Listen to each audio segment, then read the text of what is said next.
forgot, and I didn't look them up. Should all the lyrics be forgot, and Happy New Year? Should all the lyrics be forgot? I didn't look them up, but maybe next year I will, but I guess we'll see. Should Edmontosaurus.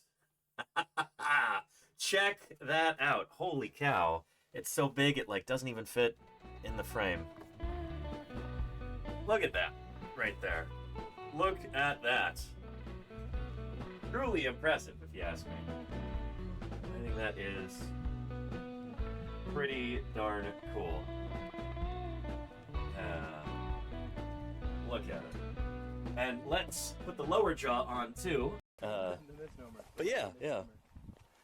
I think we probably have more sauropods than we've been saying we do. I mean, the big blobby ones are, it's usually safe to call them sauropods. Yeah. I wonder if this is something. Huh. That's kind of weird looking. I wonder if that could be a toe right there. This could be a heel. This might be a middle. And Yeah. This is a lateral toe. Mm-hmm. That could be the other toe right there, possibly.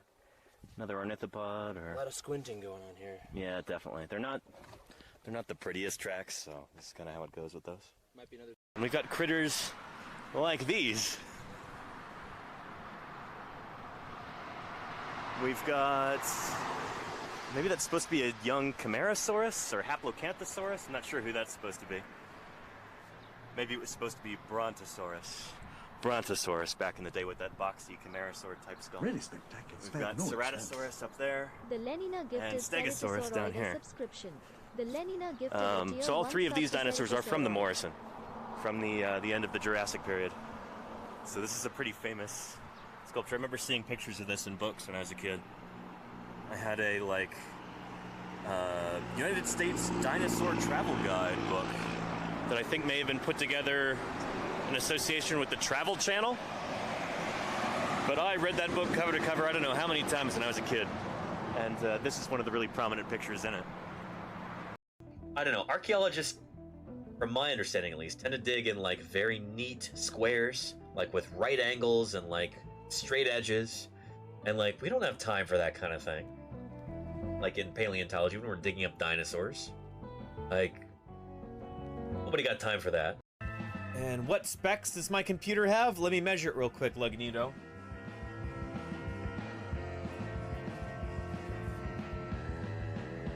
My ruler there. Alright. It is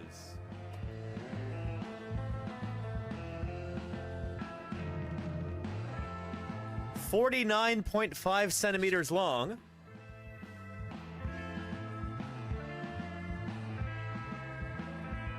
By 20.7 centimeters wide.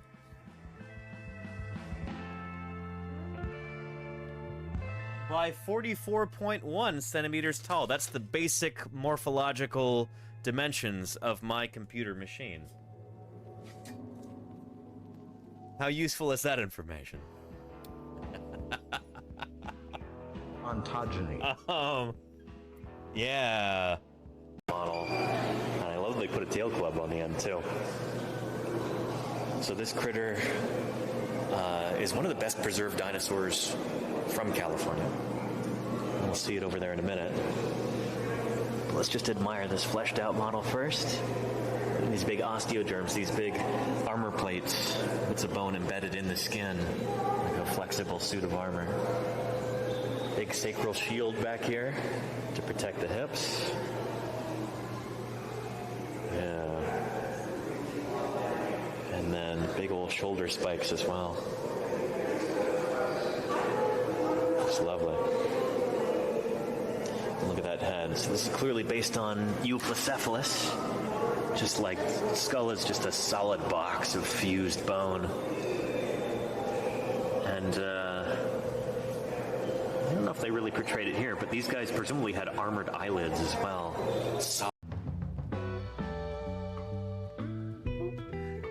Oh, did we get that on camera? Right at the beginning. Might be kind of tough to pry here.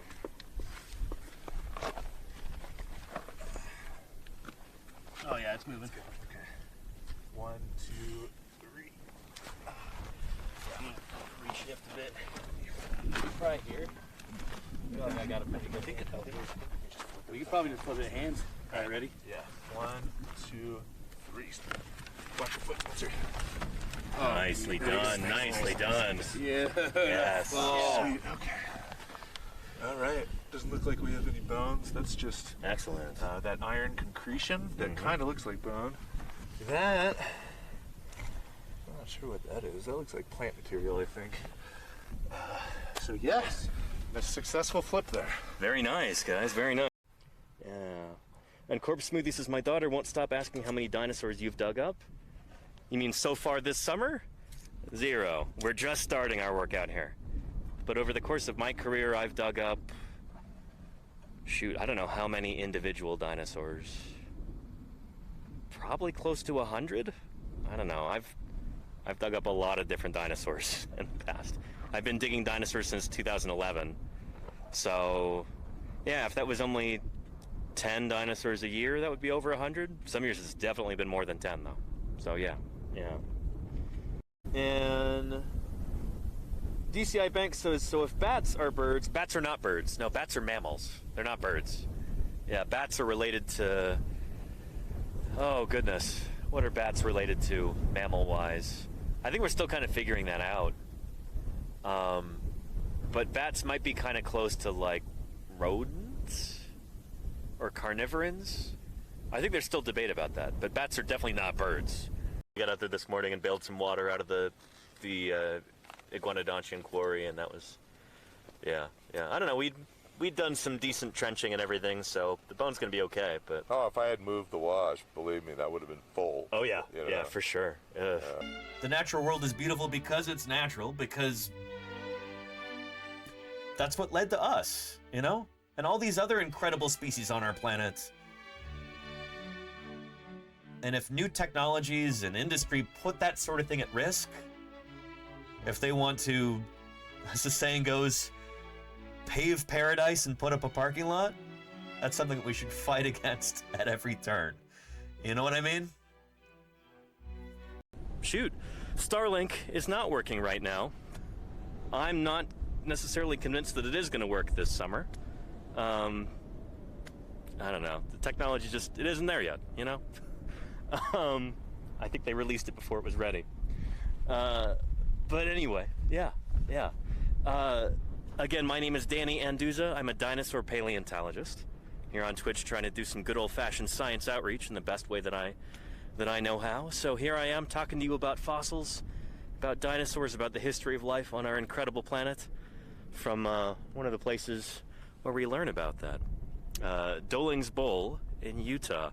So this is not the name of a town or a city or even a region. It is like basically a little valley here in the Utah desert. We are, I guess, north of Moab right now. The Colorado border is just over there. And there are dinosaurs strewn about all throughout here. So I'm pretty excited to share this with you. That's awesome. And holy cow, thank you, Murph, for your generous support of science outreach here. Really appreciate that, Murph. Murph is overloading the system with 10 gift subs. Overloading the system, what does that mean? We've got a lovely theropod dinosaur here, a living one, called a Tinamu. Very excited about your generosity there, Murph. And, too excited. Uh-oh, shoot! Holy cow. Thank you, Murph. He'll be okay, don't worry about it. We've got someone in chat who's a huge fan. Really? Like trying to direct us to you. We've literally been trying to follow you. It's like a scavenger hunt. They're like, he's passing exhibit. We're moving too fast. Like, he's going into a purple room. We're like, okay, we think we're in the right ballpark. Congrats on finding us. But hey, there we go. So we just wanted to catch you real quick and say hi. That is a really nice rig you've got. Wow. Thank you. I nice appreciate setup. it. I worked hard to make it. Awesome. It's a little finicky, but it works. You know? No, same with mine. Yeah. There you go. Well, pleasure to meet you. You such a wild goose chase. Oh, thank you so much. Yeah. We got a little pin. Thank you so much. Yeah. Have a good rest of your day. You too. Thanks very much. See you around. Oh, cool. Wow, we're famous. Maybe you should set up a scavenger hunt next year. Maybe. Come find us and get a prize. It's an interesting idea. Here's a neat video about this. If you were to ask the average person what an elephant, an aardvark, and a manatee had in common, they'd probably be scratching their heads. I, for one, would love to scratch the head of an elephant, a manatee, and an aardvark. But I know that's not what he meant. Uh-oh. Let's back up.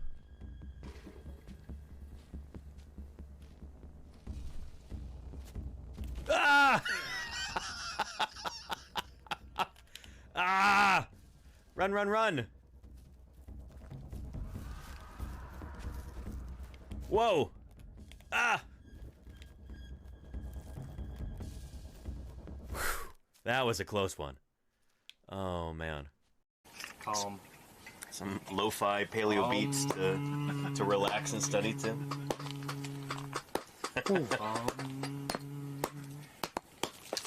Hey.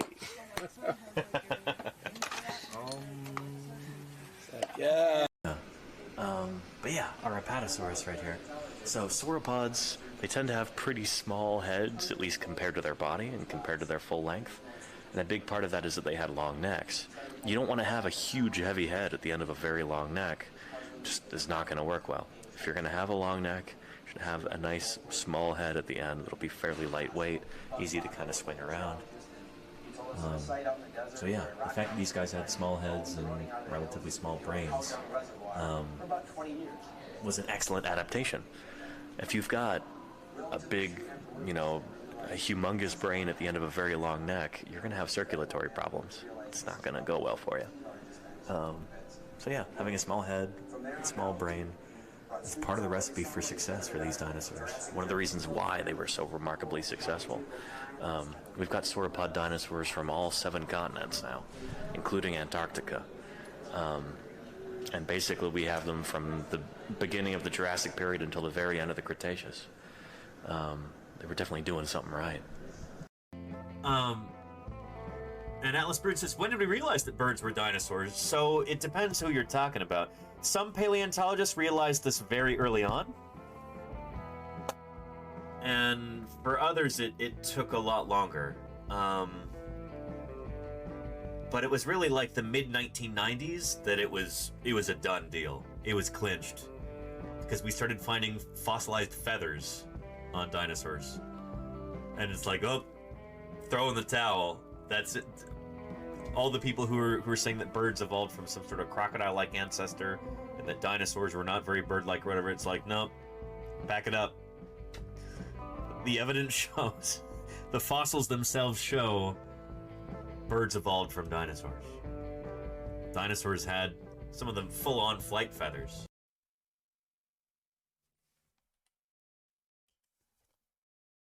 I could do it, however, with Godzilla.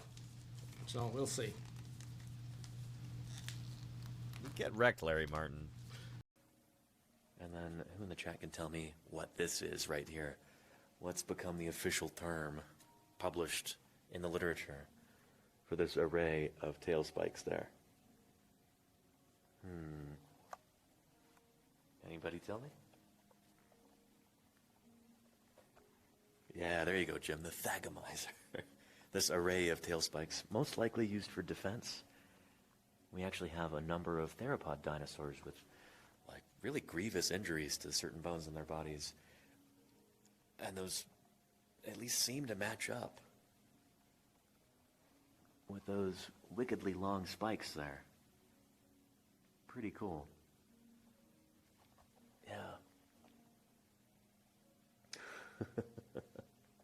And we've got a hype train going. Thank you, everybody. I really appreciate the support. How do you estimate how many animals you have there? You know? It's like, imagine you have, a whole bunch of different cars and they all get torn apart in a junkyard. And the pieces are just scattered around how many cars you've got. Well, what you try and do is find only one per car. Like, say, steering wheels. I don't know. Most cars don't have more than one steering wheel, right? You could count the number of steering wheels, and then that gives you a rough approximation of how many cars are there in the junkyard. Would that make sense? Here, they did that with the basi-occipital. So with the occipital condyle, that's the ball-like projection that comes off the back of the skull. You know, it looks like a trailer ball, and that's what attaches the skull to the neck. And so by counting the number of those that they found, they said, we've got 40 so far of these animals. But there's fine serrations on that carina right there. And they're not as fine here, so. But it's very much an anterior tooth. It's premaxillary or anterior denary. That's very nice. Get that wrapped carefully. Yeah. Shoot. Yeah, ASAP. Like, there were dinosaurs that lived at the same time as our early mammalian ancestors, and the smartest of the dinosaurs were smarter than the smartest of the mammals, we think. And they were as intelligent as they needed to be in their environment because they were remarkably successful. Dinosaurs ruled the Earth for over 150 million years, so they were plenty smart. Sometimes being too smart can actually be a disadvantage. I mean, shoot, look at us today, where we're in the process of absolutely wrecking our planet. And being smart can also, you know, can lead you to do things like polluting the environment or creating nuclear weapons. You know, maybe human intelligence will turn out to be a mistake. Who knows? Time will tell.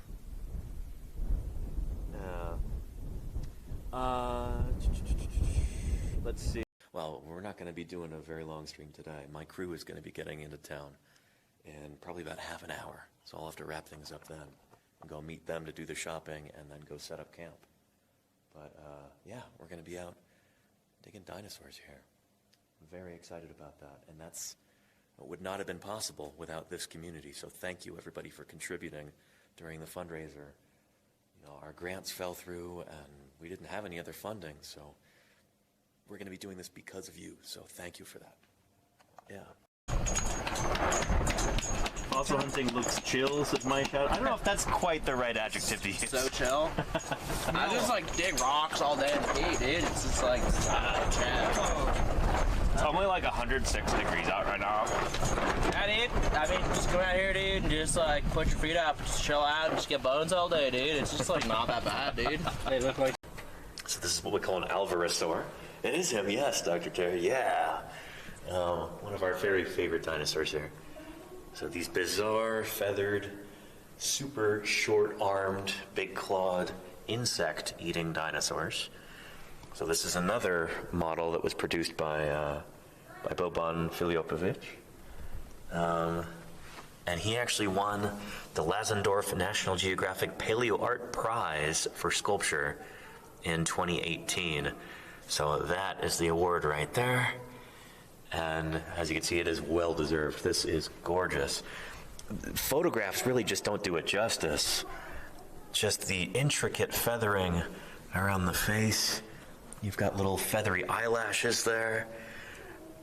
Yeah, it's just, yeah, like bristly whisker-like feathers all around too. Gotta get rid of that winter coat. Oh, hey, you watch yourself. I know you're the landlord, but I know my rights. I know my rights.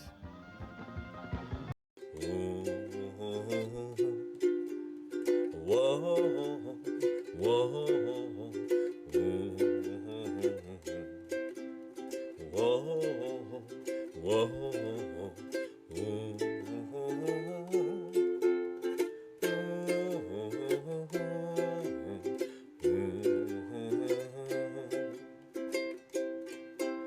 The universe itself keeps on expanding and expanding in all of the directions it can whiz.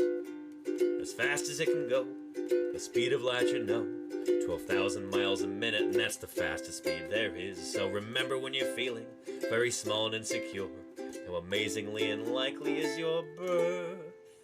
And and pray that there's intelligent life somewhere up in space, because it's hard to find down here on Earth. There you go. Well, hello, everybody, and welcome back to Paleontologizing. So good to see all of you here today. It is Wednesday, April 1st, 2026, and that is not an April Fool's joke. We're not really gonna... I didn't really prepare any stuff like that today. We're gonna be doing more fossil news today, and as far as I know, all of the news stories are true and correct. No fooling. We're bringing back our fossil news wheel. So that's going to be cool. We'll continue some of those things that... we'll get to some of those stories we didn't get to yesterday. But anyway, if anyone is here for the very first time, and there's probably somebody at least, let me introduce myself. Welcome to Paleontologizing. My name is Danny Anduza. I'm a dinosaur paleontologist. I'm here on Twitch trying to do some good old-fashioned science outreach. Talking about fossils, talking about the history of life on Earth, talking about extinction, evolution, the fossil record, the origins of biodiversity, and of course talking a lot about dinosaurs, because dinosaurs happen to be the thing that I study, that I publish on in the scientific literature, what I present on at scientific conferences, and what I excavate out in the field. We spent 11 weeks in the field last year. 11 weeks. And I broadcast nearly every day during that time. Whether I'm here in my office or out in the Badlands of Wyoming or Utah, the whole point is to show you what fossil science is really like. Who are paleontologists and what do we do? How does the work work? And holy cow, Murph! 11 gift subs there. Check this out. Pretty impressive, right? Murph's just laid 11 subscription eggs. Thank you, Murph. I hope all of those eggs hatch. I appreciate that very much, Murph. Thank you for your continued support. It means a great deal to me. 11 hard-earned weeks. It's because of the support of good folks like Murph that field work is possible. This is literally how I make my living here on Twitch, is by doing science outreach full-time. This is how I pay the bills. This is how I'm able to make my living as a paleontologist. This is what funds my research, my fieldwork, my travel. And it's a dream come true to be able to fund all of that, not through writing grant proposals for dozens of hours every week, not through sitting through committee meetings or doing all the academic rigmarole, bureaucratic stuff. I get to do science outreach and make my living doing that. For a lot of other folks in academia, a lot of other scientists and researchers, academics, outreach is something that maybe they get around to if they have time, which they usually don't. With me, I get to make my living doing this. I get to get two birds stoned at once, so to speak. Thank you, Murph, and everybody who subscribes and supports our science outreach endeavors here. You're the reason I can do this full-time, so thank you very, very much.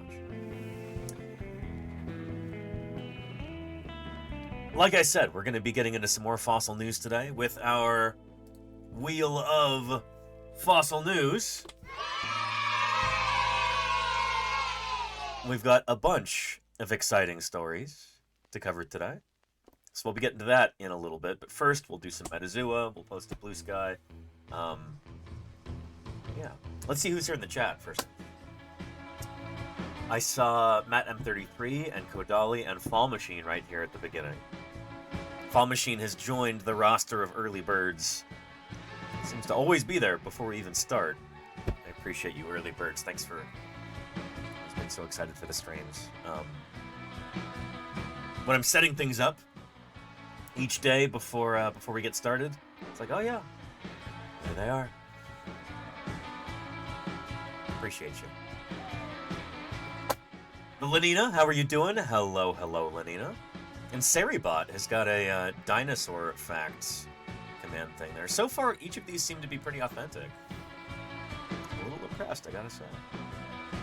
Bunch, what's shaking with you? Good to see ya.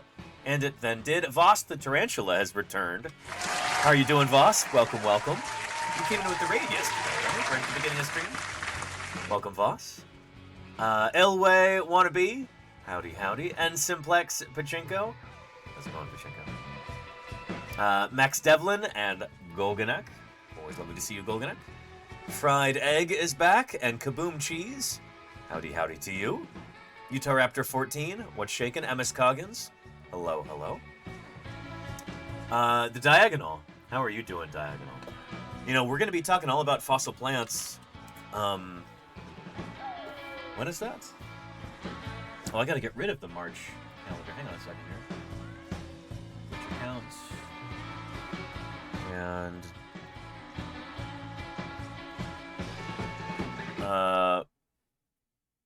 March. You're gone. Denied.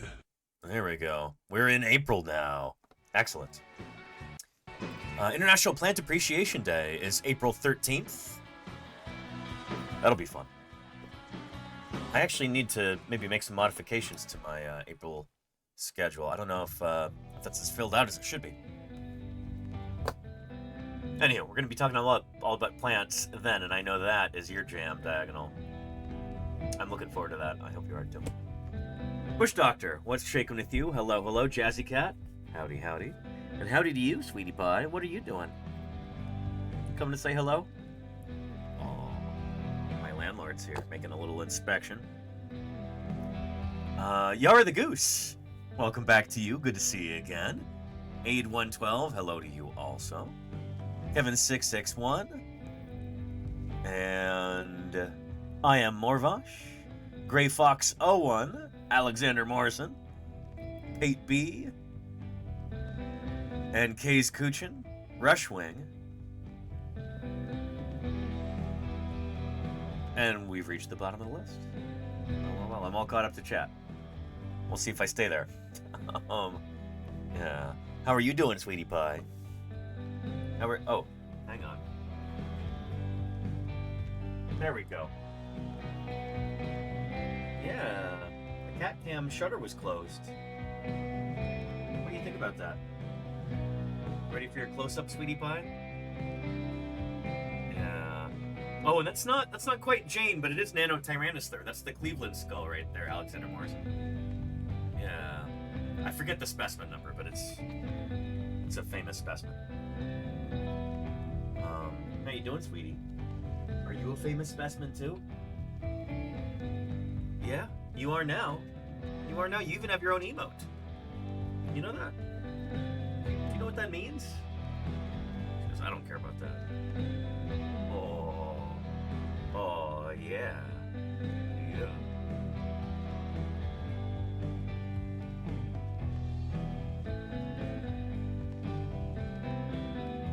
Sorry I can't give you treats anymore. Doctor's orders, huh? Yeah. But it's good to see you. Yeah. Victorious, what's shaking with you? Hello, hello. And Deathsaurus, howdy, howdy. Yeah. Circle Now Squared, how are you doing? Hello, hello. Yeah. Oh. Yeah.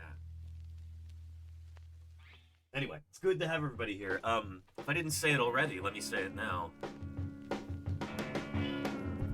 The bread and butter of these streams is viewer Q&A. If there's anything you happen to be curious about with regard to paleontology or natural history,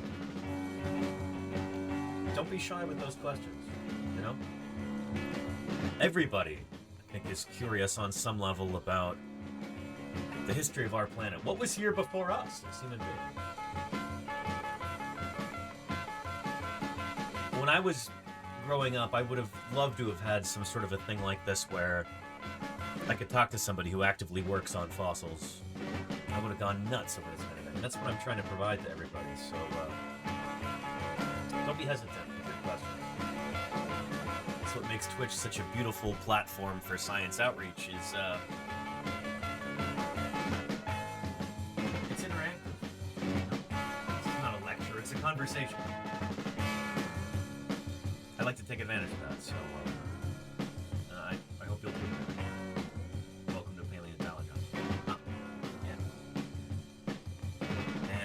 see Dead Sounds Newest? I've not yet, Alexander Morrison. Maybe we'll take a look at that tomorrow if we manage to get through a bunch of fossil news stories. Yeah. Cool depiction of Chronosaurus. I saw that in the thumbnail. But yeah, I've heard things. Yeah. Anyhow. Oh, what are you looking at? Sorry I don't have any treats for you. That era is over, sweetie pie. Not my decision. Sorry. You got allergies. And that might be the treats doing. He's on a special diet now. Restrictive. Only hypoallergenic food, nothing else. So can't give her treats anymore. Anyhow. And Ace SP says, is the thing about Limiosaurus's teeth true as far as we know? The thing where they change through ontogeny, where they start off with teeth and then they lose them as they grow and develop, as the animals themselves grow and develop? It is true as far as I know, yeah. That's a really... I'm fascinated by this idea because it's a really dramatic change through ontogeny. Limiosaurus, I think, is one of these dinosaurs that does not get nearly enough attention. It is incredibly weird and cool and... That's weird. Why is the Wikipedia article not top result here? That's a little strange.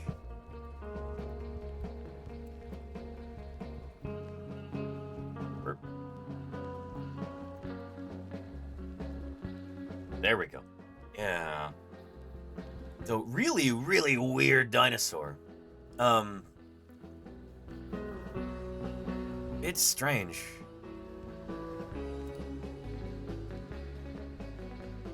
So there's a whole bunch of these that, a bunch of individuals of this dinosaur that were all trapped in a mud pit, it seems like. That's where the species name comes from, which is what, inextricabilis, I think?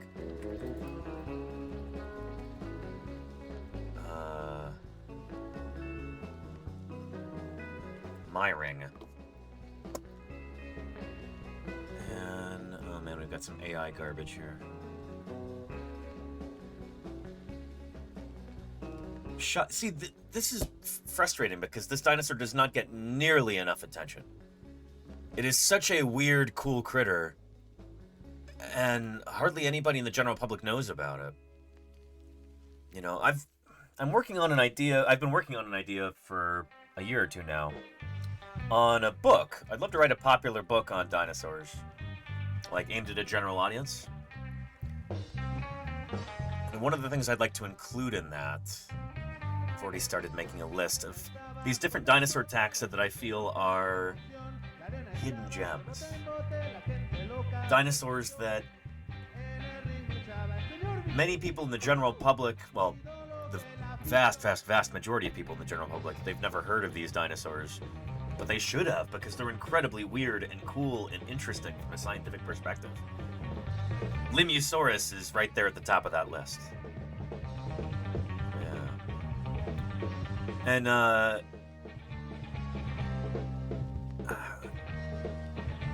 Matrix wants to know, why is it missing its backbone? This is what we call a skeletal, short for skeletal diagram.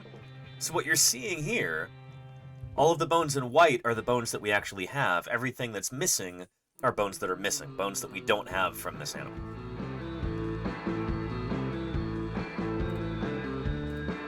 Oh, here we go.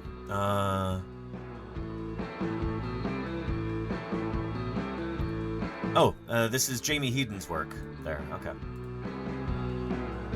Anyway, you see this a lot. You can look up any kind of dinosaur, and then skeletal. So give me an example, chat. Like, who should we look up if we want to see a skeletal of this animal? Give me the name of a dinosaur. Gallimimus. There you go, Case Kuchin.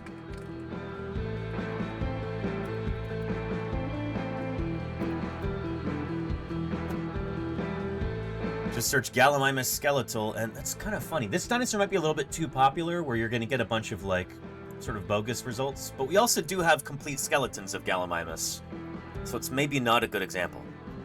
This diagram is just going to show every bone represented, because I think we have more or less complete skeletons of this critter. But, Brachiosaurus, that's a good one, Vasta Tarantula. Brachiosaurus. Because we've got surprisingly little of Brachiosaurus. Here's a nice diagram here. This one also shows where each of these different bones are from. So for Brachiosaurus, we've got a part of the back, we've got the upper pelvis, we've got a femur. We've got some cervical vertebrae here, some of the neck bones, we've got part of the skull, but we're missing a whole lot from this animal.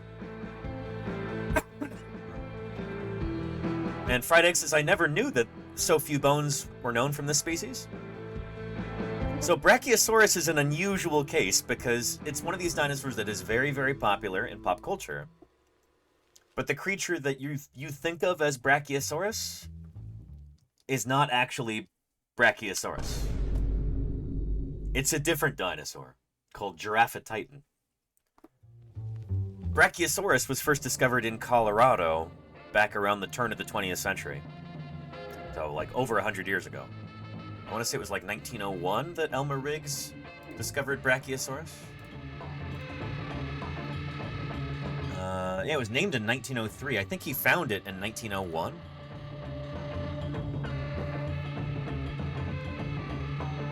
There was enough to be able to tell that this is a really big, very tall dinosaur.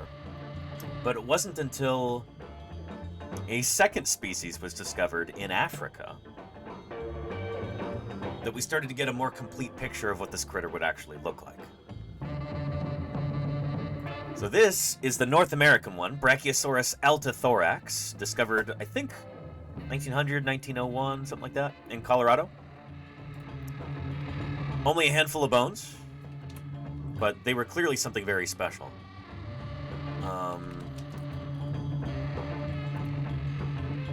There's a famous photo of Elmer Riggs in the field with the femur.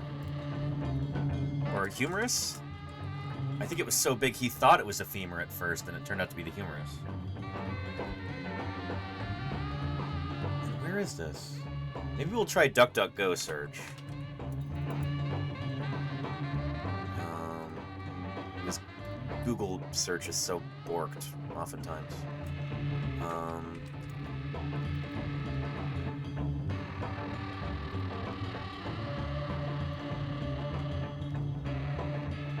There's that famous photo there. It's frustrating that it's from a creationist website. There we go. Getty Images. Oh, goodness. There it is.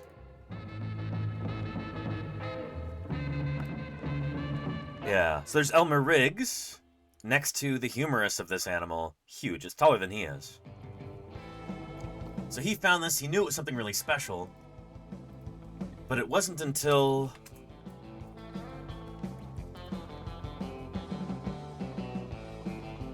this skeleton was discovered in Tanzania by a German expedition. It wasn't until this animal was discovered, named Brachiosaurus bronchi at the time, that we really got like a more or less full picture of what Brachiosaurus looked like. Even this one, I think, is a composite. There's multiple individuals who contributed bones to this, but it's...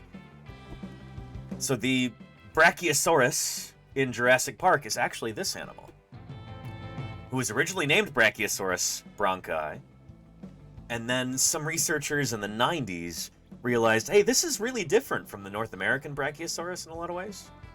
We're going to give it a different name. We're going to say it's not within the same genus, it's different enough that it kind of requires us to give it a different name. So it was renamed Giraffatitan.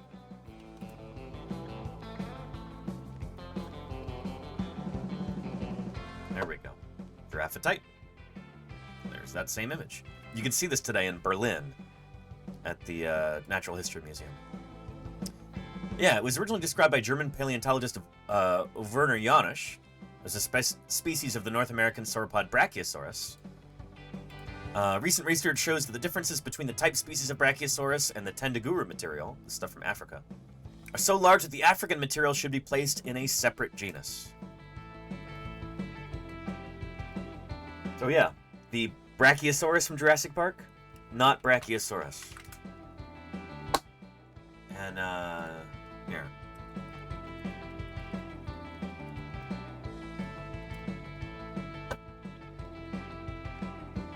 It's a nifty little video that talks about this.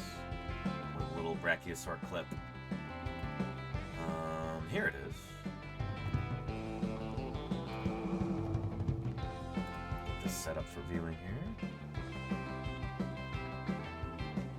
Yeah. So, you want to create living dinosaurs using preserved DNA and frog genes to fill in the gaps? Well, they won't be 100% accurate. But how do the 1993 Jurassic Park dinosaurs compare to the latest science? Let's find out now. Animated. Jurassic Park's Brachiosaurus has its signature head hump with added nostrils, an S-shaped 30-foot neck, and trunk-shaped legs. The real Brachiosaurus had a thicker neck, a longer body, and more unique feet. Their head hump was less steep, and their nostrils were closer to their mouth. It's also possible, like many dinosaurs, they had more colorful patterns. They also couldn't chew like a big cow, nor would they rear on their hind legs. Although... And I think they probably would have reared on their hind legs because... Well, for one thing, how else would they have mated, you know? Maybe they had something else unusual going on there, but, like... That's one of those things that you kind of have to do in order to have... the next generation. You don't do that, you go extinct, you know? So, like, I think they would have been capable of rearing up on their hind legs, at least for mating. Oh, Jurassic Park's Brach was actually modeled off the similar Giraffatitan, whose proportions were closer to the film version. JP's Dilophosaurus has a... Anyway, so yeah.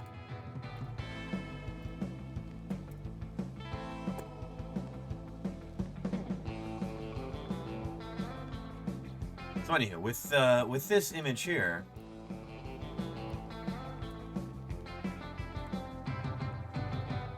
what's funny is that we don't have a complete skeleton of the North American one that we still call Brachiosaurus.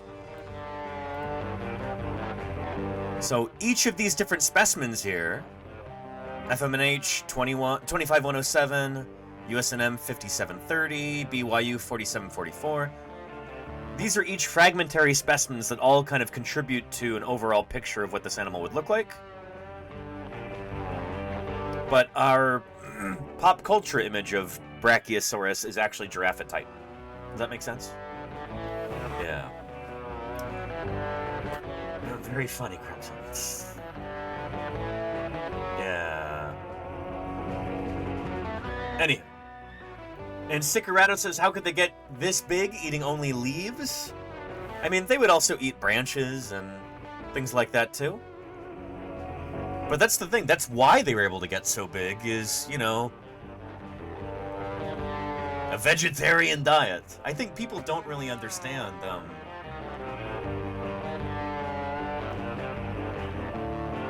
Maybe it's a result of the meat industry propaganda that we're all fed every day, you know?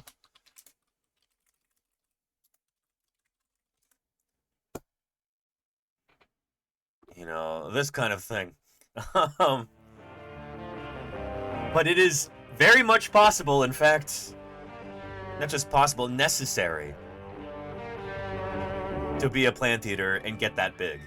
The biggest animals that have ever walked the earth were all plant eaters. Sauropod dinosaurs. And the biggest mammals to ever walk the earth, too. Things like, Paraceratherium. These enormous rhinos. This is a giant hornless rhinoceros from what, the Oligocene? These are plant eaters as well. For sauropods in particular, here, hang on a second, Nikolai. There's a link to the paper. we're starting to develop a better idea of how these animals got so very large, and for sauropod dinosaurs in particular, there's a bunch of different things that kind of add to this. It's like a feedback loop that all lead to very high body mass. So for one thing, it's fast food uptake. So being able to just eat a tremendous amount of plants and do it very quickly, that would have been a big advantage for these guys. And part of that is not chewing. These guys would just eat a tremendous amount of food, which is literally just around all over the place. You don't have to go chase down plants. They're just there. That's how critters like the very biggest sauropods would have been able to get so very large, is you could just eat hundreds of pounds of plant material in maybe a few minutes. And then it all goes down your neck and into your gut, and it gets fermented in there. You don't have to stop and take all this time chewing. The dinosaurs. Shmenge, thank you so much for the 100 bits. I appreciate that. So yeah. Anywho. So I hope that makes sense. And why do you need to be a plant eater to be that? Pashka, because when you're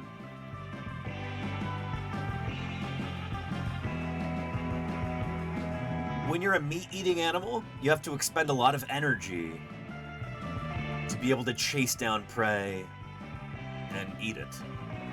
When you're a plant eater, it's a lot easier. It's much less energy intensive. It's much more efficient, if that makes sense. Sort of. Certainly plants are less energy dense than meat, but plants are much more common. They don't run away. You can... I'll put it this way. It's harder to starve to death as an obligate herbivore than as an obligate carnivore.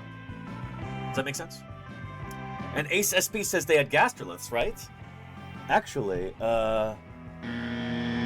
no. That's an older idea, and it's kind of fallen out of favor. One of the things on this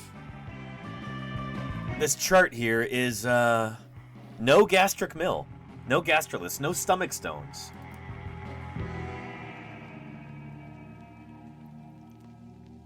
Maybe some of these guys would have swallowed stones every once in a while by mistake, or maybe to help kind of what Jim Kirkland likes to say, use them almost as like a mixing stone. Kind of like when you put tennis balls in the dryer with your wet clothes. They bounce around and they help just aerate things a little bit. Maybe they would have done that, but this idea that these guys are swallowing stones and then they're in a big gizzard, and that's what grinds up and chews the food in their stomach, it just doesn't make a great deal of sense. We don't have strong evidence of it. The stones that are found around sauropod rib cages don't have the telltale wear that we would expect to see on gastroliths, like we see in, say, modern birds or crocodiles. So yeah, that's an idea that's really kind of fallen out of favor in the last few decades, the whole gastroliths idea. So yeah. Oliver Wings, paleontologist I've worked with in the field before, he has a paper about this.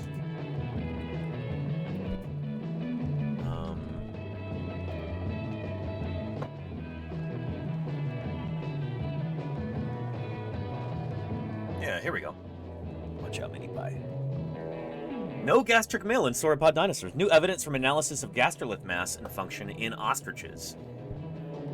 So this is one of these themes in paleontology. In order to figure out what extinct animals were doing, like for instance, these Mesozoic dinosaurs, we often look at modern creatures for clues. So if there's something for dinosaurs that we're not sure about, it's difficult to really determine from the fossil record. We look at the modern relatives of dinosaurs, the groups that bracket them phylogenetically. That's what we call this little setup here, the extant phylogenetic bracket. So if there's something about dinosaurs that's unknown, we look at their cousins today. Crocs are kind of like cousins to the dinosaurs. They're dinosaurs' closest living relatives, closest living non-dinosaur relatives. And then birds literally are dinosaurs. Birds evolved from dinosaurs, and so the closest relatives of dinosaurs can often provide good clues as to what dinosaurs were doing. So that's what they did in this paper. They looked at ostriches and how they use stomach stones. They compared how those stomach stones look in ostriches to how these purported stomach stones look in sauropod dinosaurs, and it turns out they look completely different. The things that you find around sauropod rib cages were probably not stomach stones. They were not gastroliths. So yeah. Anyway, yeah. And Ace SP says 2006. I'm a bit behind. Well, now you've got the paper. You can look at it yourself if you'd like to. Anyway, we gotta pay the landlord here before she claws me to ribbons, huh? Huh, Mini Pie? Yeah. All right. What we got over here? Catnip flavor. Oh, how's that?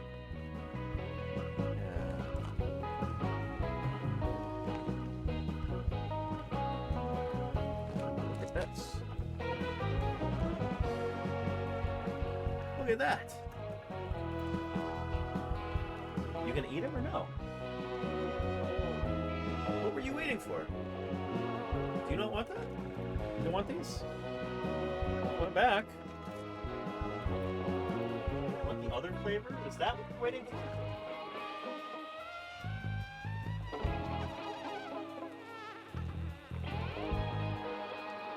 Oh, this isn't open yet. Hang on. Where's the other one?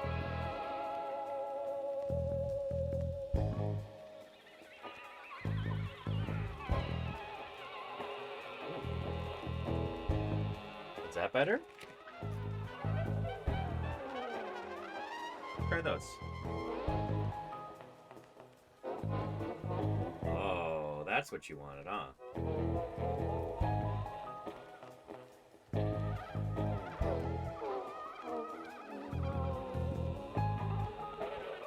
So spoiled, Mini Pie. You're so spoiled. My goodness.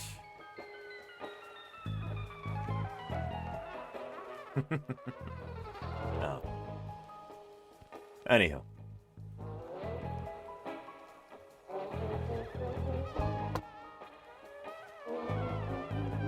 And Pashka, TLT wanted to know, oh, hang on. What's science ever done for us? TV off. Blue Nebulung, thank you for the follow. Welcome to Paleontologizing. It's good to have you here. Pashka wants to know, why didn't non-avian dinosaurs or other groups bounce back and re-diversify after the KPG event the way mammals did? Because they went extinct. Why did all the dinosaurs, except for birds, not come back after they all died off? I'm not sure I understand your question.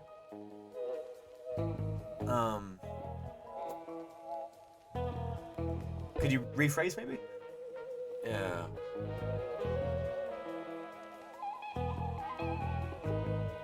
But yeah, she needs spoiling. It's not her fault. There you go. Casey, how are you doing? Good to see you. Yeah.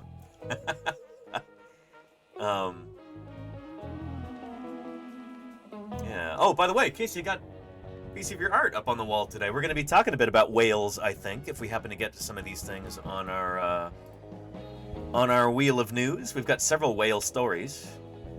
Oh, yeah. Well, anyway, really appreciate that, Casey.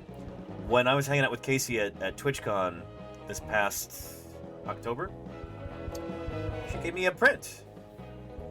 Check this out.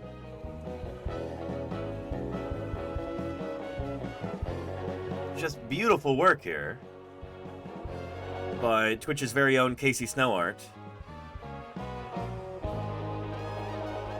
And there's a vaquita porpoise right there. So Casey has been engaging in a heroic effort to raise awareness for this incredible, extraordinarily rare species. It's the world's smallest cetacean, so the world's smallest member of the whale family, the vaquita porpoise. It's thought that there are fewer than 20 of them left in the entire world. 20 individuals. They are on the brink of extinction, but with just a little bit of help, they could bounce back, you know? It doesn't have to be a tragic story. There is time to save the vaquita. Although, there are certainly some things that are working against them right now. Anyway, you should go follow Casey Snowart if you want to hear more about this critter, and also if you want to learn how to draw. Casey's a former art teacher is not really doesn't really do her justice, because while she used to teach art formally in a classroom setting, she now teaches art here on Twitch, and I think she's currently trying to turn this into a full-time job. She's very good at this. She was just streaming earlier today, despite having a lot of computer trouble earlier. Anyway, you should go give her a follow and support her in her mission of teaching people about art, raising awareness about the vaquita, all that good stuff. Casey is such a treasure here on Twitch, and you should all go support her. Anyway, and thank you, Casey. It's good to have you here. Yeah.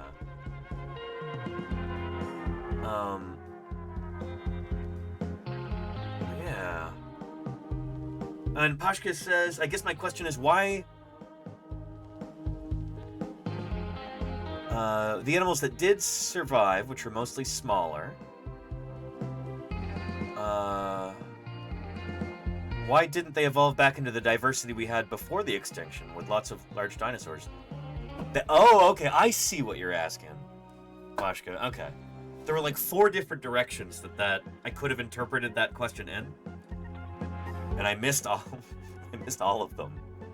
I'm glad I asked you to clarify. When we're talking about critters like Paraceratherium, also known as Indricotherium or Beluchitherium, when we're talking about this guy, this is the largest that a mammal has ever grown on land, as far as we know. There are some folks who think that maybe there were larger proboscideans, members of the elephant family, like Paleoloxodon, but that's based on very incomplete material. And we have very incomplete material for Paraceratherium as well. Like, the very largest specimens are only known from a handful of bones. This is not one of the very largest. But at any rate, this is about as big as you can get as a mammal on land, it seems. And part of that seems to be that mammals are just not really built for getting super large, you know? This is exceptionally huge for a mammal. And it might be pretty much the upper limit for how big you can get as a mammal, and that comes down to physiology, it comes down to skeletal structure, it comes down to respiration. There's a bunch of different advantages that the very largest dinosaurs had. So when we're talking about the largest dinosaurs to have ever lived, the sauropods, they had so much going for them. Hollow bones is one thing. So they've got these pneumatized diverticulae in their vertebrae, these air sacs and hollows that go through their skeletons, which would allow them to be very, very lightweight, much less dense compared to a mammal, but still very, very strong. So here's a little sauropod. This diagram shows the pneumaticity in their skeletons. So everything blue in here, these different shades of blue, that's all air. So this saturated electric blue, those are air sacs in the torso. This darker grayish blue, those are the lungs. And then this kind of sky blue, light blue, baby blue, these are air sacs and hollows and pneumatic spaces in the vertebrae. So these guys are just built much more efficiently. Not only in terms of weight and density, but also in terms of respiration. since you've got so much pneumaticity in here, and air can go through, like literally permeate through the bones here, that means that it's easier for them to oxygenate their cells. They can maintain a higher level of activity because they have more oxygen going to their cells. It's just better, frankly, if you want to get really big. These guys were all full of air. Likewise, with the largest of the sauropods, well, with all the sauropods, they didn't chew their food, like I was saying earlier. These guys could take in massive quantities of vegetation and grow exceptionally large, and they wouldn't have to spend all day eating because they're not stopping to chew.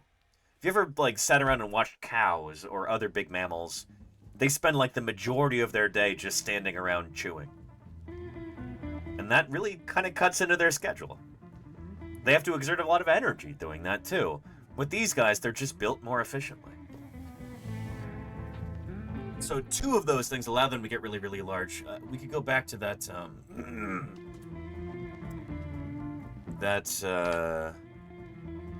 cascade model from earlier. There we go.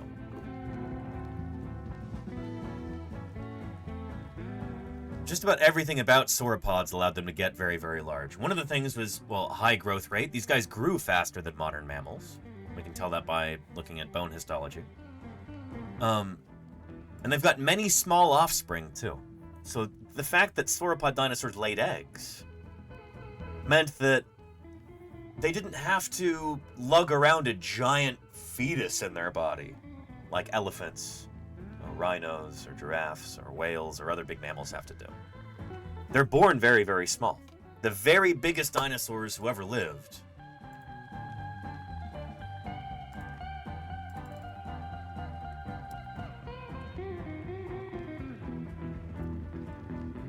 things like the giant sauropods, like, say, I had to go Titan here.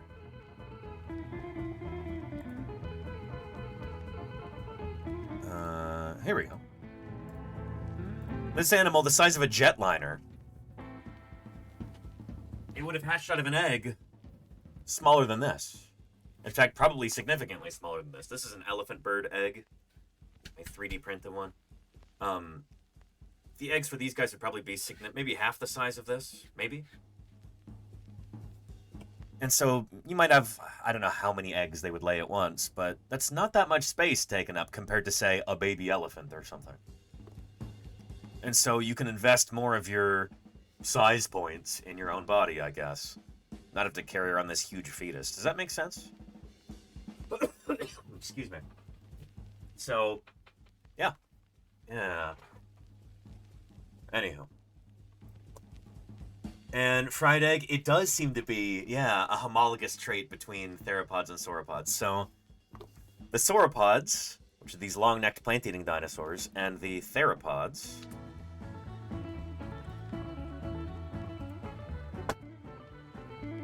the two-legged meat-eating dinosaurs, including birds, these both came from the same ancestor who seems to have had some kind of setup for a pneumatized skeleton. Air sacs and hollows, and having your bones hooked up to your respiratory system, essentially. Birds use this to great advantage today for flight.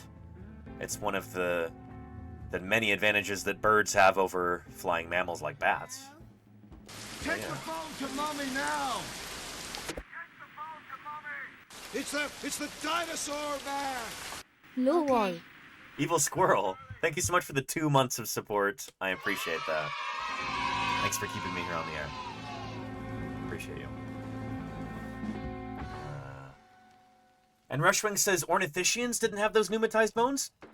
Not to the same extent. Yeah.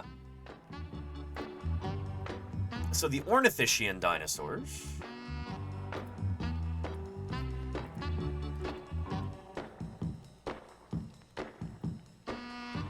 which are the so-called bird-hipped dinosaurs, which is confusing because birds did not evolve from the bird-hipped dinosaurs. Dinosaurs like Stegosaurus, Triceratops, duck-billed dinosaurs, like we'll probably talk about today. All the beaky plant eaters, Basically all the plant-eating dinosaurs except for sauropods and some theropods. The beaky plant-eaters, they didn't have that pneumatized setup as much, and that's one of the reasons why they probably didn't get as big, you know? The very biggest ornithischian dinosaurs were huge hadrosaurs, things like Shantungosaurus, I think Manchurosaurus, Edmontosaurus.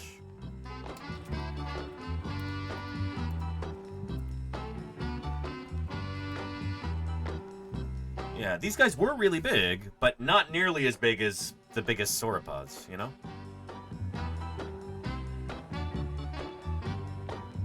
Yeah, they are definitely impressive, but there might be some constraints on them, like not having that kind of pneumatic setup, you know? It would have made it so that they're probably not as capable of being active. There is some evidence to suggest that ornithischian dinosaurs also had a lower metabolism than the saurischian dinosaurs. The big long-necked sauropods and the two-legged meat-eating theropods, they seem to have been maybe more active. They grew faster. They had a higher metabolism than the beaky plant-eaters, these guys. And also, these guys would have just been more dense. Their skeletons weren't built in as efficient a way as the saurischians, at least in terms of density and weight, you know? Does that make sense? So yeah. Yeah. Anywho, I hope that makes sense, Rushway. Yeah. Anywho. And Pashka says, what prevented evolving again into T-Rex or sauropod-sized animals? What do you mean, Pashka? So mammals,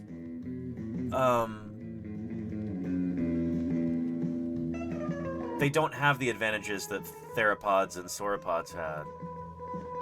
They don't have those pneumatized skeletons. They also, most mammals give birth to live young. That's another disadvantage there, on land especially.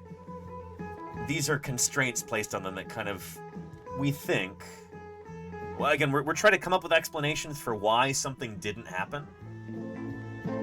It's always kind of a tricky thing to do, you know?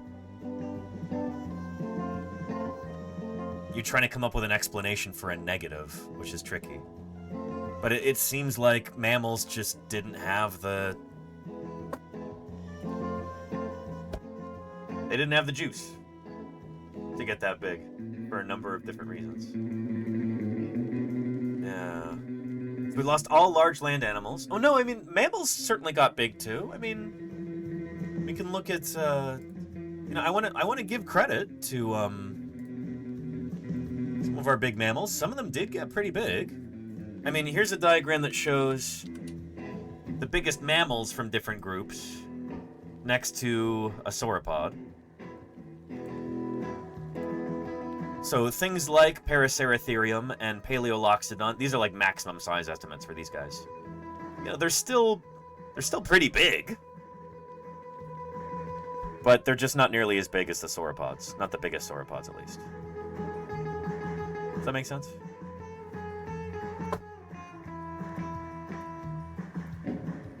And the biggest terrestrial predatory mammals, things like polar bears, they are significantly smaller than the biggest theropod dinosaurs. Like, polar bears are practically bite-sized compared to something like a T-Rex. But what can you do? Medicine's not a science. And thank you, Aces1984, for the follow. Welcome to Paleontologizing. Good to have you here.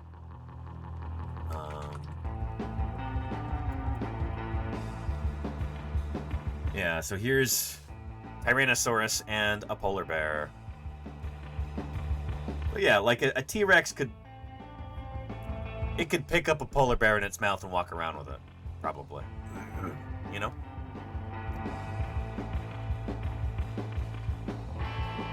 T-Rex is about as big as predatory dinosaurs get.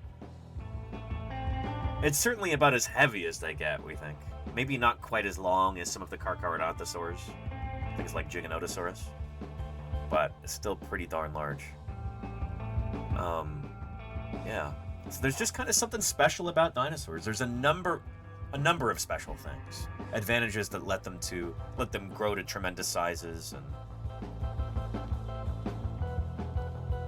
yeah, that might have something to do with the fact that mammals never got very big during the age of dinosaurs. In fact, the very biggest ones are like maybe about the size of a Cocker Spaniel or something during the age of dinosaurs.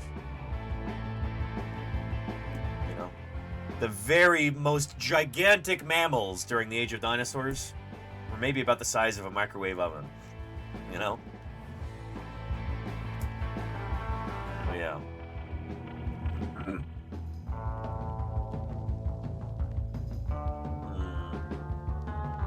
And Vasta Tarantula want to know, do you know how frequently large sauropods will be the target of predator attacks? Probably not very often, I would imagine.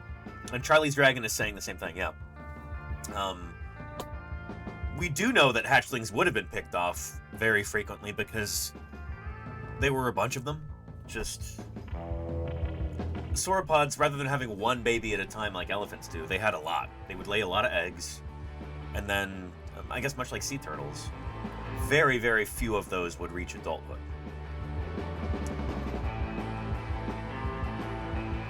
But actually, their survival rate is probably higher than sea turtles.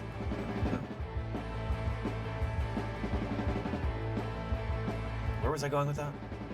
Oh yeah, one of the reasons why sauropods evolved to be so very large at full adult size is that would be an excellent defense against predators.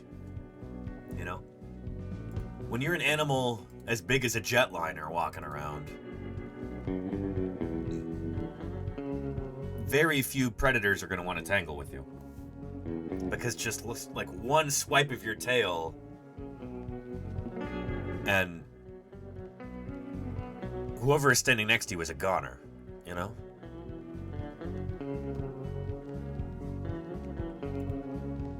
There's a new museum display that kind of helps illustrate this. Where was that? Is it in Maryland?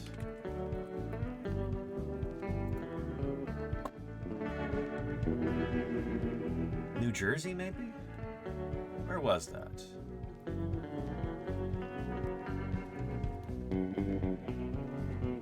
Yes, in New Jersey.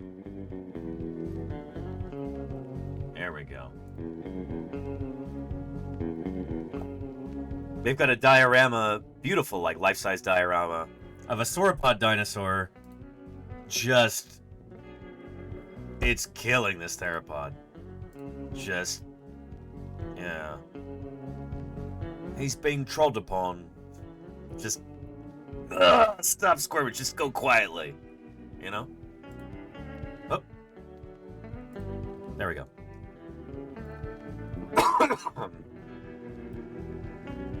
Yeah. When you're an animal that weighs as much as a small jetliner, like, nobody's gonna mess with you. For the same reason that, like, great white sharks do not attack adult blue whales. It's just not a thing. The whale is just too big, it's too risky. One swipe from a flipper, you're dead, you know? When you get this large, nobody messes with you. Does that make sense? Like how elephants do. Exactly, Iacane, yeah. Yeah. And is that an Acrocanthosaurus? I'm not, it might be, maybe this is supposed to be, yeah, Astrodon or Palexisaurus and Acrocanthosaurus. I'm not totally sure. But, yeah. Stomped out. There you go, Pugga Wugga, yeah. Yeah. Anywho. And Dr. Terra says, my mom said that T-Rex was small when she saw the Perot Museum Alamosaurus and Tyrannosaurus display. Yeah, I should show that off too.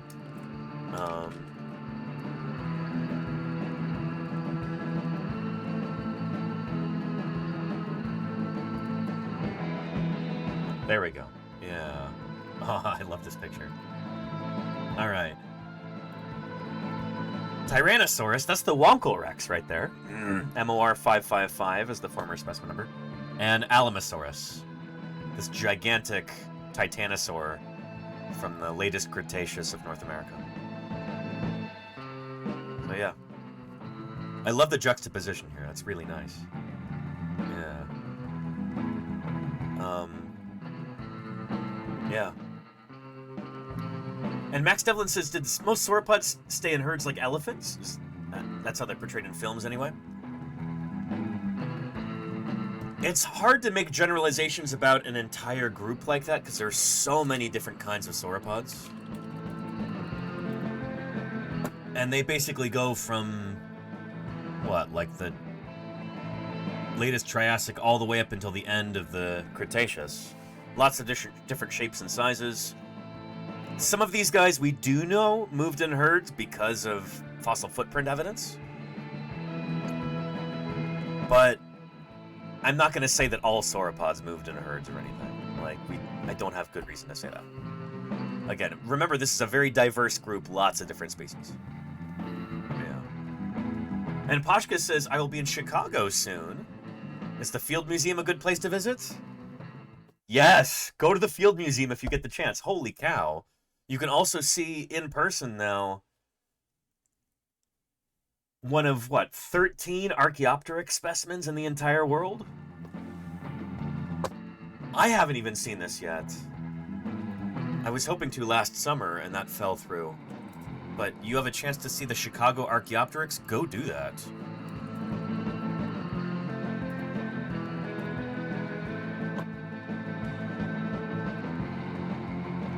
Yeah, holy cow.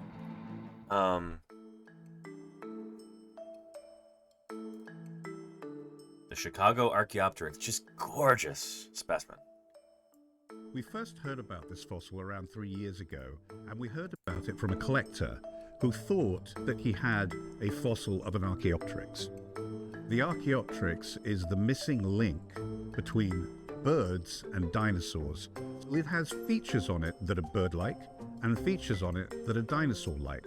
So it's probably the most significant scientific acquisition that we have ever made. There are only 12 of them that are known about so far. We had to take a bit of a risk with this specimen because most of it was still buried in the rock. And what we found out after a very painstaking process of uncovering it from the rock, that is perhaps the best preserved Archaeopteryx ever found. Incredible. The Chicago Archaeopteryx is now housed in the Field Museum with its very own gallery, much in the same way as Sue the T-Rex has her own gallery. And in this gallery, we set the Archaeopteryx in the context of the Jurassic, the world that it lived in 150 million years ago. So you should 1,000,000% go see that if you get the chance there, Pashka. Yeah. Anywho. And let's see. Ace SP says there is an old theory that Diplodocus used its tail like a whip until they realized every bone would break in the tail if it could ever manage that. No, the general consensus right now is that they would have used their tails as whips. It's just probably not at like supersonic speed, as has been suggested.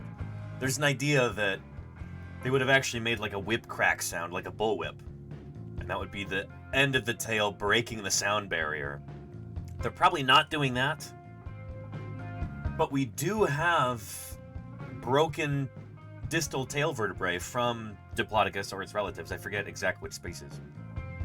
Might not be known which species it was exactly. But it's a member of that family. And some of the bones clearly are broken in a way that suggests that it was used as a weapon. Repeatedly. Yeah, there's a presentation about that at the Society of Vertebrate Paleontology meeting in Birmingham this past November. The general consensus is, yes, they absolutely did use their tails as weapons. But any suggestion that they're like breaking the sound barrier like that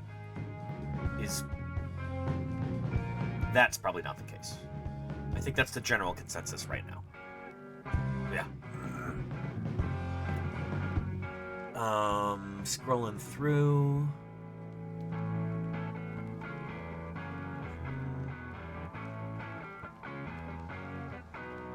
An Archaeopteryx. Exactly, Diagonal, yeah. Archaeopteryx. Yeah.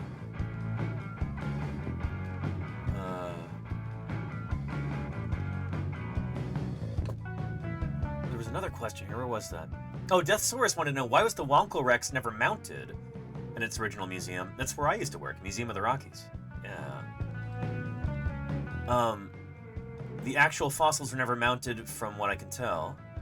Well, they are mounted now, as you know, at the Smithsonian in Washington, D.C.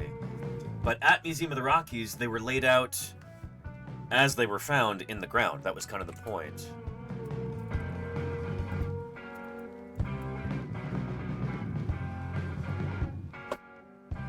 There we go. Yeah.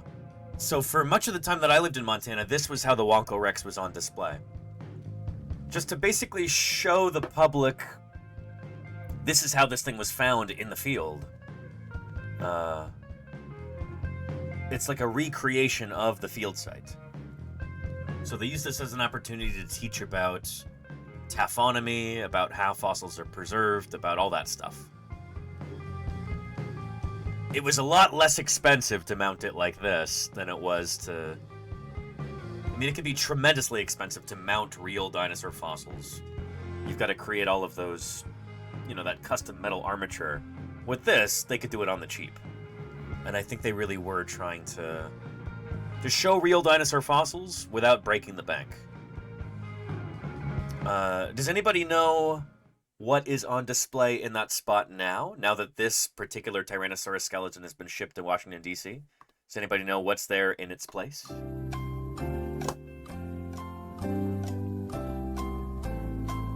Dirter. Not a dirter, no. Not a mop and bucket, nope. Deathsaurus has got it. Yeah, the Yoshi's Trike site specimen. This Triceratops is on display in that corner of the Hall of Giants at Museum of the Rockies now. And this is a Triceratops specimen that I helped excavate back in 2011. So this is the first dinosaur that I ever helped dig up that is now on display, which is really exciting for me. Here's me next to the skull as we were mounting that in the museum, circa 2013, I think. But yeah. Anyhow. But they did mount Pex Rex, exactly, Deathsaurus, yeah. Yeah. Anyhow. Excuse me. There's another specimen at Museum of the Rockies that is on display that happens to have a news item about it today. So we'll see if we get to that. Anyhow. Pashka wants to know if bone fossils are not really bones, but... No, they are bones. That's the thing, Pashka, is that they're... It bugs me when people say, well, you know... well, actually, fossils are not really bones because they're just made of minerals. That's not true. That's not true. Fossilization is it's a whole suite of different complex processes. Like, there are different phenomena that we kind of put under the umbrella of fossilization. In your, like, classic cases, there are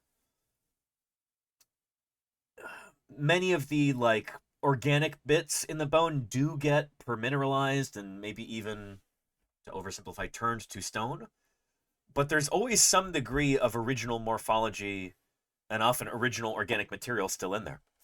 So for fossils from the Hell Creek Formation and from the Judith River, there's actually surprisingly little permineralization. There's a lot of original bone material in there. So the calcium carbonate that's in your bones right now,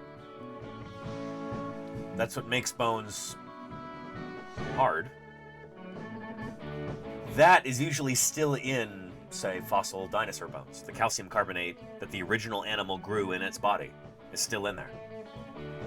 There might be minerals that have seeped in and kind of filled in the gaps around that. But it's a gradient. Sometimes you have a lot of that, and sometimes you have very little. What's weird, when I was working in the Hell Creek Formation, digging up Triceratops and Edmontosaurus and Tyrannosaurus and Pachycephalosaurus and them, when you would find a bone and you're unearthing it, sometimes it would smell weird. You're like, what in the world is that? Just like kind of a damp, like, very organic kind of smell. And after a while, I realized, and I was told, like, yeah, that's like dead animal smell. Millions of years old. It's kind of remarkable, you know? The person you should talk to about this, though, somebody who knows a lot more about it than I do, is Steve Clausen, fossil preparator on Twitch. When is the last time he streamed? I know he and his partner, they were closing on a house. I think they got it, and they must have been moving. So he and she, I'm sure, have been very busy, but,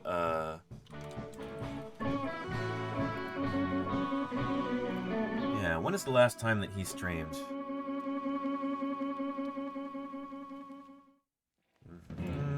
Schedule.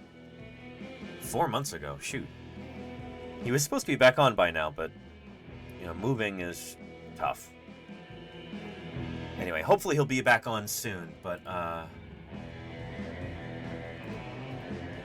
was talking with him about this, how Hell Creek and Judith River fossils, there's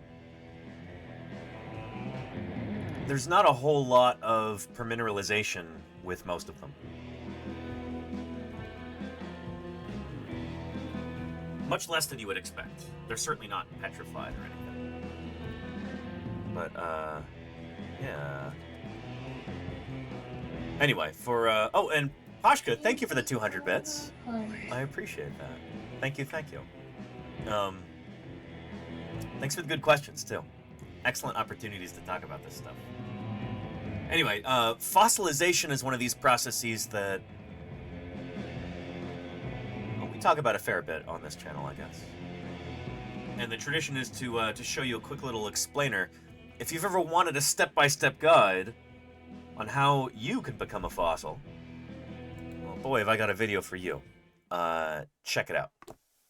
Here's a step-by-step guide to becoming a fossil. Step 1, die. Once Yeah, it's, that's a one-way trip, you know? you are dead, your remains may be scavenged by other organisms. Step 2. You can't skip step 1, but sometimes you can do step 2 first, if you're more comfortable with that. Step 2 is, Get buried fast.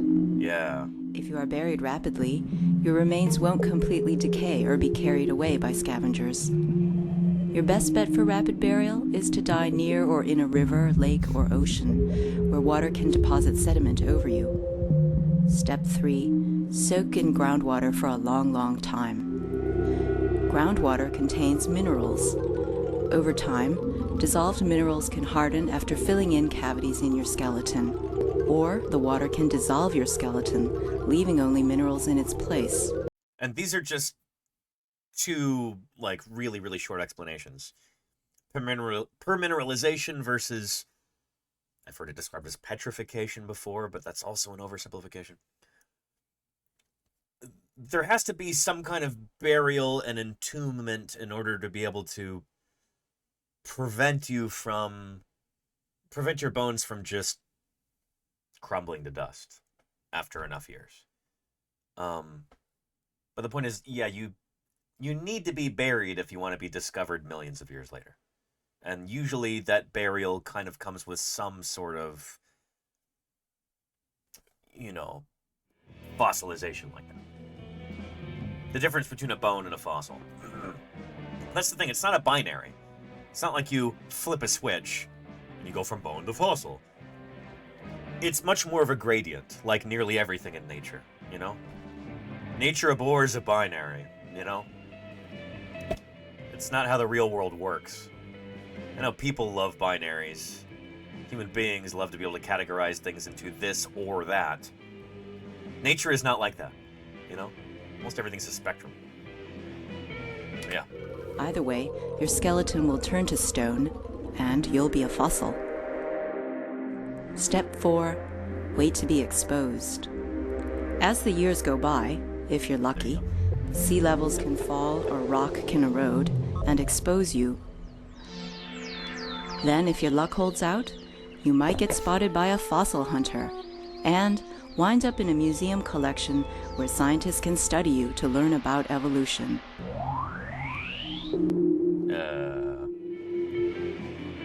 So that's what we all aspire to. But yeah. Fried Egg says, I want to be studied in a lab or museum setting.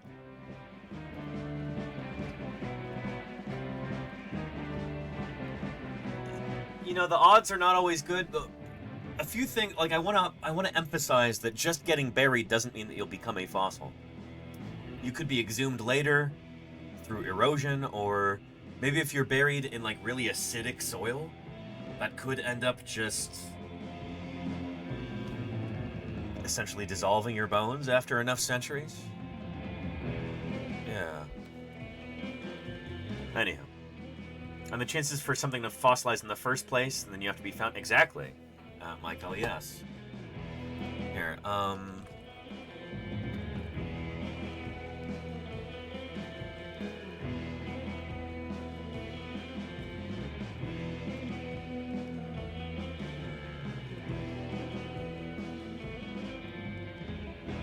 Let's see if I can find you... Oh, is there no transcript for this? Darn it.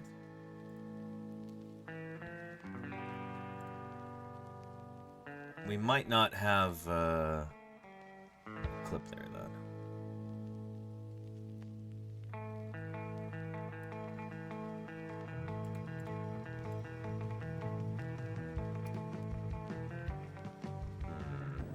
And we can make a map of these changes. There are millions of species on the planet, but all these forms of life were organized into groups. They form one gigantic branching tree. Are legendary. They reveal in remarkable still life creatures from the age of the dinosaurs. Here, fierce velociraptors once stalked their prey and found in their common ancestor. All mammals have the ability to provide nutritive milk for the young. All mammals also have 3 tiny bones in the middle ear for specialized hearing. I don't think we're going to be able to find that clip, but anyway, here's the documentary if you want to watch some mid-90s nostalgia. Dinosaur paleontology.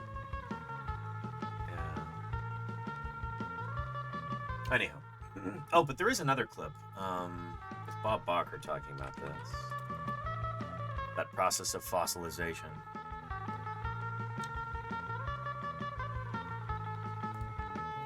There we go. The land once covered by an inland sea is now the high and dry western United States. It is a good place to hunt for dinosaur bones. 20 years have passed since Robert Bacher speculated Colorado just might have that was Michael Novacek, Claire. To keep him busy. So but Mark Norell was in there too. Because there are more dinosaurs per acre and more dinosaurs per person in Colorado and Wyoming and anywhere else. You can't get fossil bones unless you cover the skeletons. Otherwise, the bones would just rot. Well, on average, Colorado has been a low tropical landscape with lots of sediment being deposited. So if you're a dinosaur and you died, you had a pretty good chance of being covered up. That's number one. Dinosaur bones are not really bones anymore. They have this is a documentary. You shouldn't be getting that wrong. They are bones. They're still bones. They've just been altered, you know? Undergone the process of petrification that has hardened them to rock. Bones Plus. There you go, Claire. Yeah, that's a good way to put it. Layers of silt and clay. The bones became compressed and replaced by seeping mineralized groundwater. You can't find a dinosaur that's totally covered by rock. A little bit of it's got to be eroded out so you can see it. Occasionally, these burial places were uplifted and the process of erosion would take over. The bones would eventually become exposed. Wherever people come across these exposed remains, they become curious. Ruth Mason grew up on land homesteaded by her parents just outside Faith, South Dakota. Now called Grandma by just about everyone, Ruth spent many childhood hours wandering the ranch.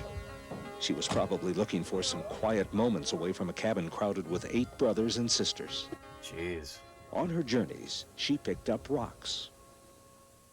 Oh, yes. Yeah, I picked up rocks and bones and what have you.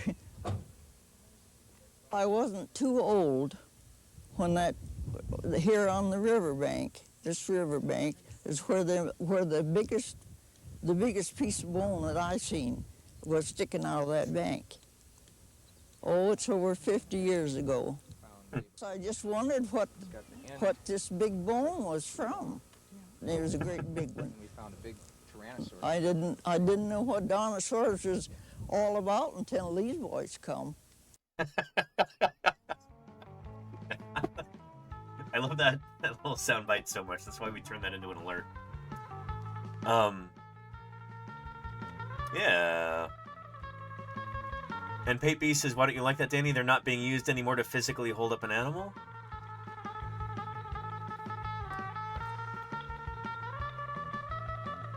Bones are bones, regardless of whether or not they're holding up an animal. Whale bones inside of a whale are not holding up the whale. The water's buoyancy is doing that. Or the force of buoyancy acting upon the whale from the water. So yeah.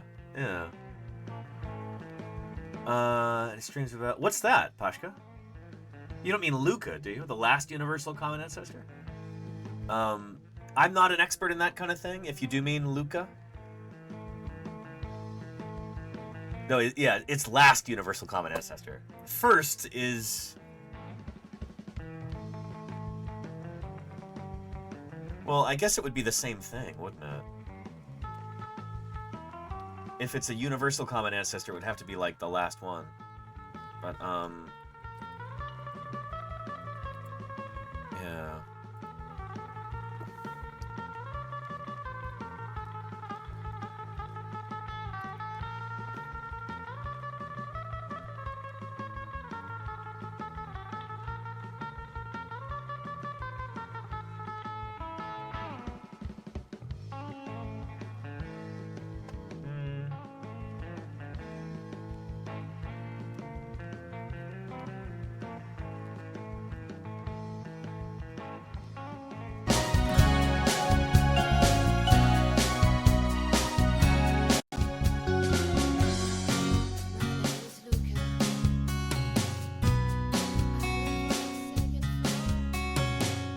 So this is one of these things where it's kind of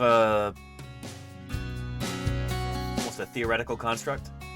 As far as we know, all living things on our planet are related to one another. So they all would have had to have descended from a common ancestor.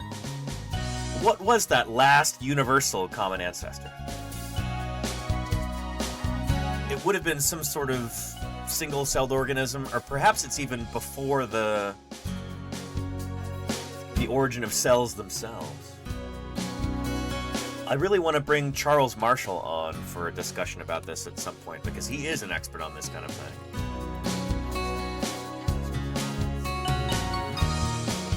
Director of the University of California Museum of Paleontology. Charles gave a really, really excellent talk about this last spring. And I'd love to bring him on for an interview at some point. That's an ambition of mine, to be able to talk about this. Talk about the origin of life, the last universal common ancestor, all that good stuff. Here's a link if you want to read more about this. But there's a lot of controversy here. A lot of speculation. We don't have a great deal of evidence. And there's lots of different opinions as to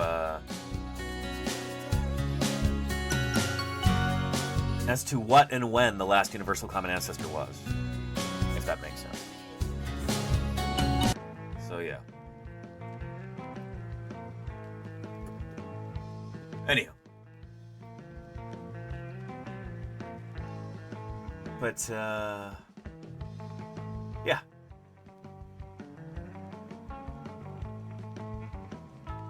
And Chemo Tripson says, if we keep finding more Lucas, do we eventually reach a point where we can find the... No, I mean, they'd be the same thing. The last universal common ancestor and the... I mean, first universal common ancestor doesn't really make sense. It's like an upside-down triangle. So, everything that's alive today has to have been descended... Or, not has to have, but we think it's all descended from one common ancestor.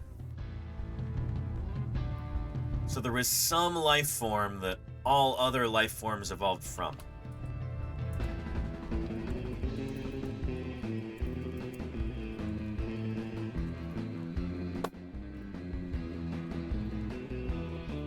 So everything that's around today, we think, is descended from a common ancestor, somebody right there. Maybe there is a right side up triangle, pointy side up, going up until that. Maybe there were various origin points for life. Maybe a life arose spontaneously numerous times on Earth. But then some went extinct, some got eaten by other things. There was eventually like an extreme bottleneck where there was one last universal common ancestor. When we say universal common ancestor, we mean that everything today is descended from that. Maybe there were other origin points for life down here, but by definition, they would not be universal common ancestors. Because everything alive today would not be descended from that thing. Does that make sense? So when we say last universal common ancestor, you know, there might be common ancestors down here, but they're not universal. The last universal common ancestor would be the origin of all life on Earth today, if that makes sense. Does that make sense? Yeah. Anyhow.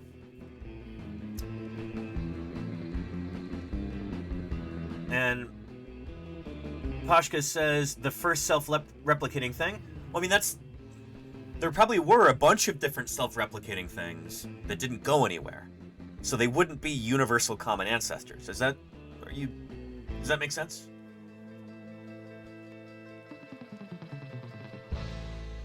Yeah.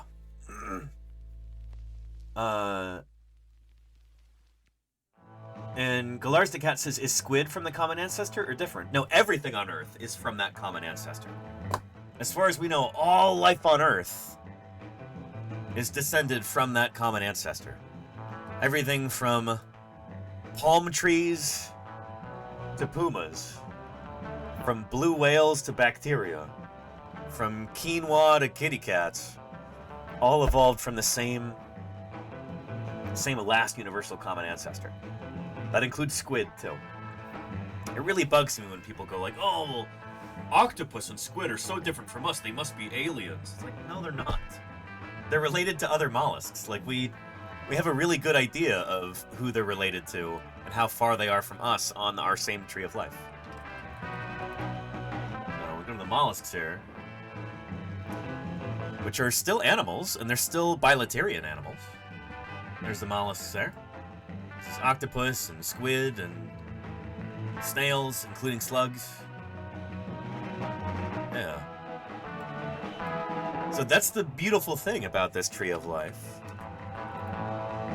Is that, as far as we can tell, every living thing on our planet is related and all descended from the last universal common ancestor. We can tell this through morphology, by looking at how critters are built. What do their bodies look like? How do they work? We can tell this from the fossil record, by sort of tracing these body shapes back in time. They all seem to get more and more and more similar as you go back further and further in time. But really, the real kicker for this is DNA. Every living thing on our planet today has DNA. And you could use that, you could basically look at the source code, the DNA, and use that to trace the ancestry back to the dawn of life. It's super, super cool.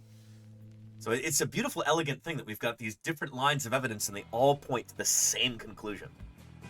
We can look at the fossils, we can look at the morphology, the biology, the physiology, all the squishy stuff about how organisms work today. And we can look at the DNA, and all of these point to the same conclusion.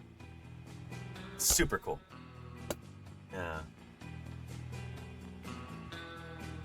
Anyhow. And Dirter Best says, the first question to this is, how many times did life start from scratch? Once, says Dirter Best. No, that's the thing. And that's why I really want to talk with Charles about this. I think that would be a ton of fun to bring him on here. I actually want to go to Berkeley and like maybe do a stream with him from a classroom there, so he has access to a whiteboard and a projector and all of this, and we'll stream it and do Q&A live. But Charles is working on this problem. He suspects that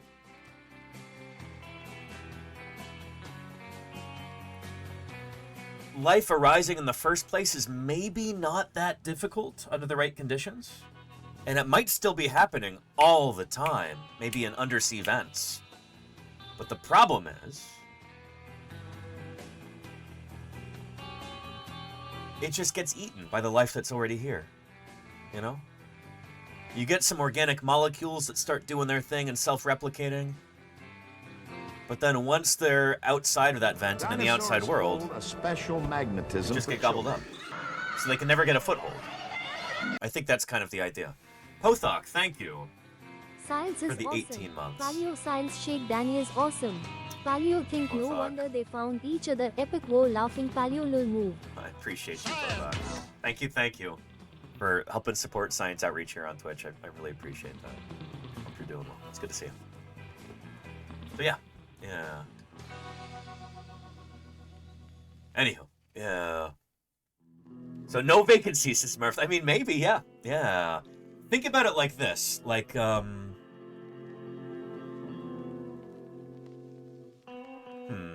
maybe this is not a good analogy, but,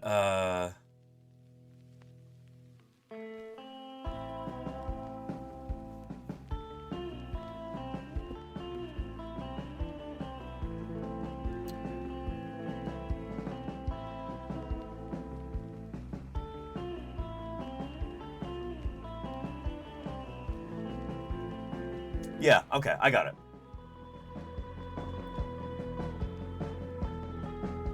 Imagine you want to start a car company selling cars.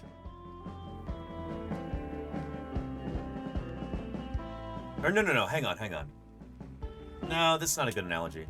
I was gonna say, imagine you want to build a theme park, but you're like, I don't know. You're 12 years old, and you want to build a theme park. And you set up shop next to Disneyland in Anaheim. And you're like,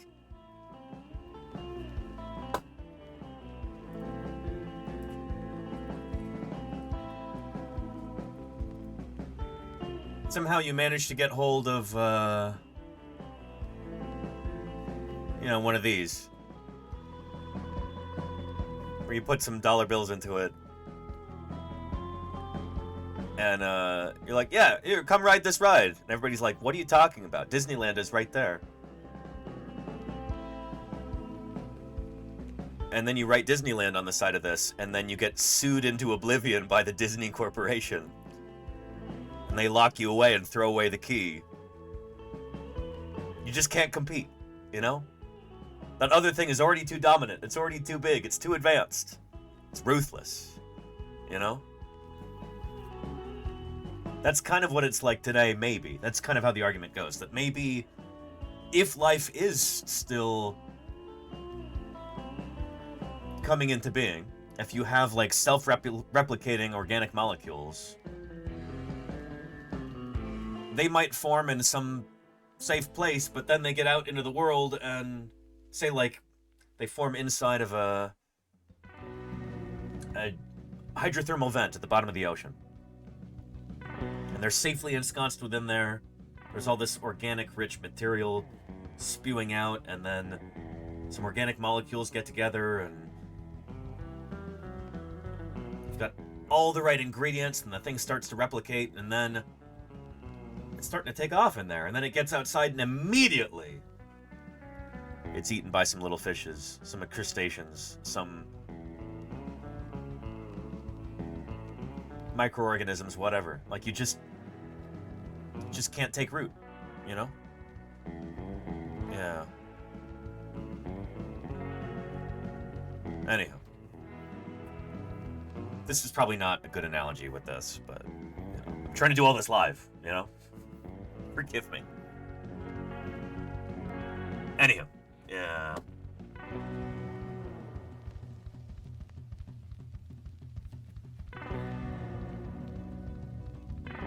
Protaxides. I don't know anything about that Ace SP. I barely know how to pronounce it. That's one of these weird,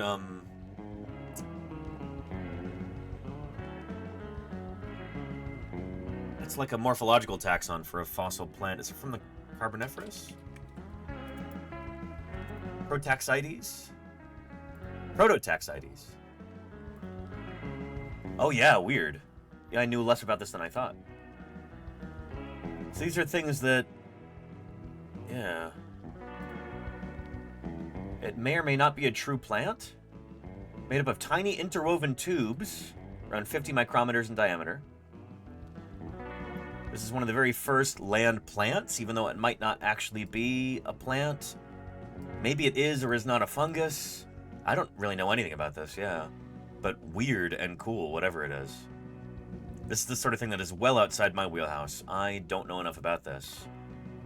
But I betcha some of my colleagues at Berkeley would. I bet Cindy Louie would have something to say about this.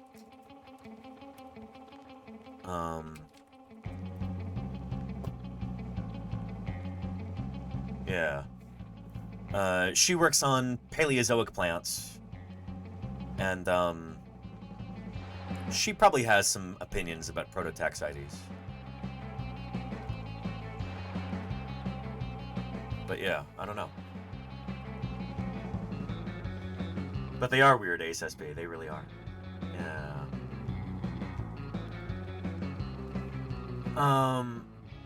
And Utah Raptor says, try to find an example. If we make life on an artificial primordial soup and then release it, the poor thing would be picked apart instantly by bacteria and fungus run. Exactly. Yeah. Yeah. Anyway, I need to do a Blue Sky post, and we'll do Metazua here before I forget.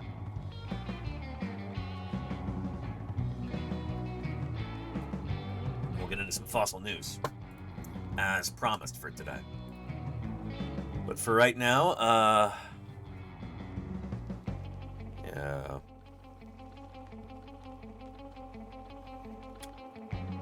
Quick screenshot there. Let's see if that's usable.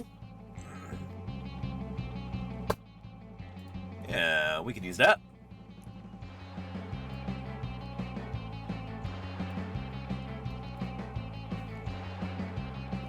There we are. Oh, this is drooping down. Yeah.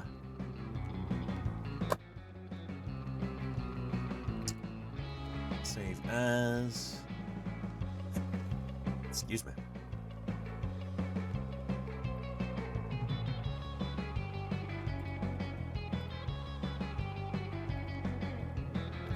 Let's post it.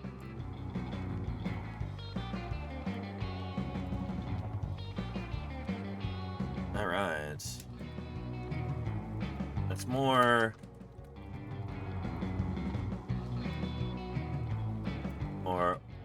We've got more Wheel of Fossil News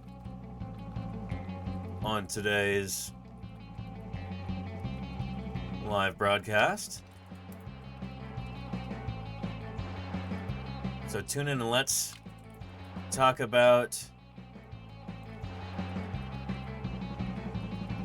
some randomly selected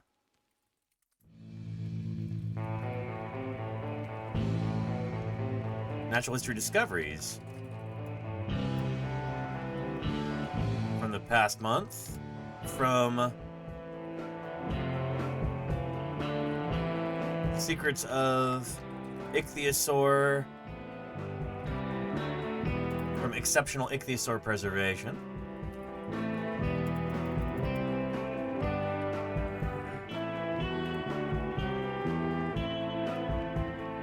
To what else is a good example?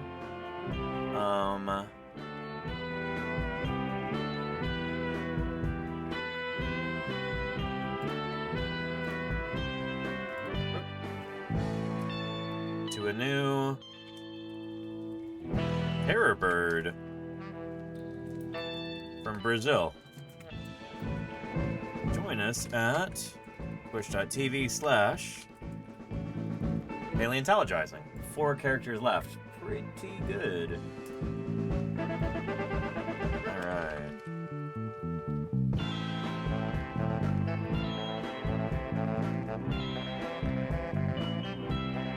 Or a life-sized Nanotyrannus. A life-sized 3D printed skull of Nanotyrannus.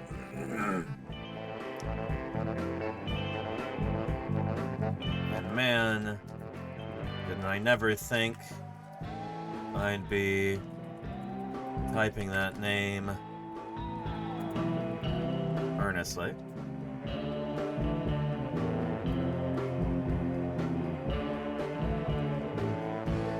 A marine turtle hind flipper. And various framed prints of scientific figures. There we go. Looks good. Let's post it. Hold on to your butts. No typos detected. There we go. And Dirterbus says, Danny, you've got my mind churning with that potential original life theory. It's interesting stuff to think about, you know? And I'm by no means an expert in this. This is outside of my realm of expertise. This is not what I work on personally. But I have colleagues who do work on it, and I mean, who wouldn't be curious about this kind of thing? It's like the ultimate origin story, you know? All life on Earth. You and me and everybody we've ever met and every other life form on this planet. All descended from a single common ancestor? What was that? And where was that? And when was that? What's the story there? You know? Anyway, if you'd like to help get the word out and bring people to this broadcast, you can interact with that post if you happen to be on Blue Sky. There's the link there in the chat for you.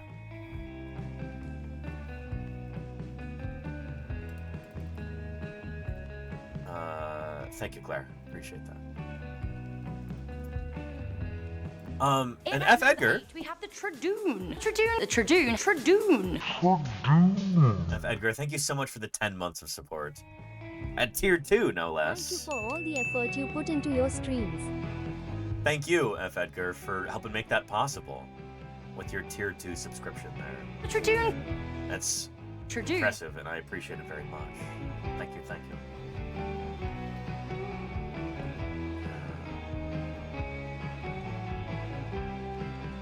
Anyhow. Tradoon. Speaking of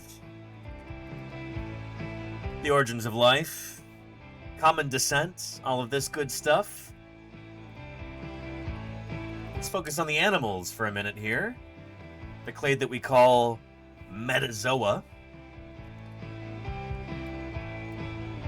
We're going to play a little daily challenge game called Metazoa, which I guess is kind of a pun on that term, metazoa.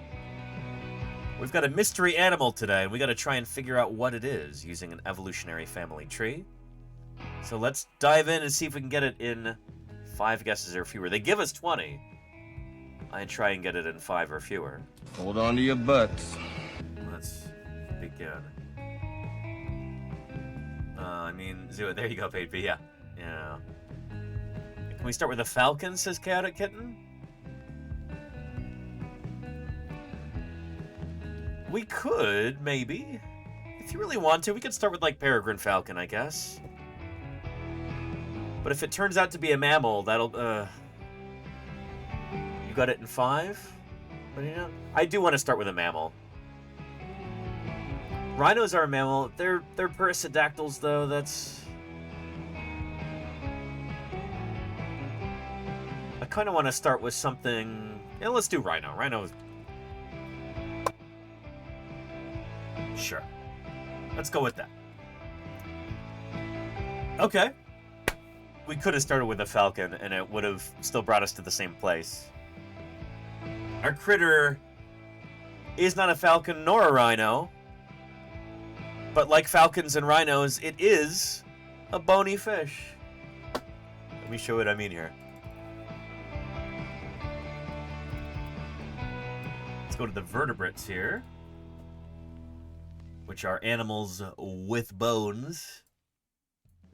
And basically vertebrate, this term, you might as well just say fish. Because all vertebrates are fish. Birds, mammals, amphibians, and these other fishes, they're all fish. We have jawless fish here, jawless vertebrates. We have fish with jaws, the jawed vertebrates, Gnathostomata. If the cartilaginous fishes over here, which are fishes that have cartilage skeletons, think sharks, skates, rays, chimeras, cartilaginous fishes, the chondrichthyes. And then you have the bony vertebrates, the Utiliostomai, bony vertebrates, bony fishes essentially, ray-finned fishes, and then lobe-finned fishes. And all of these guys are a kind of lobe-finned fish, because this includes the tetrapods. Tetrapods are amphibians, reptiles, and mammals. Those are all tetrapods. They are a kind of lobe-finned fish. But anyway, this didn't say Sarcopterygia. It didn't say lobe-finned fish. It says Utiliostomai. So we know it's not this group, but it is a bony vertebrate, a Utiliostomai, part of Utiliostomai. So our critter's got to be a ray-finned fish. Now this is tricky because among the ray-finned fishes, there is one clade called the teleosts, which is the vast majority of all modern fish species. Where's that diagram that shows how they branch out? What is it called? A spindle graph?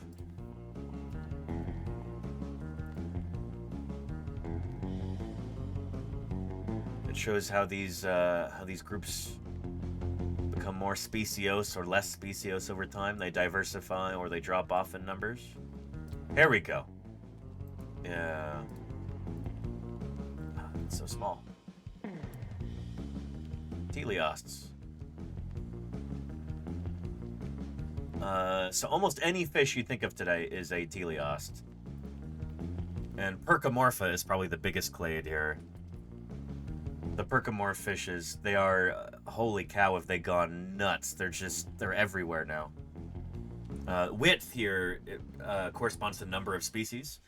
Sometimes different groups have a burst of speciosity. They diversify, and then they become less diverse over time. And then sometimes they go extinct, like the semi-anodid fishes do at the end of the Cretaceous. But sometimes fishes like the Percomorphs, different groups like this, they arise and then they hit a big break. Like these other fishes go extinct here at the KPG. These guys explode in diversity afterward. And there's literally thousands of species.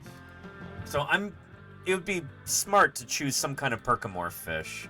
Just by the numbers, it's probably going to be one of those. There's the Percomorphs. Yeah. Let's try something like bass. That's a good one to start with, maybe.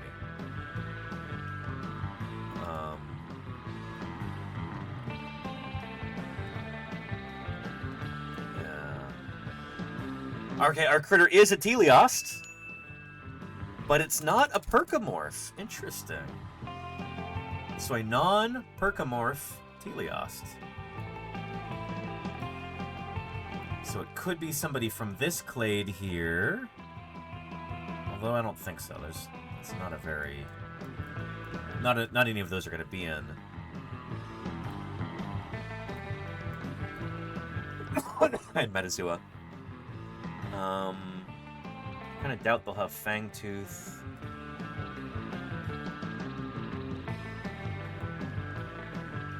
Where's the anglerfish?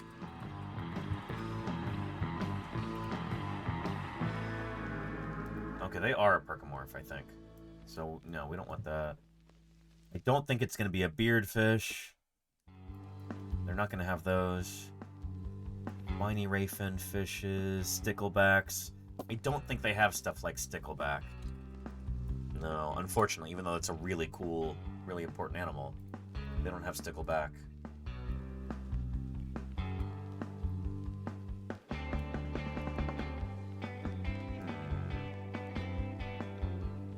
It's not going to be a lizardfish. It's not going to be a jelly nose. There's so many different kinds of bony fishes. Rayfin fishes that are not in Metazoa. Could be something like a trout or a pike. Let's try trout. I know they have that.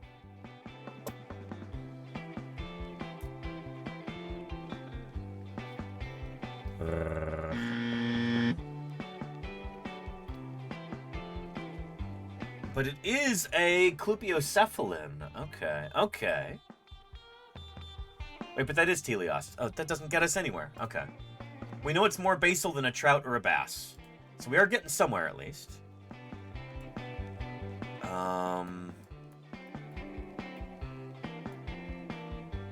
They're not going to have salamander fish.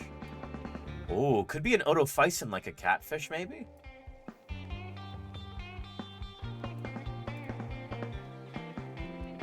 Yeah. Let's try catfish.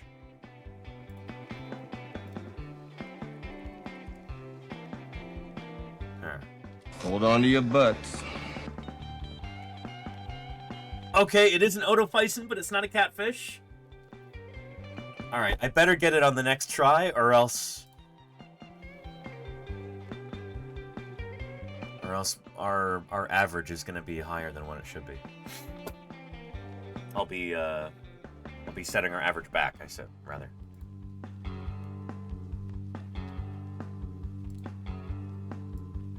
So the otophysin fishes are ones that have like a specialty hearing kind of, do they have that here?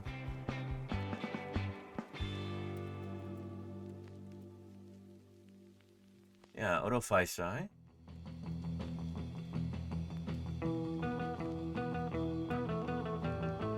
Bullheads, barbs, squeakers. Oh, knife fishes. Well, American knife fishes are... Is the electric eel one of these?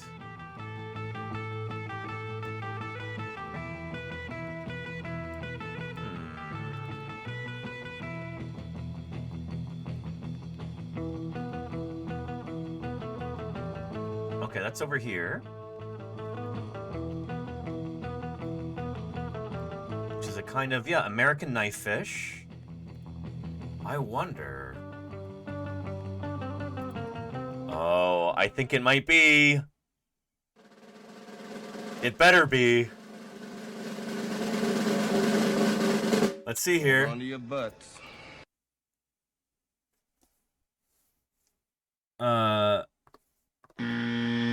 No. Rat. And yeah, electric eel was the answer not that long ago, Charlie's Dragon. At least I seem to think it was. Yeah, there you go, Pothok.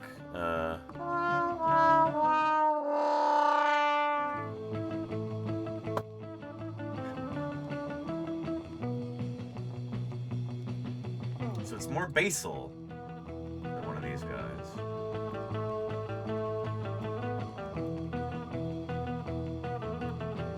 They don't have barb, right?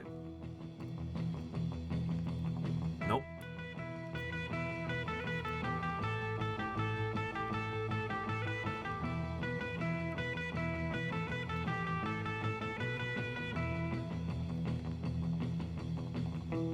Is it piranha? It's gonna be piranha, isn't it? I want to be extra careful about this because we're kind of bleeding guesses. I need an otophysin that is more basal than Chirasophysae. This is Chirasiformes.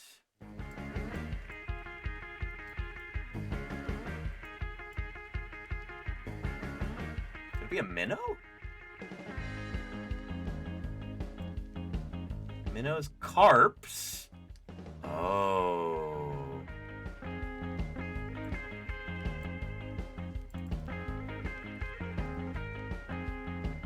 Carps are over here. This would include things like the goldfish. Oh, I wonder. Man, this is a species group.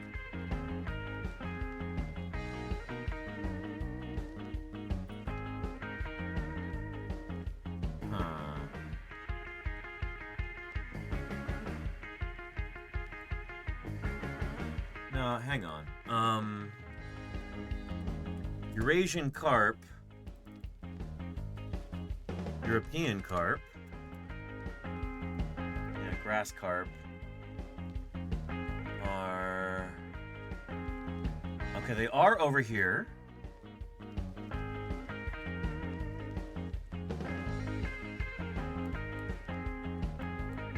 And they are part of... Which clade is this?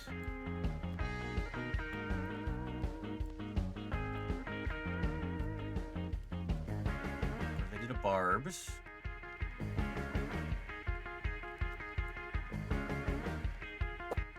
Let's try that. Let's try carp.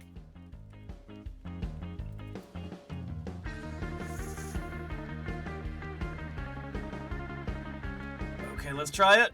Hold on to your butts. And there it is. 6 guesses. More than I would like, but there it is. Yeah, carp.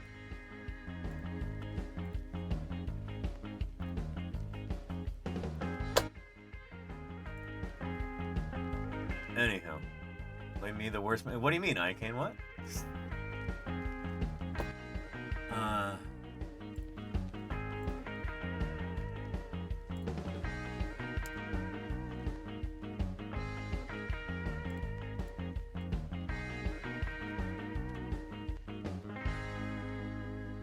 There we go.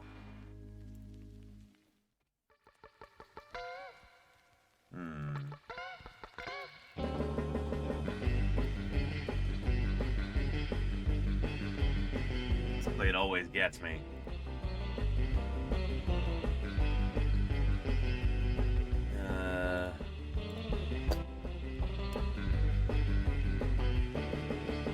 There we go. And hey, Captain's over. Yeah. Let's take a look at that critter. Common carp. I'm pretty sure that we've talked about these before. I'm pretty sure we've gotten them before on Metazoo.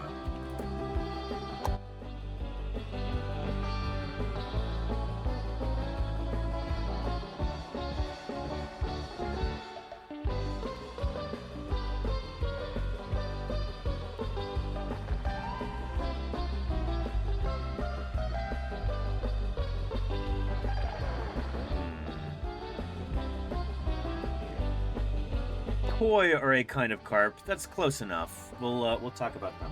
Here's a video from Animal Fact Files on them. Yeah, a subspecies of the common carp. Widely accepted as a subspecies of the common carp. For hundreds of years, these fish were kept by Chinese farmers in their rice fields as a source of food. Later, this practice was picked up by farmers in Japan who saw the potential of raising the carp as an ornamental species. Plus, while I can't personally vouch for this, according to some people, carp doesn't taste very good, so maybe that had something to do with it. Beginning in the early 1800s, the common carp was bred for color mutations, and the trend spread throughout Japan. Thus, the koi fish was born. It wasn't... This is really cool. I was just reading about this last night. The idea of selective breeding for different colors and stuff like that. We've got that in cats and other domestic animals. But I was reading about this with regard to old Chucky D, Charles Darwin. a big part of his book, The Origin of Species,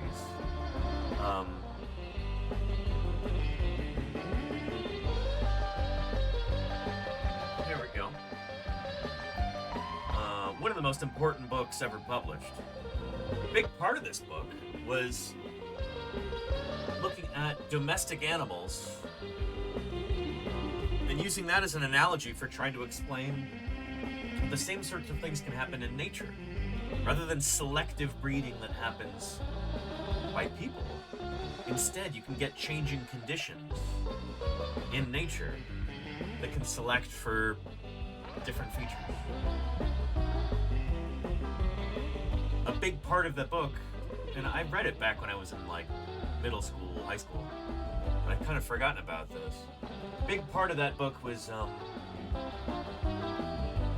looking at and talking about different domestic animals, whether it's dogs or fancy pigeons or whatever. And just pointing out to people that, like, hey, these are all the same species, but you get these wildly different fur or plumage colors, different shapes and sizes, different body parts. These are all selectively bred. Nature can do the same thing under the right circumstances. But what was surprising to me, focus over here. This is one of the books that I've been reading lately, by geneticist Sean Carroll. Loving this so far. Really, really well written.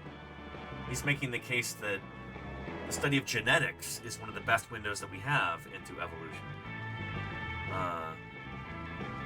So it's not survival of the fittest, it's like, how are organisms constructed? How do genes do that? And how do we know? And why is this important? That's kind of the focus of this book. But one of the points that he was making is that, like, when Darwin was writing about this and the origin of species, a lot of people kind of didn't remember how they got different breeds of pigeons and dogs and cats and stuff like that. And Darwin was pointing out, like, no, they're people who selectively breed these. These are not different species. They're all descended from an ancestral stock, like you'd find in the wild. They've been modified. People had forgotten about that, so he has to, like, lay that groundwork in the book before he could use that as an analogy for natural selection. First, he has to introduce people to the concept of artificial selection. Be like, hey, I know pigeon fanciers know this.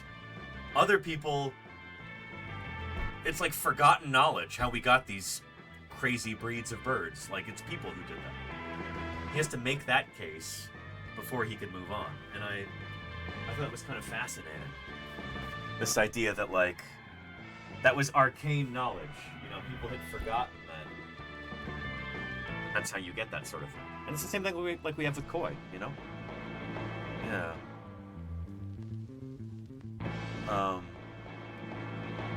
But yeah. Anyway, here we go. It wasn't until 1914, however, that the world became aware of the well, carp doesn't taste very good, so maybe that had something to do with it. Beginning in the early 1800s, the common carp was bred for color mutations, and the trend spread throughout Japan. Thus, the koi fish was born. It wasn't until... Pate B makes the point, well, thinking of life beyond one generation is a big task to surmount for many of us mortals. True, yeah. I mean, that's what paleontologists and other evolutionary biologists, people like geologists, that's what we do, you know? We're trained to think in that way. It's just... that's the air we breathe. That's the water we swim in, so to speak. Yeah. 1914, however, that the world became aware of these colorful carps at an And Voss says, so koi are a type of carp? Yeah. Again, here.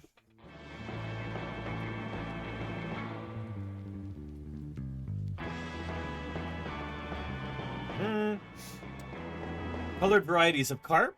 Yeah.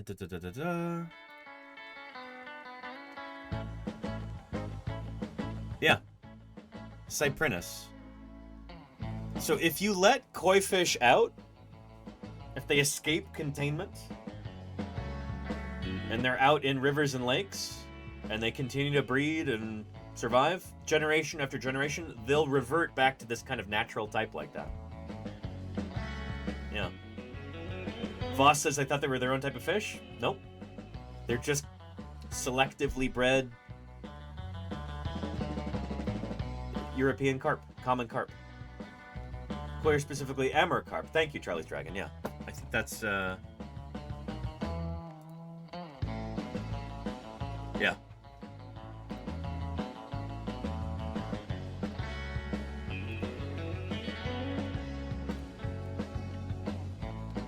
Various carp species were originally domesticated in China. Yeah. Anyway, here. We'll go back to the beginning. Widely accepted as a subspecies of the common carp. For hundreds of years, these fish were kept by Chinese farmers in their rice fields as a source of food. Later, this practice was picked up by farmers in Japan who saw the potential of raising the carp as an ornamental species. Plus, while I can't personally vouch for this, according to some people, carp doesn't taste very good, so maybe that had something to do with it. Beginning in the early 1800s, the common carp was bred for color mutations, and the trend spread throughout Japan. Thus, the koi fish was born. It wasn't until 1914, however, that the world became aware of these colorful carps at an exhibition in Tokyo. Koi fish swam their way into the hearts of people across every continent, and today they are widely kept around the world. Sorry, Antarctica.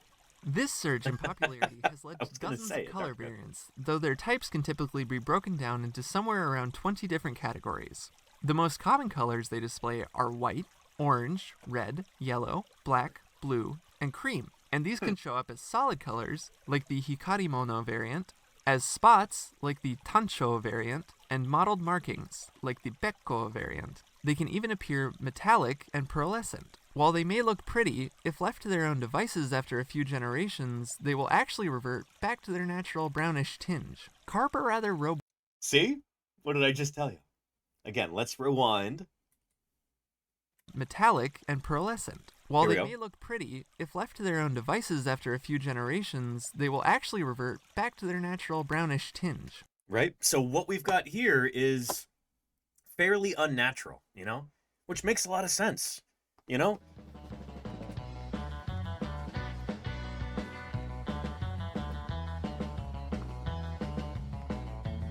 We look at these and we go, those are really beautiful. Like, these are really pretty. I love the colors, you know?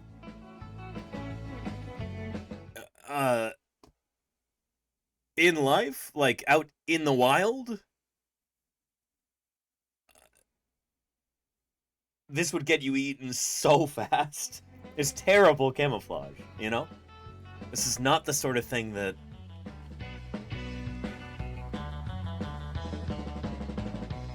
Not the sort of trait that you would evolve if you're trying to escape predation. Especially when you're a small little koi, small little carp. You get picked off by birds or frogs or little mammals or whoever, you know? It's because these are selectively bred that you can have these wild colors like that. I think birds in particular would go nuts over these because birds can see in color, whereas cats can't. But yeah. So yeah, again, if they're out in the wild, those weird mutations that give them this kind of coloration like this would be a huge disadvantage, and you would lose that in the population within just a few generations, you know? Yeah. They can even appear metallic and pearlescent. While they may look pretty, if left to their own devices after a few generations, they will actually revert back to their natural brownish tinge. Carp are rather robust fish and can survive in many different environments. Koi fish... I don't think they can survive lightning strikes, though.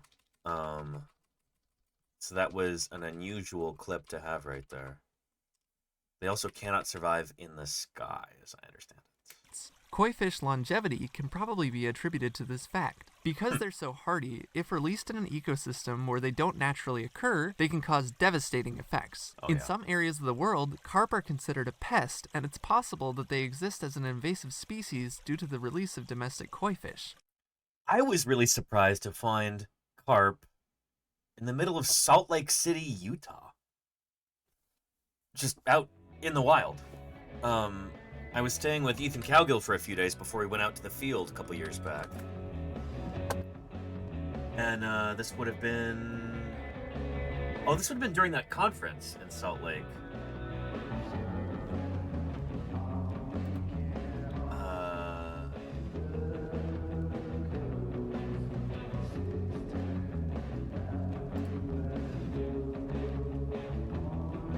that 2023? I think it was. Yeah.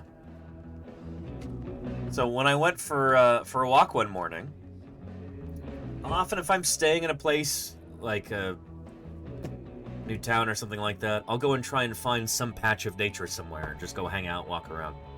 And so there's a public park there that had some streams and creeks running through it and some wetlands areas. And so I'm walking around there, just trying to spend some time in whatever small patch of nature I can find. And I just hear all this commotion, and there are these big old carp swimming around like this. Invasive carp. And they must have been descended from koi fish that somebody had released. You know? Some person is like, well, I've got these koi and I'm moving away, or I can't afford to keep them anymore. I'll just let them go, you know, I don't want them to die. And now they're, holy cow, they've got a self-sustaining population out there. And they're probably out-competing some of the native fish species. Yeah, and these were big. You know, one of them was like this. They were big. So yeah. Yeah, just in the middle of Salt Lake City. Yeah. And yes, indeed, Voss, yeah. Yeah. Like, fancy coloration like that is one of these things that is really prized by selective breeders.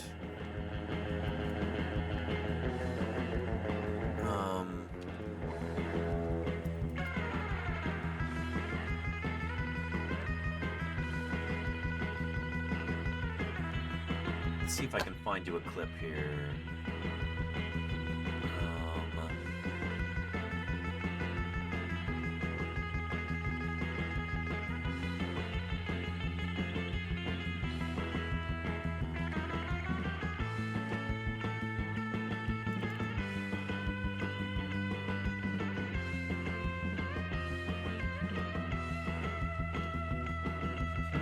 I bet you there's something in here.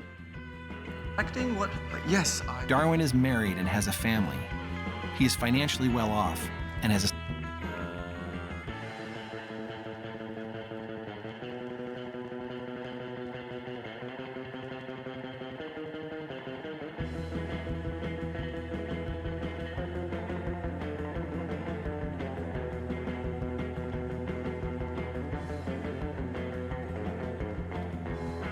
Looking for a good clip here.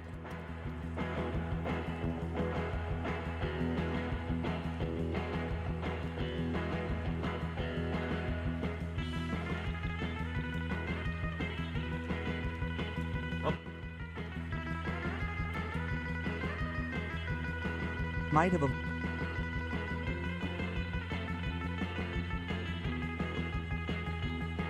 This is the same video with a different title on a different channel. It's frustrating. Let me just find a passage for you from that book, because I think it's so well written, and I feel like...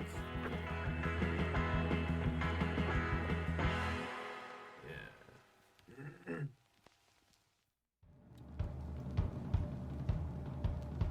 Here we go.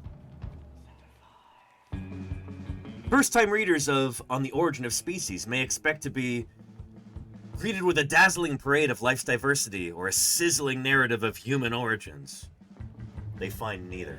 In Chapter 1 of the most important book in all of biology, we get pigeons.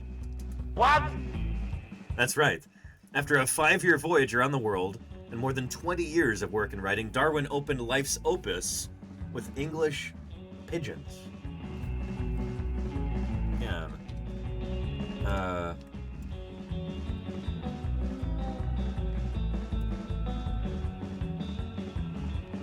These are considered pretty humble animals. Rock doves, pigeons. But it turns out they're extraordinarily important for the history of biology. And they're just cool. So this was the first of many brilliant master strokes. Before explaining natural selection and the descent of all species from common ancestors, Darwin chose to explain the ideas of selection and descent in the more familiar form of pigeon breeds. Darwin himself was a pigeon expert. So, here, let me find you a video to place under this.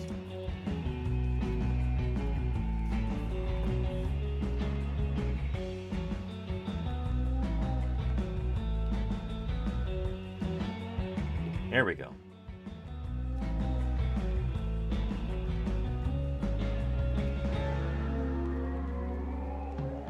So he explained at the outset, believing that it is always best to study some special group, I have, after deliberation, taken up domestic pigeons. I've kept every breed which I could purchase or obtain, and have been most kindly favored with skins from several quarters of the world. Pigeons taught Darwin about the interplay of variation and selection, and convinced him that natural selection on slight variations could, over time, account for the large differences among species. Darwin pointed out that the variation of pigeons was so markedly different from one another that if shown to an ornithologist and told that they were wild birds, the ornithologist would be, each pigeon would be ranked as well-defined species. But Darwin deduced correctly that they were all descended from the rock pigeon, from the pigeon that you see in cities and stuff today. He then applied his insights from pigeons to all of nature. Naturalists and breeders were misled by appearances into thinking that every kind of domestic breed, cattle, sheep, dogs, cats, etc., came from separate ancestors. But Darwin wrote, "When I first kept pigeons and watched the several kinds, knowing how true they bred, I felt fully as much difficulty in believing that they could ever have descended from a common parent, as any naturalist could in coming to a similar conclusion in regard to the many species of finches." His explanation for the lack of appreciation of the effect of selection was simple.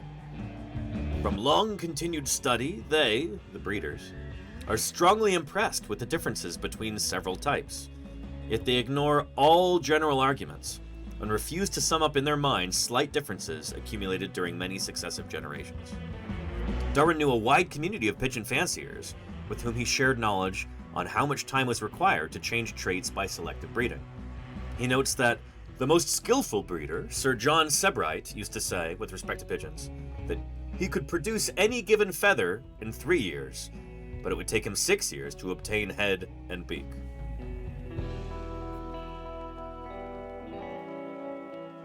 Every single one of these that you're seeing right now is a special, artificially selected breed of pigeon.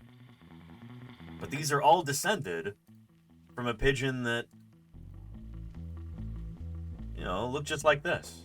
Like what you might see eating some French fries at the train station.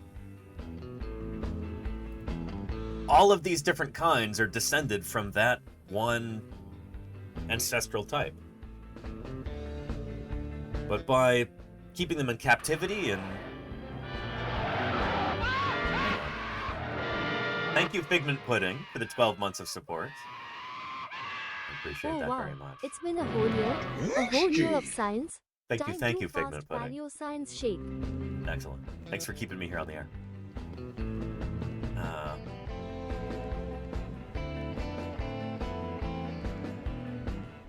By keeping these pigeons in captivity and choosing who breeds with whom, you could make sure that you're only getting baby pigeons descended from certain pairs, and you can get all these crazy features like this. And PDTQC, thank you for the follow. Welcome to Paleontologizing. Yeah.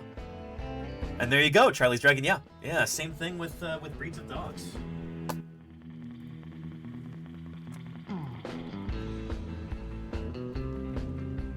Like, we've got a crazy variety of different dog breeds that are all descended from,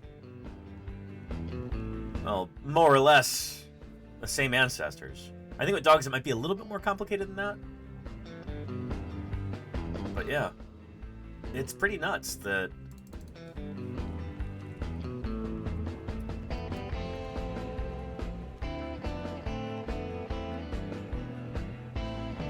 these two creatures are the same species. Dogs are really weirdly plastic in the way that they exhibit different traits. So, like, you can get really extreme morphological differences if you just modify a few genes. And when I say modify a few genes, I'm not talking about going in there in the laboratory and using CRISPR or something. This is not laboratory genetic engineering. This is old-fashioned genetic engineering through artificial selection. Just selective breeding over time. It's still the same thing. It's still genetic engineering. It just takes a lot longer, and it's a lot messier. And it, yeah. But it's the same principle. It's the same mechanism, you know? Well, not the same mechanism, but the same... You're doing the same thing, you know? So, yeah. Anyhow.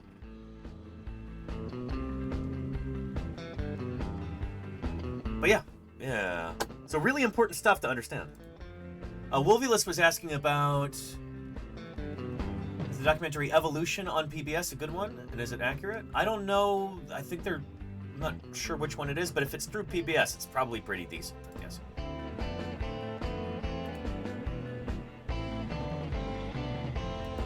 So anywho. But koi fish are a good example of this too, this kind of selective breeding like that, getting all of these different, all these different wild phenotypes, you know? Yeah. Oh yeah, that is a good one, if Claire is thinking of the same one. Yes. Yeah, there you go, Wolvulus. They can cause devastating effects. In some areas of the world, carp are considered a pest, and launch was successful? I'd heard that had been scrubbed. Shoot. I'm glad it was successful. I was sure that that had been canceled due to all the budget cuts and everything. Oh, good for them. Cool. Yeah. Not an April Fool's joke. Yeah, and also they said it was on April 1st and everything, and just how incredibly messed up and incompetent and, frankly, fraudulent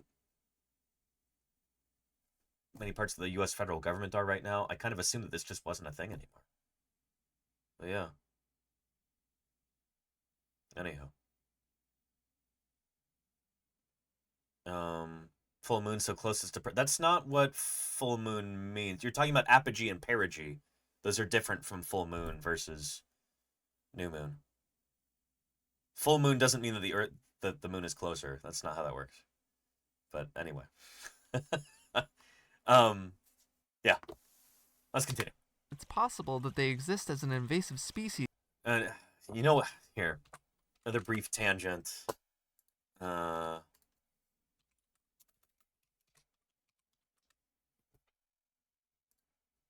kind of thought it was, I don't know, the whole thing did sound like it was an April Fool's joke. These are the latest pictures from the Mars probe, NASA's most recent triumph in space. The Mercury project, the Apollo missions, and the Mars probe. Now NASA embarks on its most daring and exciting... It's also apogee. Oh, okay, cool. Thank you very much. We no, have an announcement to make. Perigee, I think, is where it's closer, right? I think apogee is further away. But yeah. On July 4th of this year, America will blow up the moon. We have the technology. The time is now. Science can wait no longer. Children are our future. America can, should, must, and will blow up the moon. Yes, and we'll be doing it during a full moon, so we make sure we get it all.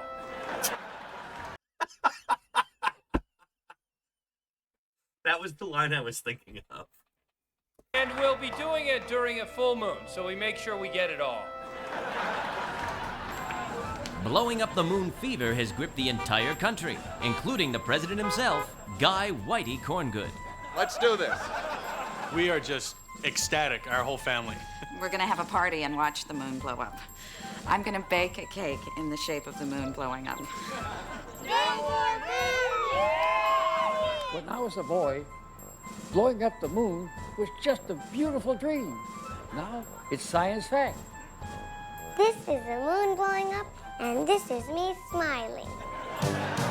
Look out, moon, America's gonna get you, gonna go kaboom. Was nice to admit you, 'cause you don't mess around with God's America. Anyway.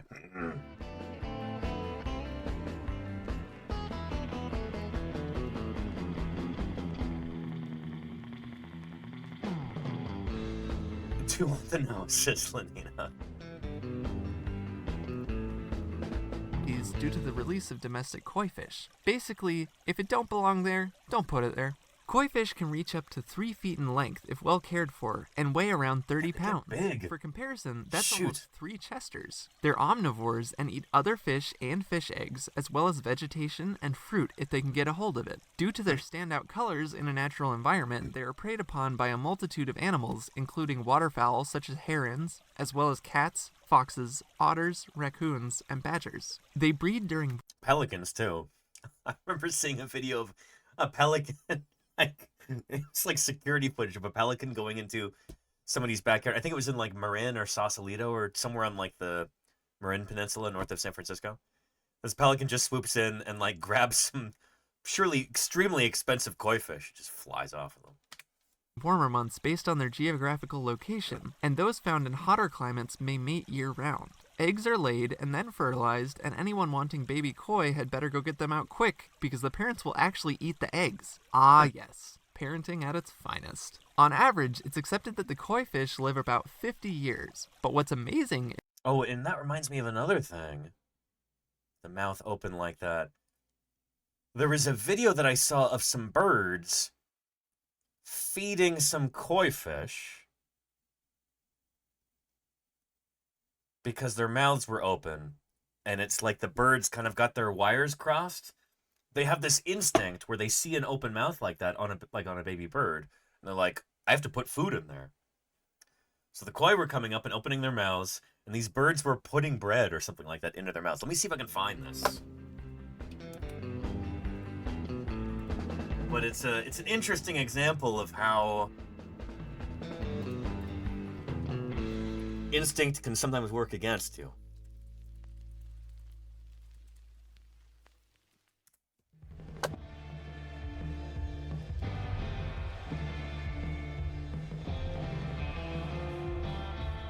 And this is not a heron using bread as bait to catch fish. This is like a bird being confused.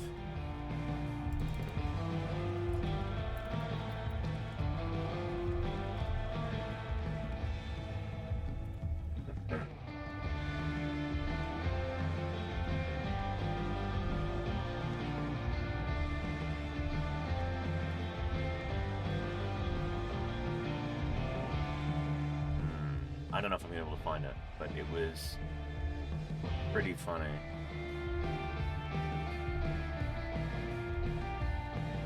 It wasn't a swan doing this, but here's footage of a swan doing it anyway. This is not the video I was looking for, but...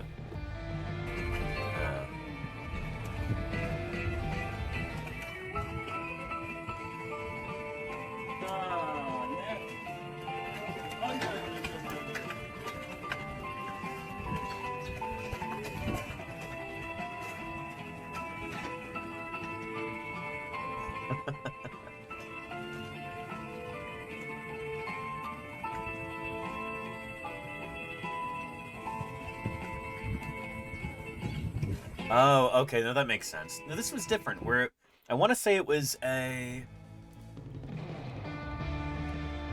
some sort of passerine bird. It was like a grackle or somebody like that.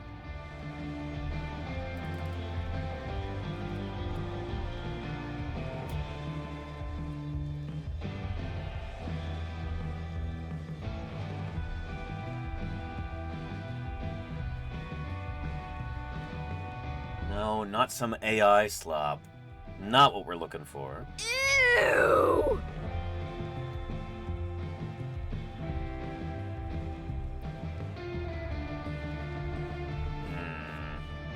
Shoot, I don't know if I'm going to be able to find it.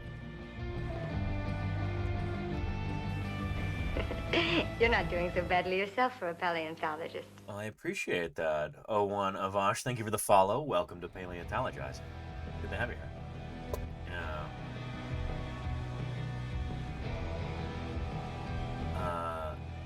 And here she is feeding the babies and then is like, wait, I don't have babies. Exactly, Janae Raven, yeah. Yeah. Or maybe that bird did have babies back in the nest, and so she's got those hormones going or something. I don't know what the story was, but I don't think I'm going to be able to find it.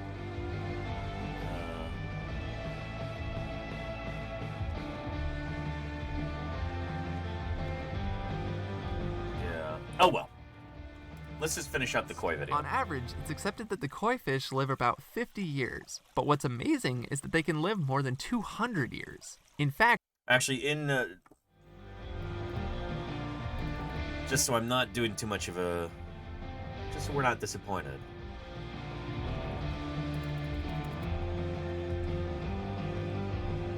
I'll show you a video of a heron fishing with bread. This is pretty wild. So here is a heron who's got some bread right there. And the heron could just eat the bread. But this is a very clever creature. She realizes that she can get a better meal than just the bread. She can lure a fish over with the bread, catch the fish, and eat the fish.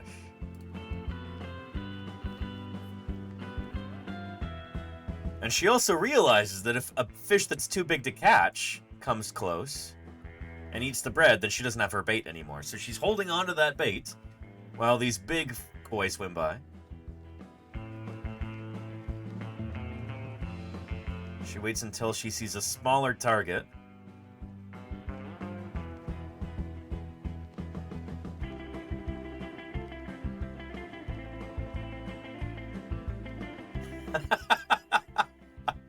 How cool is this?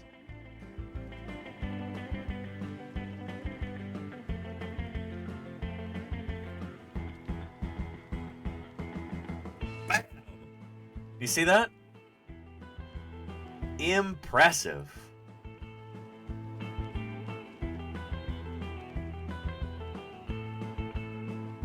So, give a man some bread, and he'll eat for a day. Give a heron some bread, he'll catch some fish with it. Pretty cool. Pretty cool. That's a living dinosaur right there. Dinosaur tool use. Exactly, Shaggy Rex. Yes. Super, super cool. Yeah. Oh, and Charlie's Dragon made the same joke, or maybe better. Feed a bird a piece of bread and it eats for a day. Teach a bird to fish and it eats for the rest of its life. There you go. Yeah. Ducks like frozen peas, yeah. Yeah, or thawed peas, too. Yeah. Anyhow, cool stuff. In fact, the oldest recorded living fish was a koi fish named Hanako. She was born in 1751 and lived to be 226 years old. She outlived multiple generations of caretakers and survived both world wars as well as the Edo and Meiji periods of Japan, which, for the uninitiated, were times of great change and upheaval in Japanese history. Scientists were able to determine her age based on growth rings on her So scales, she did not get eaten much by a like the heron. growth rings of a tree. Also, I wanted to point out that Hanako was born far earlier than what most consider the origin of koi fish, which we previously stated happened in the early 1800s. While ultimately, I don't have any facts to back this up, my guess would be that small populations of koi fish were kept by more influential families at the time, because the practice of ornamental fish species was not a novel idea. Goldfish had already been bred in China for quite a while, so the concept of breeding fish for their looks was nothing new in East Asia. Let us know if you know more about Hanako's story. Koi fish are a symbol of power and prosperity, as well as love and friendship. A Chinese legend tells the tale of a koi who swam upstream for many miles over waterfalls and through rapids to reach the Dragon Gate at the top of a mountain. Once the koi reached this sacred place, it became a great and powerful dragon. I, for one, love the idea of swimming dragons. How about you? For more information on koi fish, feel free. Yeah, here, I can find you a video of a swimming dragon. Oh, here's a link to that video, by the way. And thank you, Dynameme, for the follow. Welcome to Paleontologizing. Good to have you here.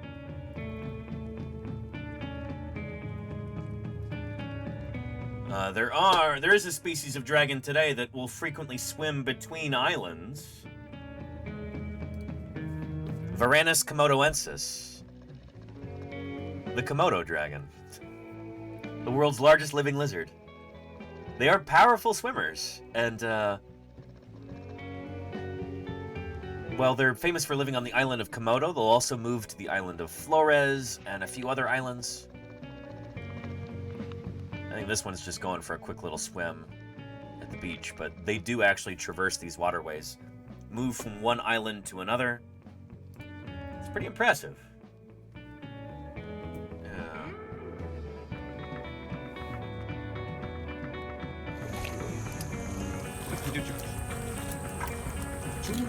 New Moses. There you go, Shaggy Rex. Yeah. I need someone to go over there. Yeah, maybe Charlie's Dragon. See, you two are thinking the same thing. Yeah. There you go. Hi. Oh, fuck. I see that. Yeah, look at that sculling tail. It is a lot like a mosasaur. Ooh, go fast. You can move.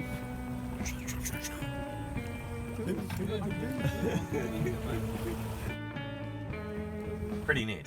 Pretty neat.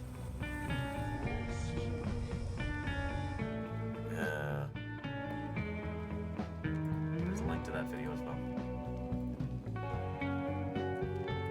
Dynameme says, I think it's the most dinosaur-looking animal we have. I mean, we do have a lot of living dinosaurs today. How many species? Over 9,000! Not a joke. Most estimates put it over 10,000 species. But birds are all living dinosaurs. Every single last one of them. They all descended from a single common dinosaur ancestor, so they literally are, by definition, dinosaurs. So yeah. A few of these get a lot of attention for being, excuse me, superficially very dinosaur-like. Maybe the cassowary in particular is one of these. We've got a cassowary emote kind of celebrating this.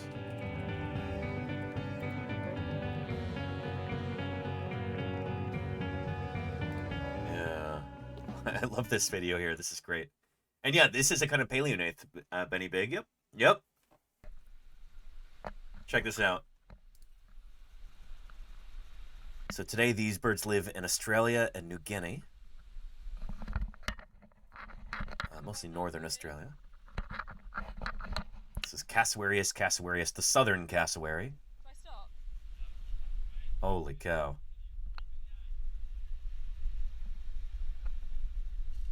Help me. Yeah. Pretty impressive. Yeah, I think there's 3 living species of cassowary, but I'm not totally sure. Hi. Are you paleontologying? And welcome, of Vlahaulus. Thank you for the follow. Good to have you here. So this not only looks like a dinosaur, it literally is a dinosaur, because it's a bird. There's that, and then the shoebill also is pretty famous for its appearance. This is related to hammercops, and then outside of that, pelicans. But check this out. Really cool. Balaniceps rex is the genus and species name.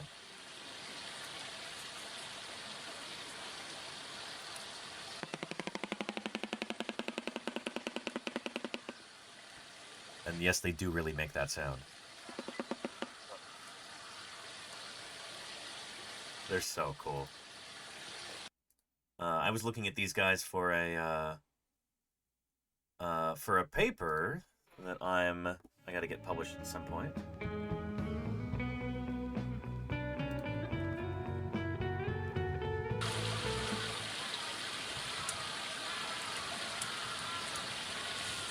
Are they dangerous? No.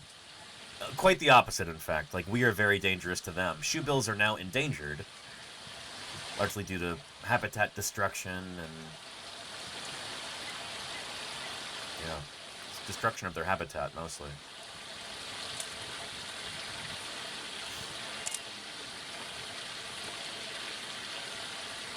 Yeah.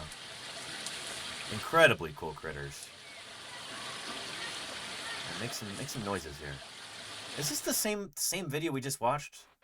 I think it is.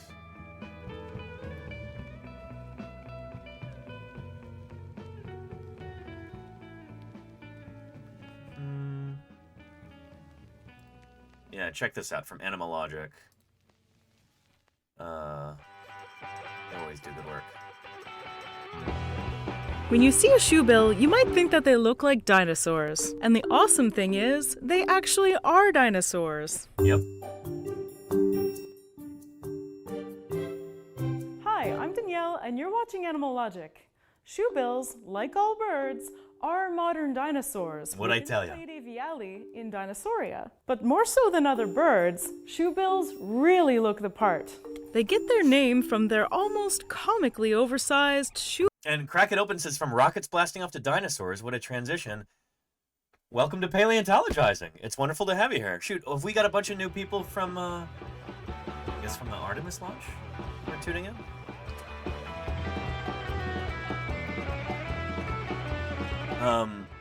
If people tune into Twitch to watch that launch, then, oh, wow, I'm like nowhere near the top. Usually I'm right at the top of science and technology. But, yeah. Darn. Anyhow. Shoe-like bill. Welcome. The rest of their body is also really strange, looking like a hodgepodge of different creatures. They have very awesome... Radical Static says, can they hurt humans? No, like I was saying, it's kind of the opposite. They are endangered because of us. So they have much more to fear from us than we'd have to fear from them. Yeah, here, I'll show you on our Tree of Life here.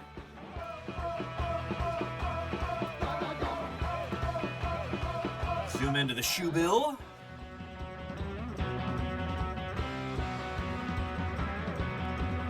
It's squashed completely flat.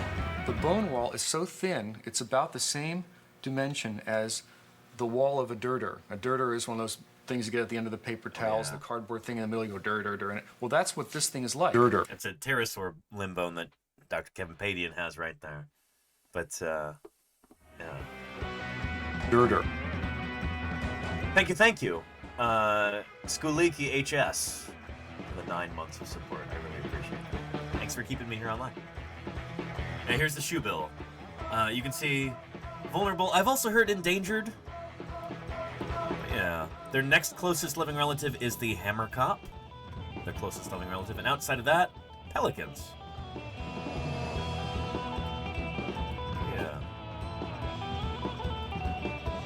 Ostrich or cassowary-like legs, a stork-like body, and a squarish head that looks like it might belong on a dollar bird, but with the flair of a mandarin duck. And their call? Well, the word jackhammer comes to mind. And Ace SP says, is it related to T-Rex? So, just because two critters have got a similar name doesn't mean that they're related. The name Rex just means king, and there's a number of different critters that have that as their species name. So,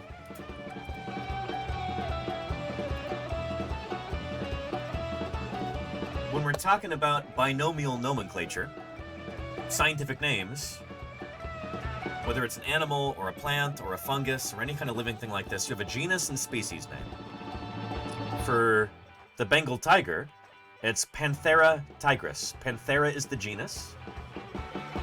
Tigris is the species. So within a genus, you've got sometimes several different species. So within genus Panthera, you also have the leopard, you've got the jaguar, you've got the lion. The lion is Panthera leo, the jaguar is Panthera onca, etc. So for Tyrannosaurus rex, Tyrannosaurus is the genus, Rex is the species. There can be different animals that have the same species name. So, like, a common one is, say, Mongoliensis. So it just means from Mongolia.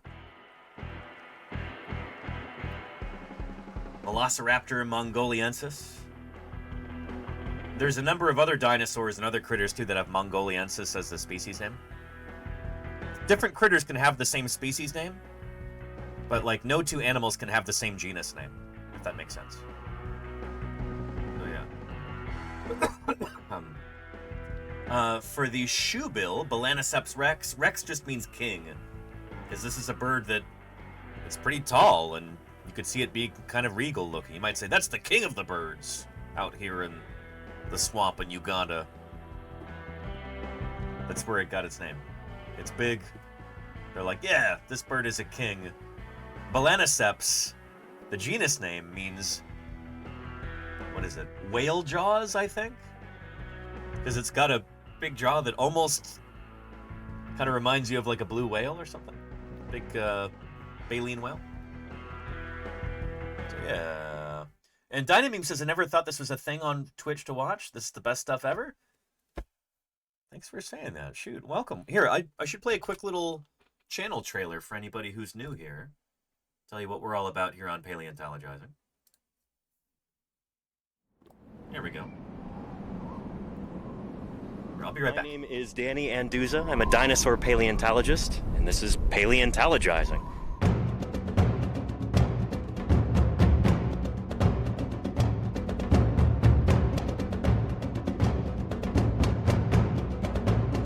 Science isn't just test tubes and beakers and white lab coats.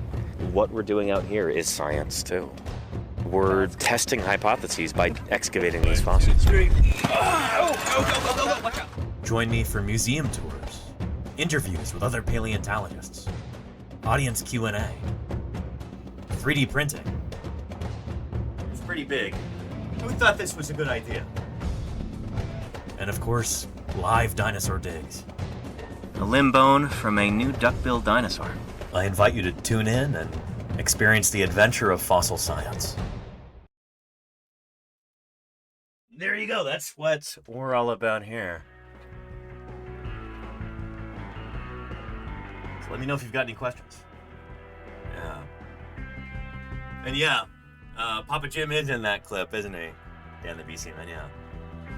But yeah. Anyhow.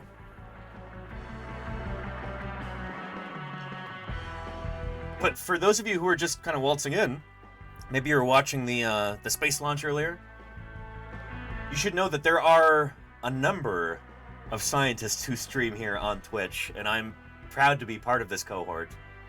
We've got geneticists and astronomers. We've got biologists and geologists. We've got a bunch of different people all doing cool science right here on Twitch. Yeah, including, there's another dinosaur paleontologist, Filippo Bertozzo from Italy. He streams under the name Dice and Dinosaur. He also does like tabletop role-playing games. So yeah. Anywho. But yeah. And Skuliki, you flatter me. My goodness. Thank you for the kind words. I appreciate them.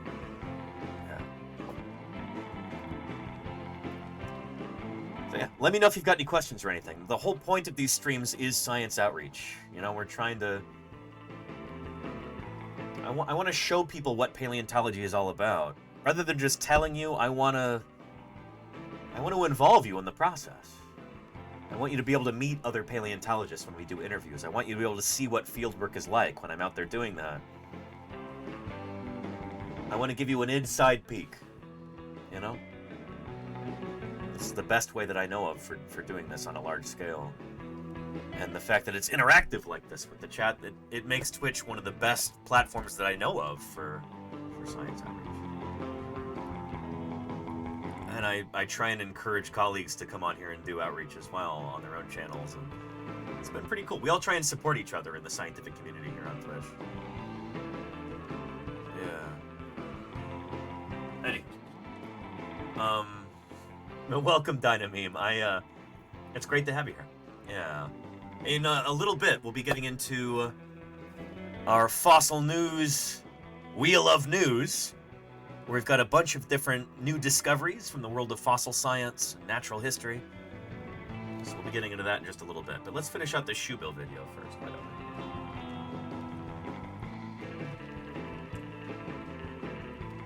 we? Anyhow. And thank you, Murph, for gifting Dynameme. No more ads for you, Dynameme, thanks to Murph's generosity. Thank you, Murph. I really appreciate that. Murph gifted a tier 1 sub to Dynameme. And Vasta Tarantula, I do know of an entomologist here on Twitch. Draw Curiosity. Can somebody give her a shout out? She and I actually did a stream together back in October at TwitchCon. So she works on like the flight mechanics and stuff like that of different winged insects, which I suppose is most insects. But I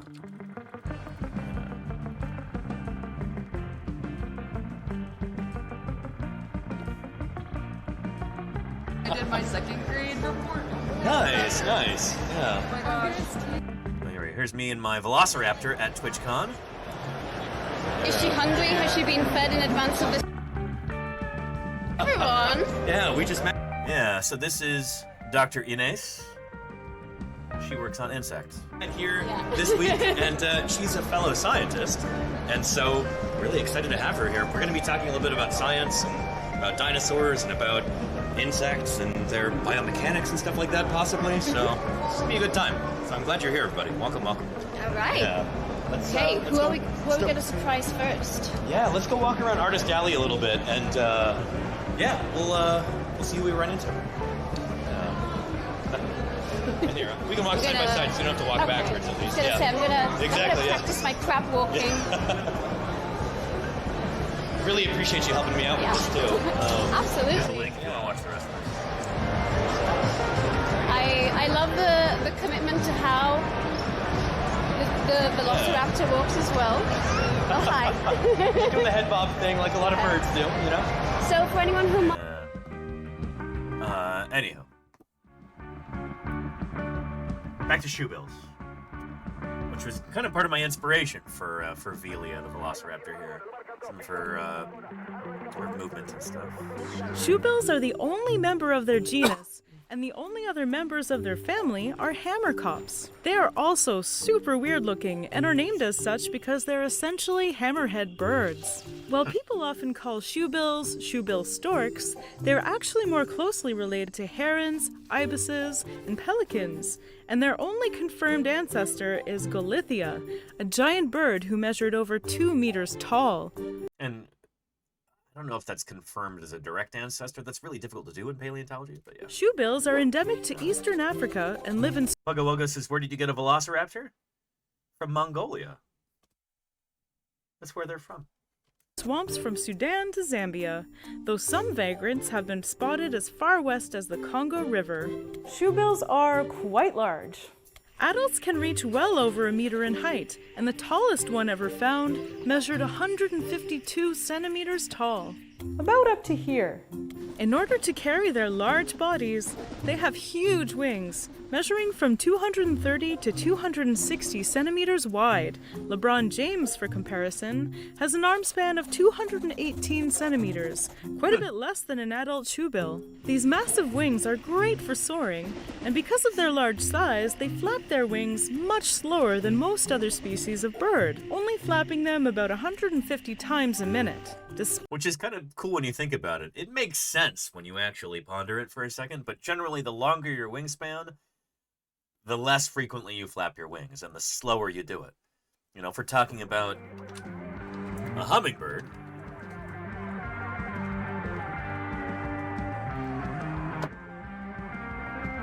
they're beating their wings so fast it could be, what, 30 times a second or more? So much so that in photographs it's often just a blur like this. Unless you have a really, really fast shutter speed, it's just... For a shoebill, it's going to be a lot slower. For soaring, and because of their large size, they flap their wings much slower than most other species of bird, only flapping them about 150 times a minute. Despite... And ASSP says, have to love the American comparisons. Yeah, I suppose outside of the Americas, you don't really have hummingbirds. So what would be a good comparison for a bird with really rapid wing beats? What's an old world bird? Maybe a swift?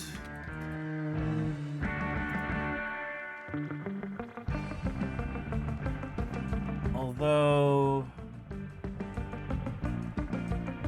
I don't know, they do a lot more like banking and turning and stuff like that. They don't have the super rapid wing beats.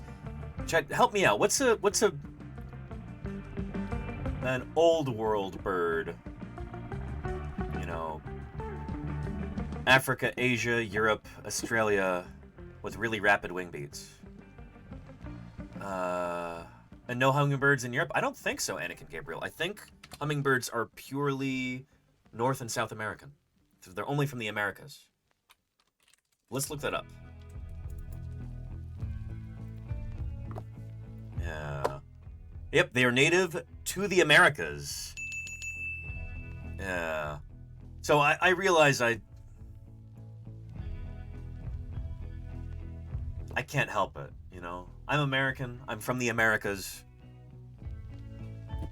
A lot of my analogies and comparisons are going to be... They're going to reflect that, you know? That's just who I am, you know? I try and think from a global perspective whenever I can. But sometimes that America's-centric perspective comes through. Like, when I think of hummingbirds as an analogy here. I am, of course, streaming to you from the beautiful, sunny San Francisco Bay Area. We have a lot of hummingbirds here. I see them on a daily basis. So, of course, they're going to be, you know, front of mind for me. But yeah. Anyhow.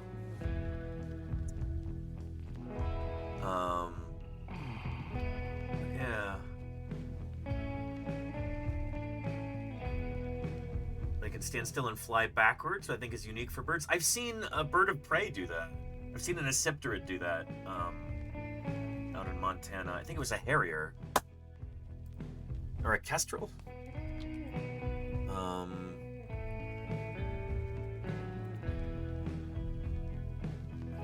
Of course, you search hovering harrier and you get the jump jet.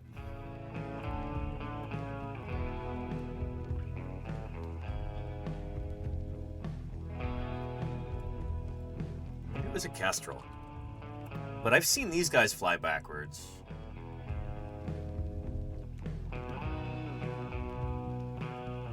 Yeah, in wind, they can kind of... They really like doing this. They'll just hang there in midair and they'll look down at the ground. They'll look for any tasty mice or voles or anything like that skittering around. And then they'll swoop down.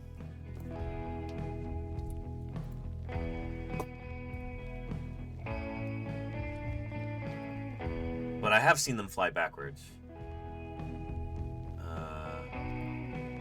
Yeah, here's an American kestrel.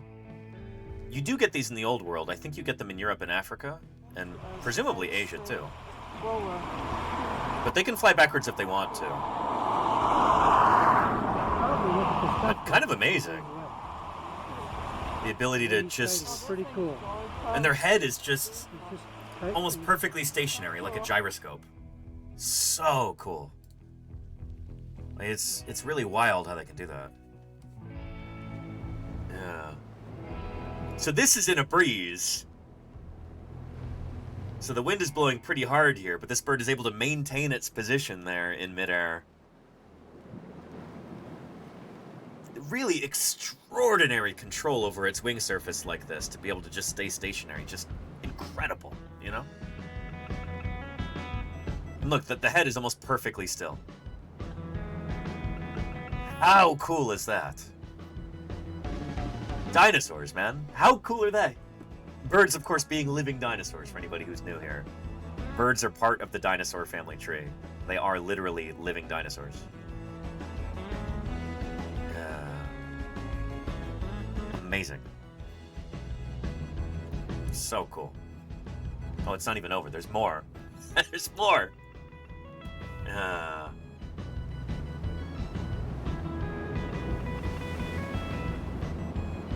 So cool.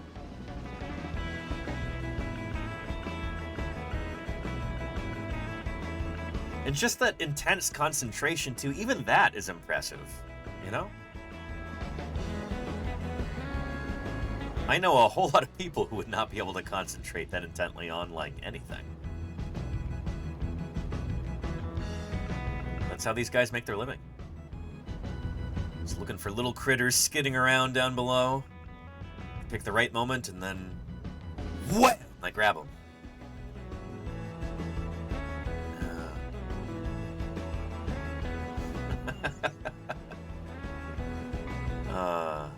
avian dinosaurs. So cool.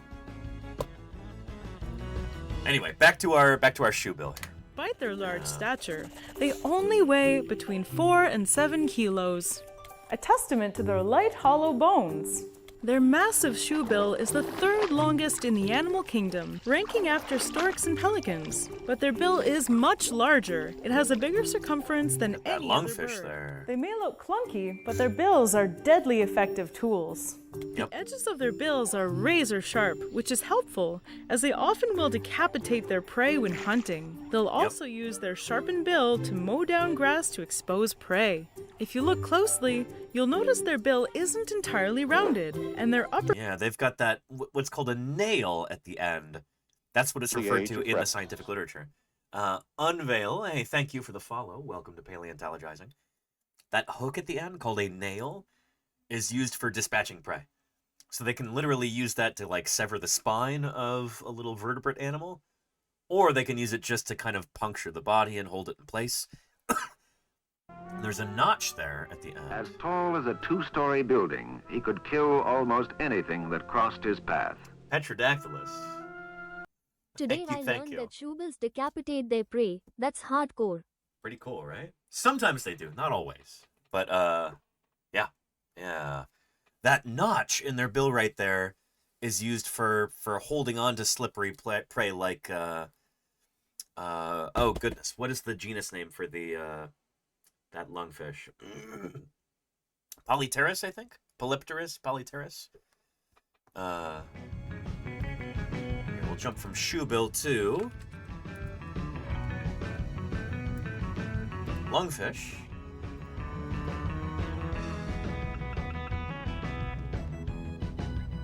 There's our lungfish. West African lungfish. Oh, Protopterus. Or Protipterus, I've also heard it pronounced, but I like Protopterus. Yeah.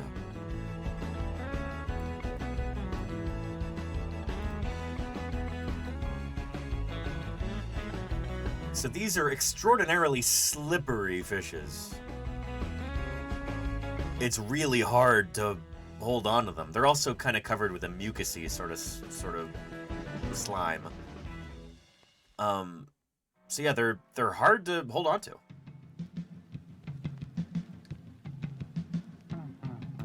But shoebills will use that, there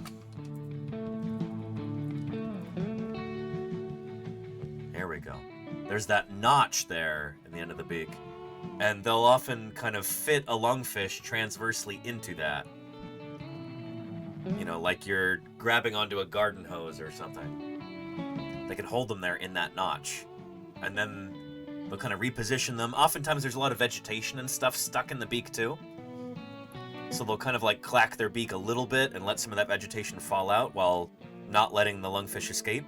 And then they'll turn the lungfish around so its head is facing the back of the throat and they'll swallow it head first.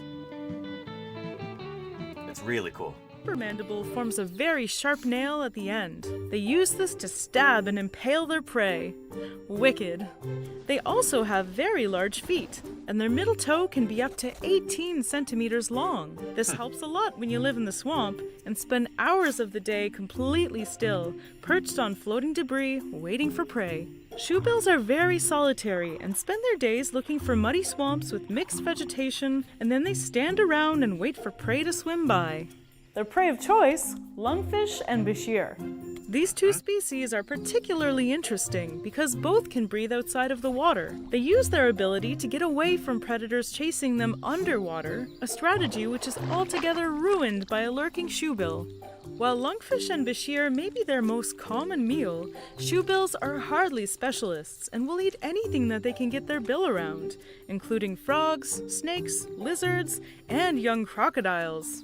Yep. Metal. While their main strategy is to find a location where fish is plentiful and then wait, they have been known to hunt in areas preyed upon by hippos, as hippos will scare the fish and force them to surface. Easy pickings for a shoebill. Though if a fish refuses to surface, shoebills will use their bill to dig them out of any burrows they might be hiding in. If you couldn't guess, Blowfish these love digging constantly burrows. pissed-looking birds are very territorial when it comes to nesting. They nest very far from other shoebills and will fight any competing shoebills and predators like crocodiles that get too close. And Gamers Tavern Show says, I've heard that pelicans, who are related to shoebills, and let's go back to shoebills here, that pelicans will, they'll kind of test different things to see if they can swallow them. There's the shoebill, and there's pelicans right there. So very close relatives in the grand scheme, of things, at least. Yeah.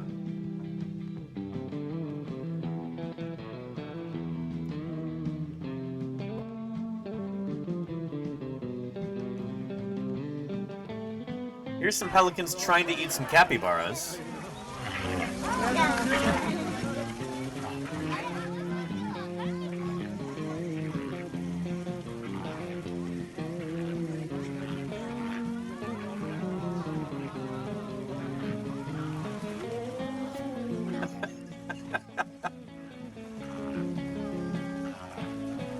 This is in a zoo. They're quite greedy, Bothok, yes.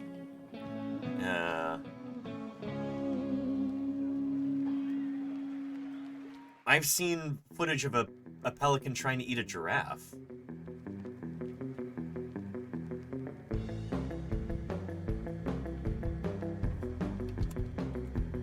Not finding the video here, but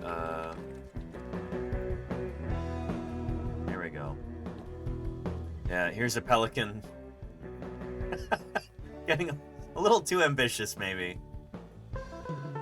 Oh, a bit of that. No, you won't. That's a little too big for you, bud.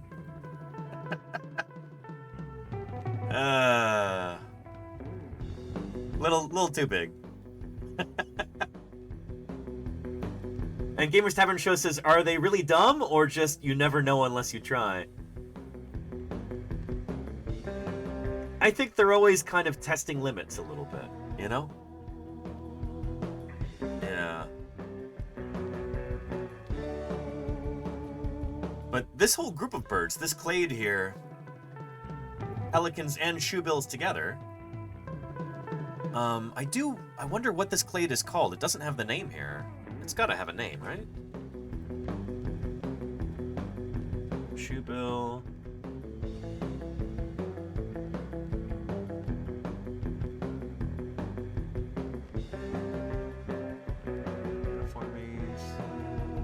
Pelican eye, there we go. It consists of shoebills, hammercops, pelicans, and their extinct relatives. There you go. It is likely the sister clade to herons, though it could also be sister to RDI. Interesting. Yeah. So here... Yeah, it's sister to ibises, herons, and more. Huh. Anyway. Shoebills are monogamous, which is adorable, but they're not great parents.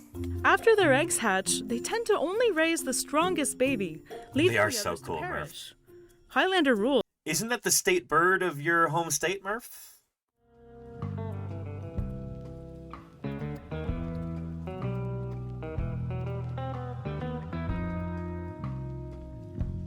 Yeah. The brown pelican. It's on the flag, too. I forgot about that. Oh, man. Louisiana has such a cool state flag.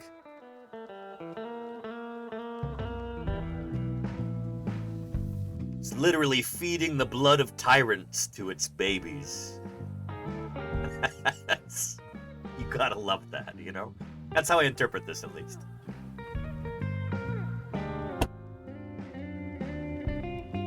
Anyway.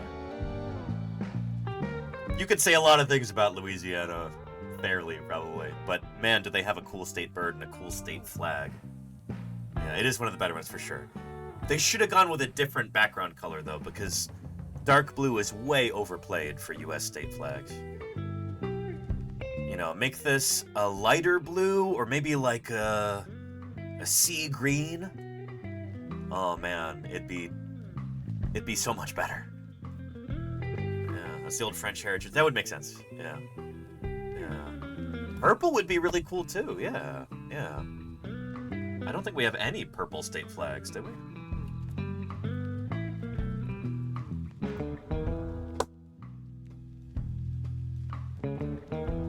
Yeah, I'm not seeing any purple here. But see how common dark blue is? Gotta do something to stand out, you know? Also, no orange. How is that? So easily have a really distinctive state flag. Yeah. Like, I think one of the coolest national flags in the world. Oh, this is neat. I like seeing the U.S. state outlines like that. But, one of the coolest national flags is for the Marshall Islands. It's simple, it's distinctive, it's striking, it's very modern looking. The diagonal pattern like that. The Marshall Islands, holy cow. That is some peak flag design. I probably would have put an animal on it too, though. Maybe a sea turtle would be a nice addition. But yeah. Anyhow. Enough vexillology. Let's get back to shoe bills. How did we even get here? No. The babies start fighting each other very early Yeah. on to be selected as the chosen one. Shoebills reach sexual maturity at age 3 and can live over 30 years in the wild. Pelicans, there you Between go. 50 and 80% of their population can be found in South Sudan, with around 5,000 of them living there. They are listed as vulnerable, and they're What not. a cool shot, by the way. Like, look at this. The way that it's lit and everything, and that curve to the neck, and the eye opens up there. It's like it's straight out of the Mesozoic, you know? I love this. I love this. With around 5,000 of them living there. They are So listed cool. as vulnerable, and their numbers are declining due to hunting, habitat destruction, and capture for the zoo trade. Their amazing jackhammer sound is one of the few sounds that they produce. And they use it to communicate greetings and threats. But with shoebills, the greetings are usually pretty threatening. So what animal should I check out next? Please let me know in the comments and be There we go. There is a link to that video. Animal Logic. They always do good stuff. Yeah. Anyway, how long do we have for... We have like an hour and a half to try and get through some fossil news here. So let's do that. As promised today, and as stated in our stream title for the day. It's time for some fossil news. So, let's open up our wheel of news. And let's play the fossil news video sting. Here we go.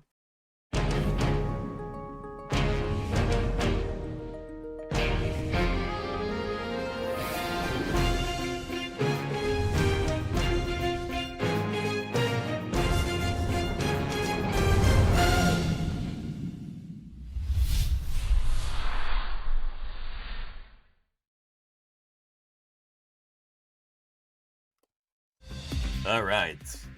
For fossil news today, we are continuing with our new wheel of fossil news.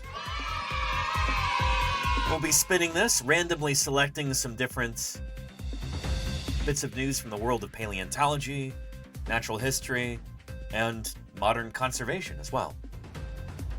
Each of these different things kind of intersect in interesting ways, and I hope I really get that idea across today as we continue through this. I've not been going over enough fossil news for the past month. I was under the weather for about a week, and then I was traveling. It's just been a lot going on, so this is our chance to kind of catch up here and cover some fossil news. So, without further ado, will somebody type spin into the chat for us?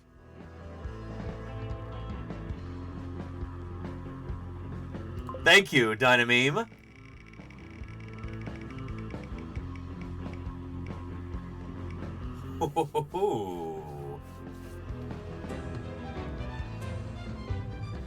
We've got a turtley story to start off with. I like turtles.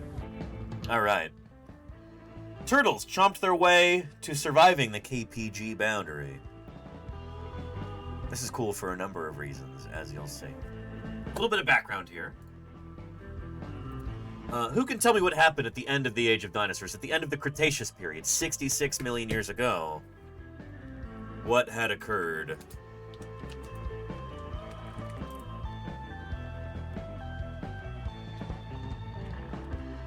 Yeah, boom. There you go. Asteroid impact. The end of the Age of the Dinosaurs. That helped make the world into what it is today. At least in terms of biome. This was it was a bad day to be a creature on Earth, I'll tell you that.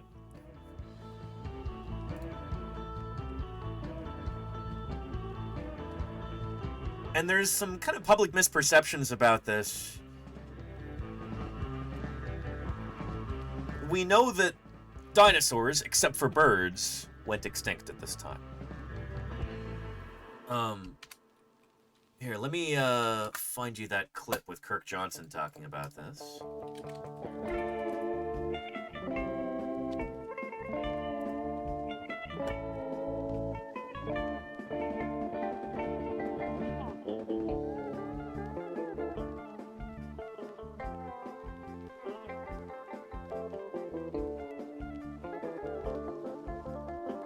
Here we go. I think this is the right episode. Beautiful.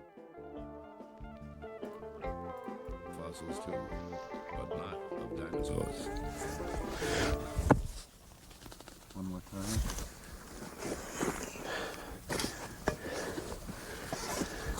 The dinosaurs are sexy, there's no question about that, but they're quite rare and they're a lot of work.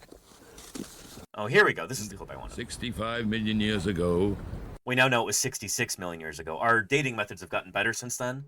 We've got more precise dates there, so we now know it was 66 million years ago. So did the dinosaurs.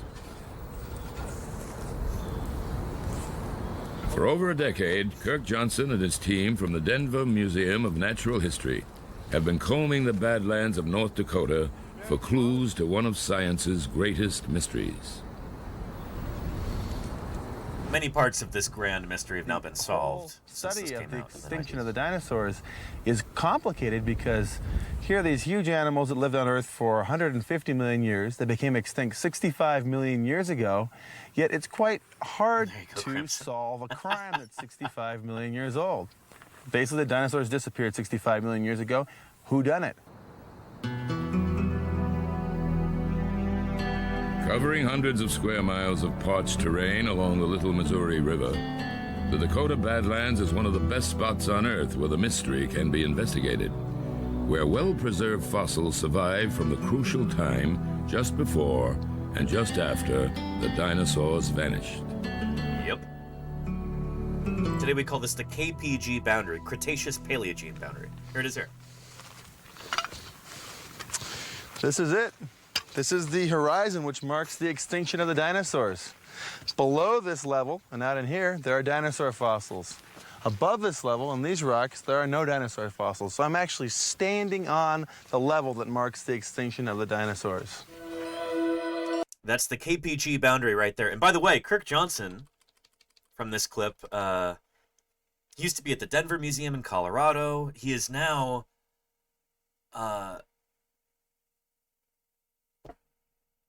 I don't know if he's director of the Natural History Museum at the Smithsonian or of the entire Smithsonian Institution, but he's a big shot nowadays. Really nice guy.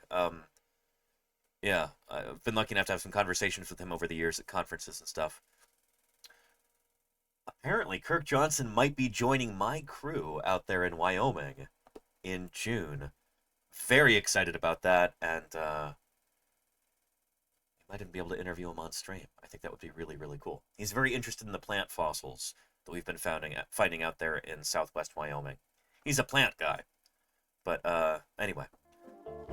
KPG boundary Really, really important. I think a lot of folks have got some misperceptions about this. They think, oh, well, this is when the dinosaurs went extinct, and everything else is fine. That's not the case. There's a bunch of other groups that go extinct, but a lot of the groups that survive also nearly went extinct. So this is a figure from a paper that's not yet published, but hopefully will be soon. These are silhouettes of these different groups of critters. The non-bird dinosaurs, of course, they went completely extinct. 100% of their species died. But you'd be surprised to know that mammals, the group that we belong to, they barely squeaked through. And something like 90% of mammal species also died out at the end of the Cretaceous period because of that asteroid impact. 94% of birds, give or take, 94% of birds at the species level died out. 92% of lizard and snake species were wiped out too. They almost went extinct as well. 40% of freshwater fish species, but these other ones, salamanders, crocs, champsosaurs, and turtles, did much, much better. Turtles in particular, it's like maybe a fifth of their species died out, and that's it. So they got through almost unscathed, which is really interesting. And that's what this news story is about here.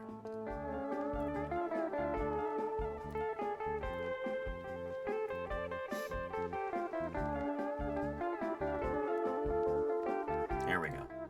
But how do they do that?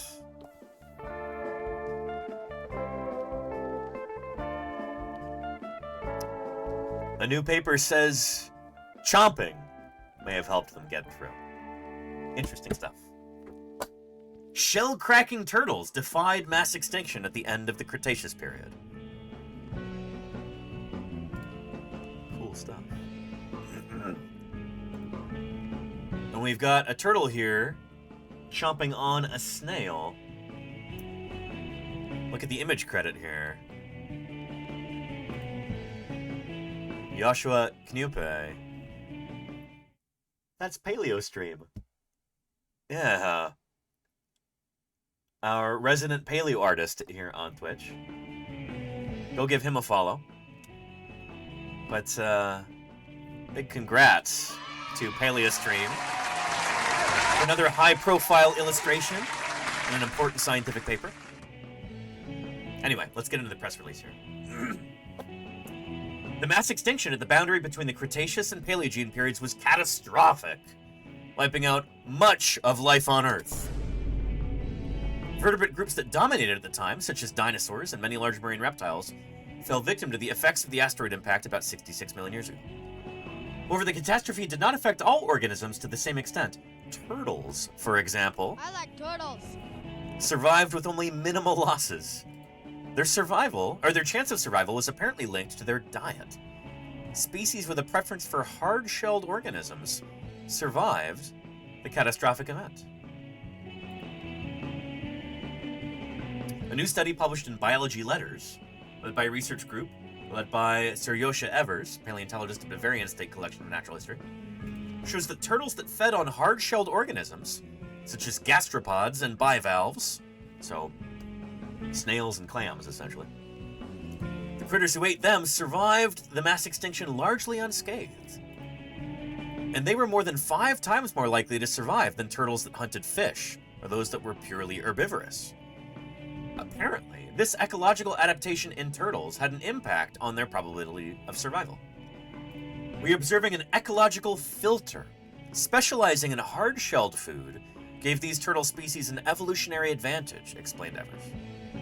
It's probably due to the resilience of these food sources themselves, mainly gastropods and bivalves, to the catastrophic effects of the impact. That makes a lot of sense. Like, when you have essentially like a global catastrophe like this, an asteroid impact that wipes out the Earth's forests through global forest fires, you've got earthquakes and tsunamis and acid rain and just all of this, molten debris falling from the sky. That's going to kill a lot of the fishes. It's going to wipe out the forests. But you know what it's not going to hurt as much? Snails and clams. So if that's your primary food source, you stand a pretty good chance of survival, you know? Your food might still be there after this cataclysm, you know? So herbivores had difficulty surviving the nuclear winter following the impact, with the effects on the entire food chain, including carnivores. Mollusks and other opportunists, on the other hand, were able to survive well. Turtles that specialized in such prey were therefore under less pressure. The diet of turtles is revealed by special anatomical features of their jaws. On this basis, Evers and his doctoral student, Guilherme Hermansen, from the University of Freiburg in Switzerland, constructed a large data set that includes all turtle lineages at the Cretaceous-Paleogene boundary. This enabled the paleontologists to use statistical models to assess how diet as an ecological factor influenced the probability of extinction in turtles. Pretty short right up there, but here is the paper. And we'll take a look at that. Here's a link to this press release, by the way.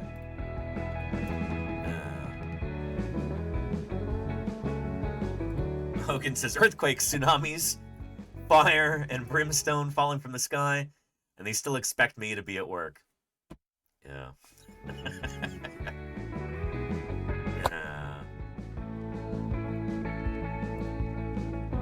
The title of the paper is Ecological Selectivity of Diet on Turtle KPG Survivorship. And lucky for us, this paper is open access. Here is a link in the chat for you. There we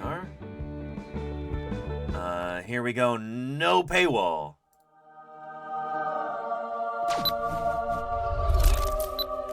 Access granted. Beautiful.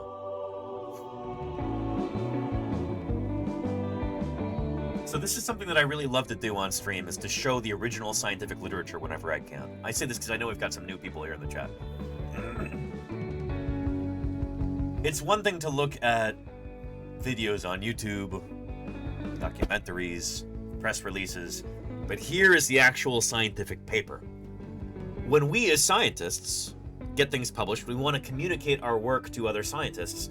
This is how we do it. This is a paper from a scientific journal. And most people in the general public never get to see this kind of thing. I'm here to show that to you, you know? I want to help demystify this kind of thing. It's not rocket surgery. You could take a look at it and figure some of the stuff out. It's, I think it's cool to show off the primary literature like this.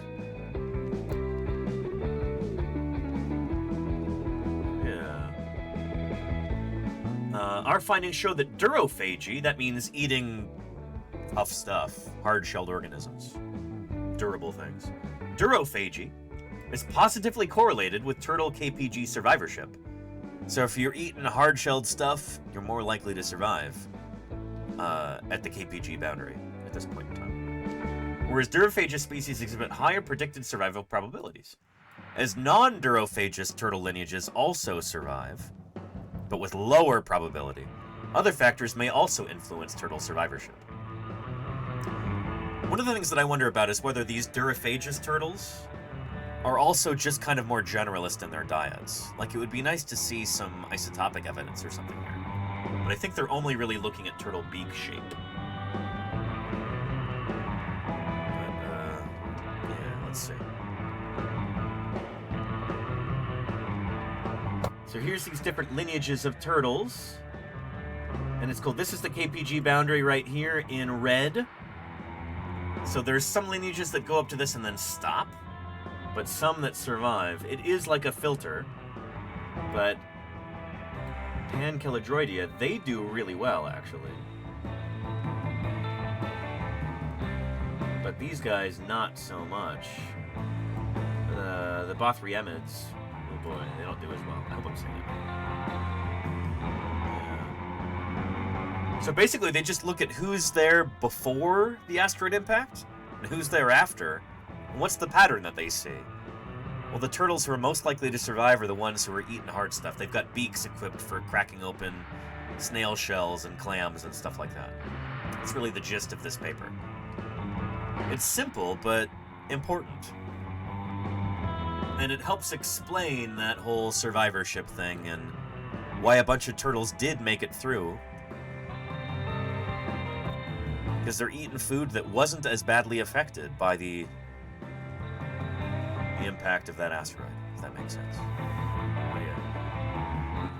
Anyway, cool. Anyway. Yeah. Any questions or anything? I think that's pretty straightforward. But, yeah. It's our first piece of fossil news there. Go ahead and cross that off.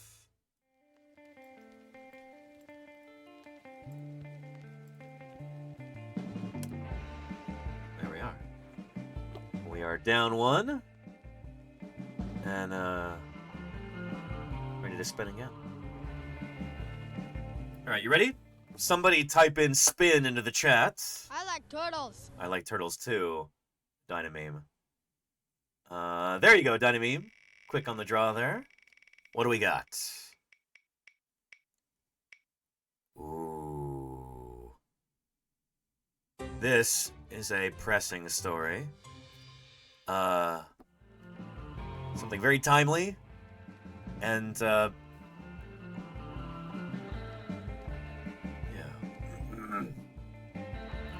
Here. First, let me give you an intro to this particular whale. Some of you may be familiar with this critter already, although I do wonder. It's not very well known yet, and it's only been recently discovered. Take a look. This is a news report from 2021, it looks like.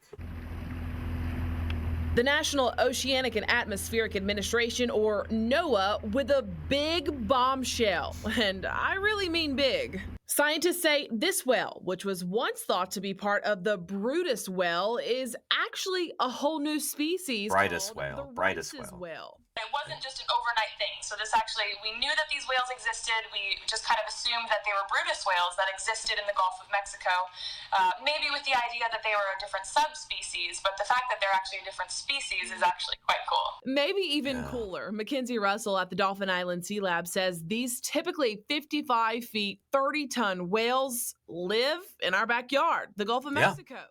But there aren't many of them. There really are only about 33 of them in existence. So almost, overnight, again, after many decades of research, but overnight it became one of the most endangered marine mammal groups in the world. Like the Brutus, the Rice's is also a baleen whale, which just means it filter feeds and doesn't have any teeth. NOAA scientists say the main difference between the Brutus and Rice's whales are their skulls. Russell says there's a jaw from a whale brought to the sea lab by fishermen in 2016 diatoms, don't say that. A Rice's whale. We've actually been in contact with the lead researcher on this study to get potentially some samples analyzed of the specimen that we have. Shelby Myers, Fox 10 News. Yeah. So, really special. This was only determined to be a different species, really, within the past decade.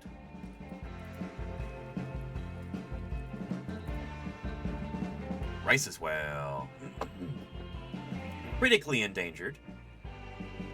Found to be a distinct species in 2021. There's its size compared to a person, so they're not the largest of whales.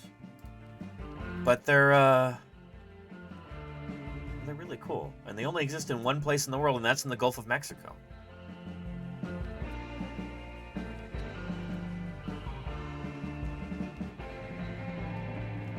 Gulf of Mexico, of course, is right here.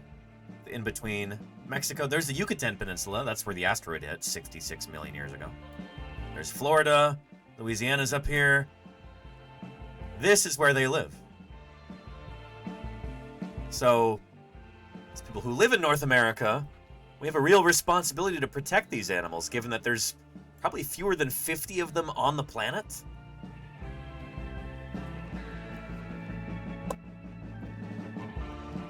We've got some bad news here, unfortunately.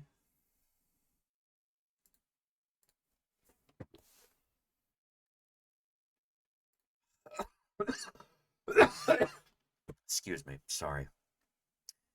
God Squad waives endangered species law to allow U.S. drilling in Gulf of Mexico. Critics say exemption for fossil fuels exploits White House's self-made gas crisis and could doom the rare Rice's whale. So this was already a problem that we only had probably fewer than 50 of these animals left in the world. And now the... I'll hold my tongue here. Those pieces of work who are currently running the country and starting pointless wars in the Middle East and cutting off oil supplies, and now they want to drill for oil in the Gulf of Mexico again because of these stupid decisions that they're making. And that could very well drive this species of whale into extinction. If you get a lot of tanker ships going through there, just cruising back and forth, if you have oil rigs out there, if you have oil spills, we could lose these animals like that. It's thought that there's so few of them today because of the Deepwater Horizon spill in, what was that, 2006, I think?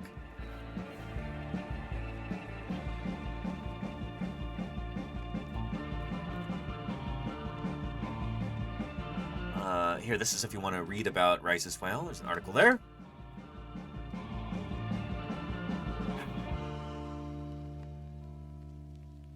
Conservation status. There we go.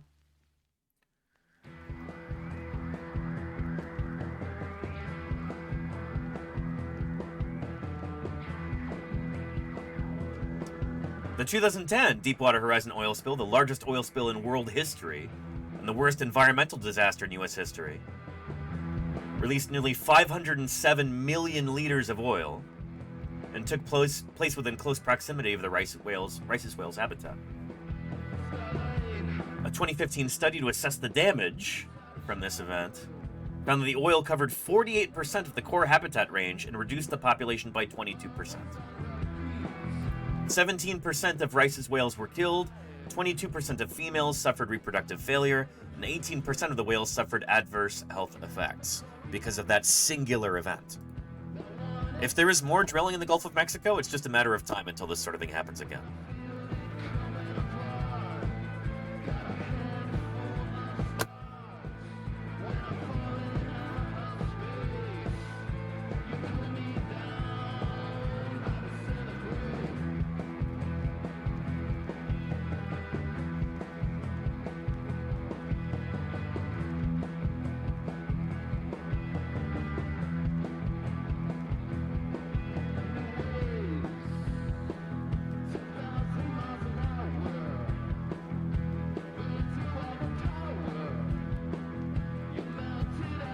Take a look at this, maybe.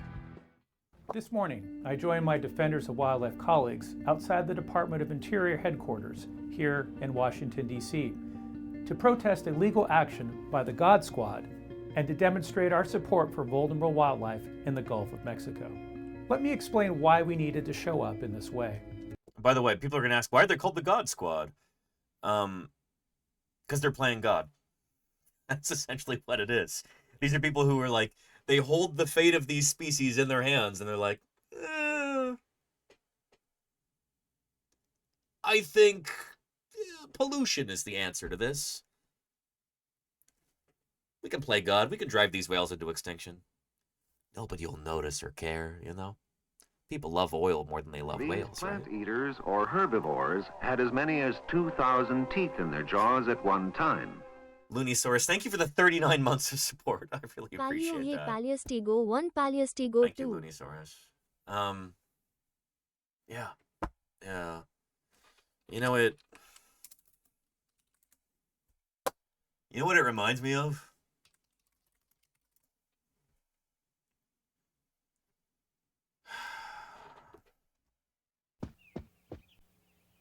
Nuke the whales? You don't really believe that, do you? I don't know. Gotta nuke something.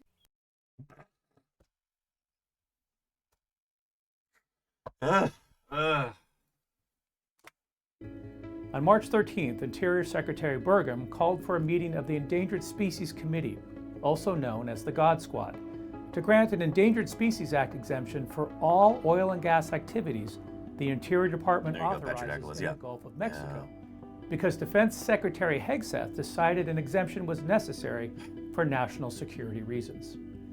Today, By the way, this is a guy who says that he doesn't believe in the concept of germs, and he bragged at one point that he hadn't washed his hands in over 10 years. Because he's like, I don't believe in germs. If I can't see them, they must not be real. These are the people we're talking about here, you know? That's the level of delusion and hubris that we're talking about here, you know?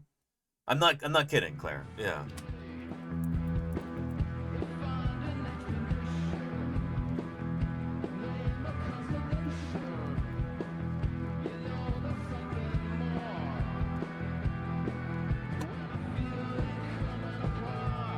This is back when he was a Fox News host. Yeah. He said on air that he has not washed his hands for 10 years because germs are not a real thing. This, unfortunately, is a rather widespread belief in some religious fundamentalist circles here in the United States. People who, like, disbelieve in germ theory.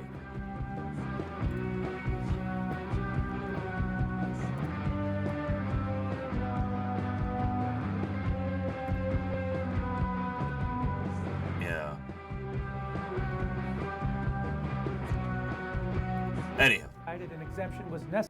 Exemption for all oil and gas activities the Interior Department authorizes in the Gulf of Mexico, because Defense Secretary Hegseth decided an exemption was necessary for national security reasons.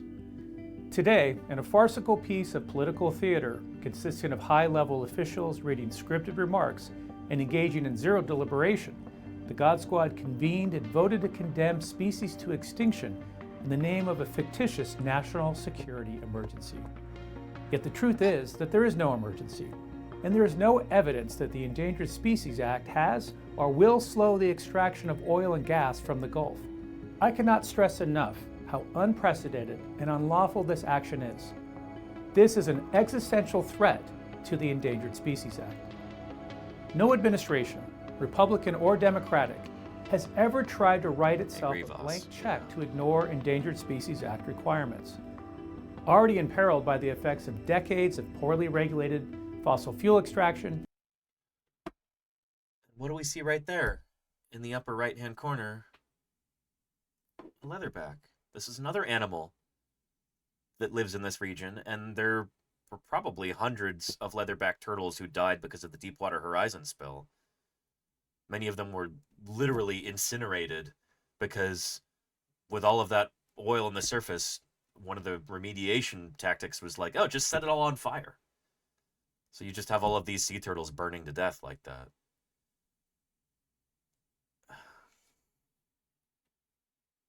Anyhow. I know this is not a fun news story, but it's important, you know? And from chronic oil spills and leaks, including from the catastrophic 2010 Deepwater Horizon blowout, Gulf animals have now had their Endangered Species Act protections ripped away. By granting this sweeping exemption, the God Squad is placing dozens of imperiled species, including the critically endangered Rice's whale, sea turtles, and the beloved Florida manatee, directly in harm's way. Yep. This is a dangerous precedent for other species standing in the crosshairs of extractive industries, including marine mammals such as Cook Inlet belugas in Alaska and sea otters that live off the coast of California. Yeah, so these other species that are beloved, they're also protected by the Endangered Species Act. This sets a terrible precedent. If they can just say, you know, we want to look like we're doing something about this oil crisis that we started by beginning a pointless war in the Middle East. So they've been looking forward to just destroying the Endangered Species Act for years and years. They think this is their time to do that. They think that this is a good excuse. But this, make no mistake, they've been dreaming of doing this for decades, you know? And there's no reason to assume that the administration won't soon seek exemptions for the extraction of oil, gas, and minerals on federal public lands. And saying that this is a national emergency, like an energy emergency, is total baloney as well.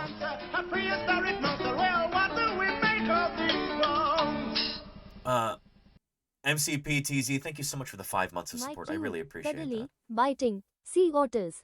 They do bite, but they're worth it. They're really important creatures, We didn't come here to MCP. fight with monsters. We came here to find fossils. Thank you for the 5 months of support, MCP. I really appreciate that. Thanks for keeping me here on the air. And thank you, Darkside, for the follow. Welcome to Paleontologizing. Yeah. Oh, and make a crisis to justify an exception. Seen it before. Yeah. That, and also, like, these people are all hopelessly corrupt, like the people in the Trump cabinet. So many of them have financial interest. They've got tons of stock in these oil and gas companies. They stand to make a fortune from this. That's what much of it really comes out to. And that, and a lot of them just hate the idea of protecting other species. Like, it is kind of a philosophical thing on a certain level. These people hate the idea of letting anything at all get in the way of their greed.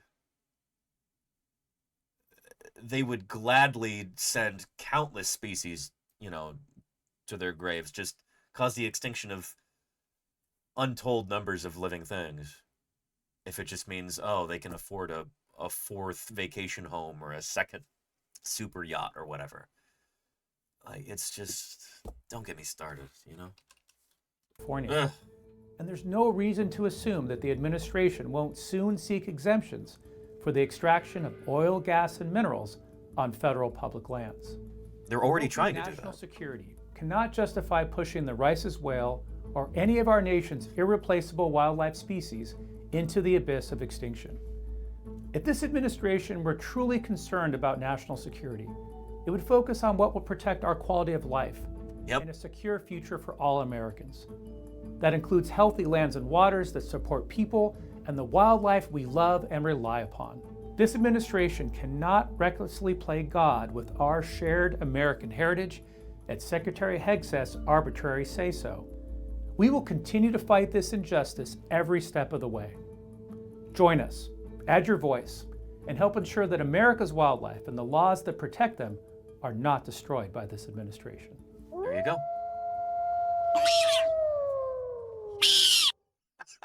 Claire Burr, thank you for gifting Benny there. I appreciate that. Here's a link to this video here. And this just came out a day ago.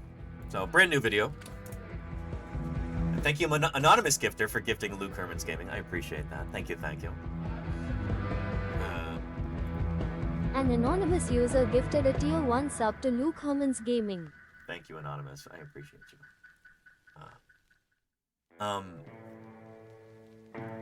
Here, I'm going to leave a quick comment on this. I'd encourage you to do the same if you want to.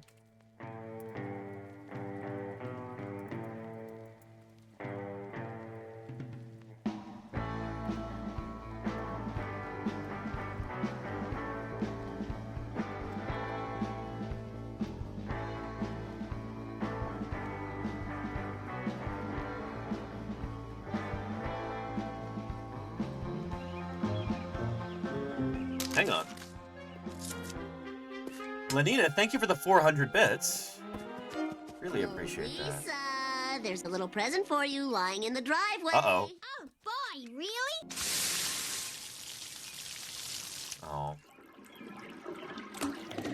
Oh, I wasted $5 on these. Sorry, Lenina. You did not waste $5, though. That goes towards supporting our mission of science outreach and education. In all the world, there are fewer than 40 full-time dinosaur paleontologists. Thank you, Anonymous Gifter there. 5 gift subs.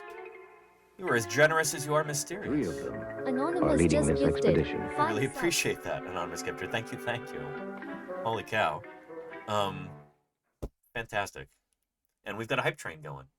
Beautiful. Appreciate that. Let me finish out this comment and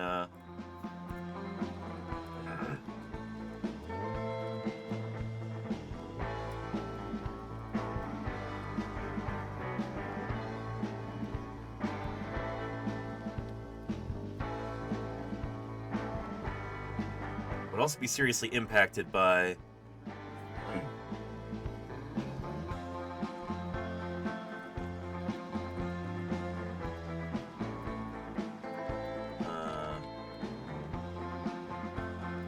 Oh, what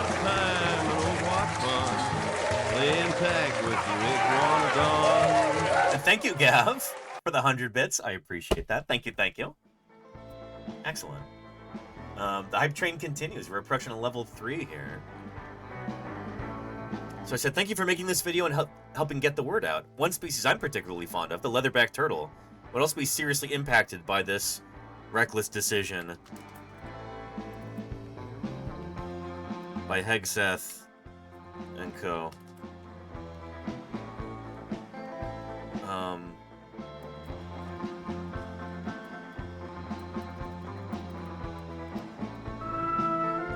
With massive jaws filled with razor-sharp teeth, Tyrannosaurus rex was a terrifying sight. And thank you, Blockman's Mustard, Telling for 16 44 Flotchy. months.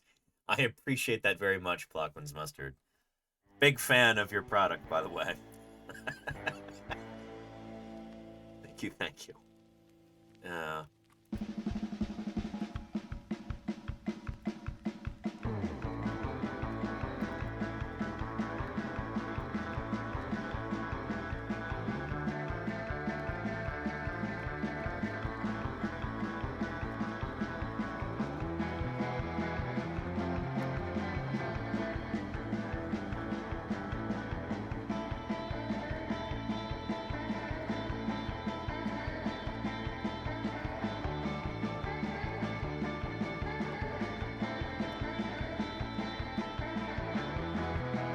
Protect the creatures we hold dear. There we go.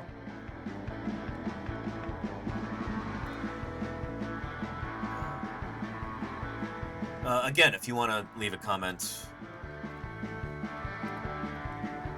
it's a super small thing, but it's doable. It doesn't cost you anything. Help get this video a little bit more attention. This morning. It feeds the algorithm, all that stuff. You know how these things work. And there you go. Thank you, Claire.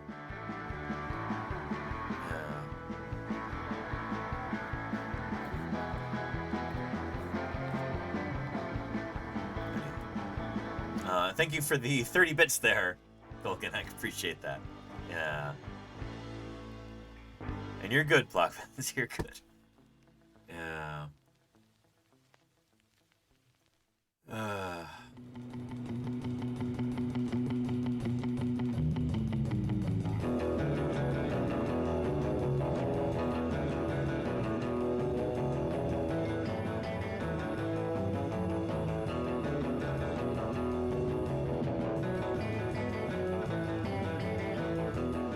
There's a real kicker there. If Trump is successful here, he could be the first person in history to knowingly extirpate a species from the face of the earth. It was like you go to the shoe store and they're like, maybe we have it in the back, and it was like all the fossils back there. It was pretty sick. And Confused Echidna, thank you for the 56 months. I really appreciate that. Thanks to Charlie's Dragon for my sub gift. Thank you, Charlie's Dragon, too. Excellent. Appreciate that again.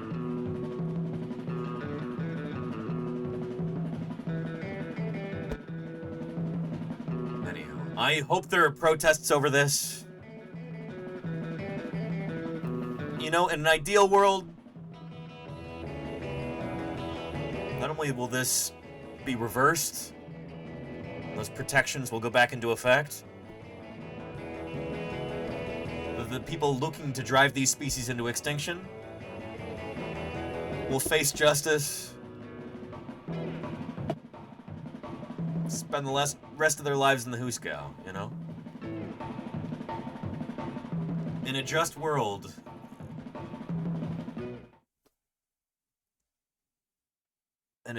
you know, these people would go to prison. We'll see if that happens.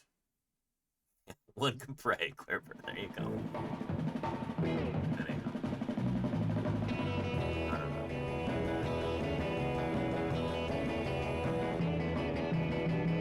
know. Salty Anchor. Yeah. It's fine, there we go.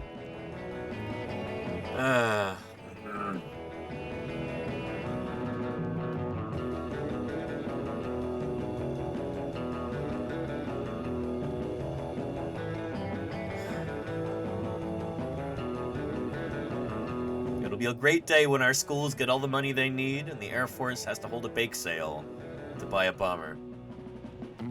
Amen to that.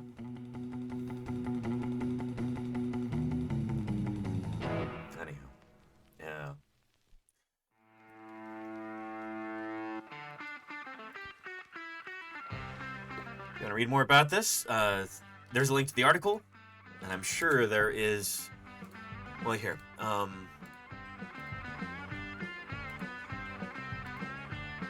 Rice's whale. I'll give you a quick link to another video about the Rice's whale too. There was a dead one who washed up on shore a few years back, and in all the world, a lot of good science is able to be done with that specimen. Paleontologists.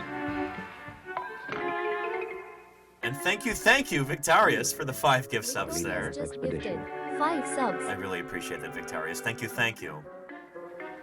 And we are now 1/4 of the way to our sub goal for the week. I appreciate that.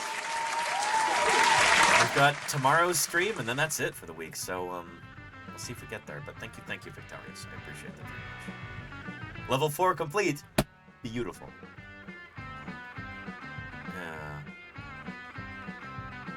Here, let's take a look at this real quick. Local scientists are both excited and concerned about this new species of whale they've discovered.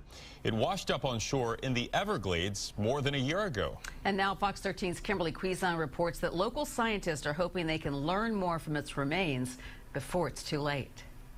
Measuring 38 feet long and weighing 30 tons.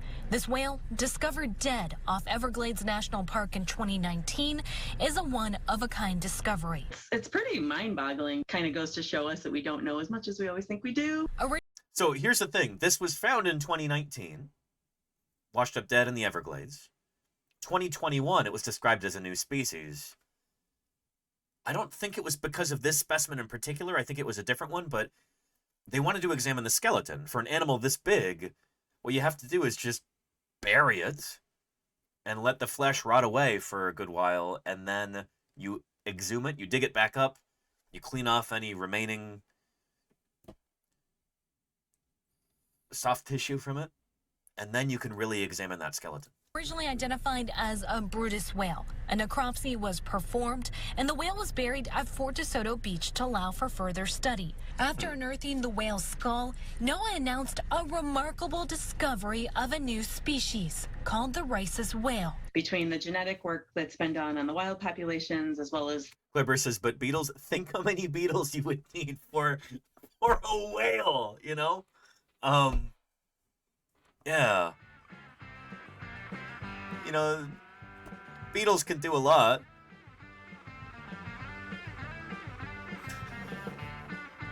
But a whale is maybe a tall order.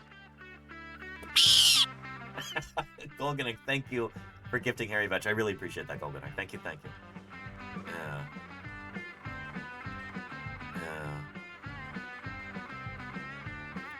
us being able to assist in recovering this specimen, Dr. Roselle and her team were able to show that this is actually a brand new species. Gretchen Lovewell was part of the team with Moat Marine Lab that assisted in the recovery and necropsy. There's such an So I didn't realize that's the holotype, I guess. This was the type specimen. Inspiring animal, even in death. I think it's a really amazing opportunity to learn from them and try to help the others that are out there. A piece of 3 by 2 inch plastic was found inside the whale, which could have caused its death.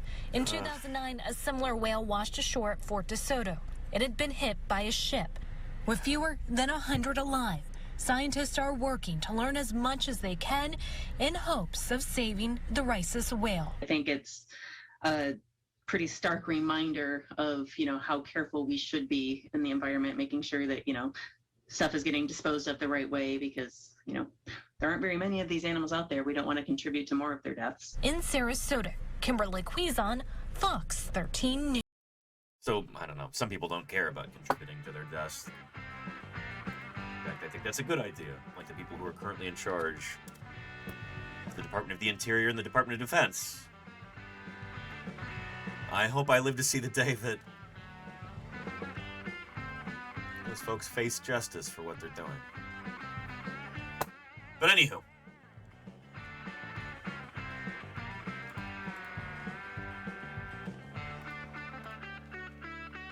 With that, let's give our Wheel of News another spin. See what else we got.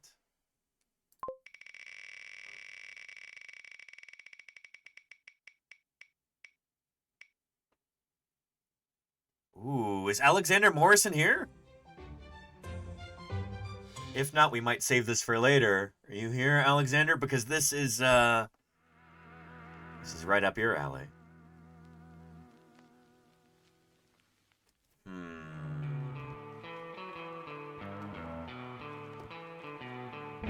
We might give it another spin here. Yeah. All right, let's give it another spin.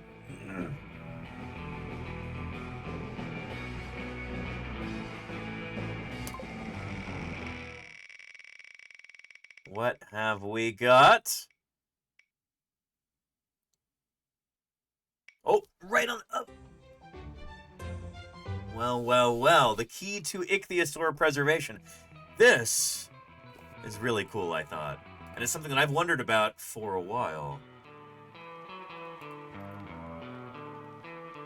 So first off, ichthyosaurs. Like I have right here on the wall today. Are these incredibly cool ancient reptiles. There was a really neat exhibit about them in Reno, Nevada this past year.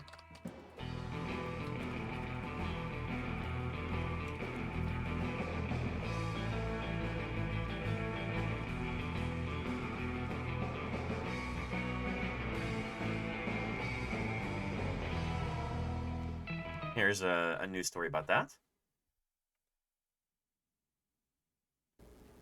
Welcome back, everyone. The Nevada State fossil, the ichthyosaur, will be on display in a big way at the Nevada Museum of Art. This was such a cool exhibit. I'm so glad I got to go to this. History and art to showcase the fossil in a variety of ways. Jaden Urban got the chance to check out the exhibit before. Do I have any Nevadans in the chat right now? Tomorrow is the first day the Deep Time Sea Dragons of Nevada will open its doors. The exhibit holds rich history of the ichthyosaur that will be on full display at the Nevada Museum of Art. The ichthyosaur is a giant marine reptile that lived more than 200 million years ago when Nevada was under an ancient ocean. Now, there's definitely no shortage of fossils like this big one that you see behind me. And some of these fossils are 200 million years old. It'll be open for 16 months. So of course, it'll be very popular within our region, but we also anticipate a great global draw to the exhibition. The museum typically sees about 150,000 people every year. With this new exhibit, they are expecting to see an increase in visitors. They have been working for more than 3 years on this. I hope they did. Here, I want to show you a clip of this really, really cool display that they had here. I actually really need to contact this field crew to see about maybe joining them this fall to do some field work out here in... Plus a photo album. There's Martin Sander there. Anyway. They do some really cool field work there, but where's the... Yeah. And then you might see a large-scale digital immersive This is installation incredibly by a cool. contemporary artist that really brings these animals to life. That's an ichthyosaur there. We will see in the show animations of these animals in full scale. So early on in their history, ichthyosaurs got huge. We're talking about like whale-sized swimming reptiles. And Ivan, who's the computer genius of the animations of the projections, he actually used a game engine. It's called the Unreal Engine, and all the highly sophisticated computer games that feel super realistic. Incredibly cool. I just want to see white dots that make up these gigantic animals. So he had to basically make the unreal unreal again. Or take the realism, the pseudo-realism out of the 3D, out of it, and turn it into the abstraction that we see now. And with that, we have the advantage that we can relate to them because they swim, they move, they seem to react to us as an audience. Yeah. It really is kind of uncanny. When I went to visit this, it was like, your brain just kind of isn't used to seeing something that big moving close to you like that. Like it was a really weird feeling. It was compelling. Do I have did I take video of that when I was there? This would have been September.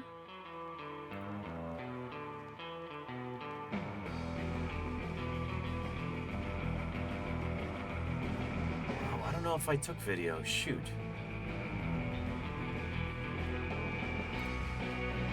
But anyway, it's really neat. Here's a link to that if you want to watch more about this. This is a, like, 30-minute, like, mini documentary about it, about that exhibit. But anyway, ichthyosaurs,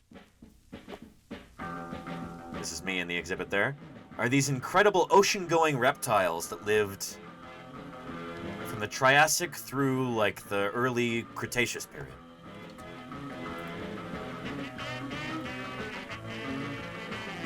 They look kind of like reptilian dolphins. Early on in their history, some of them were gigantic, like whale-sized. Just huge, huge, huge.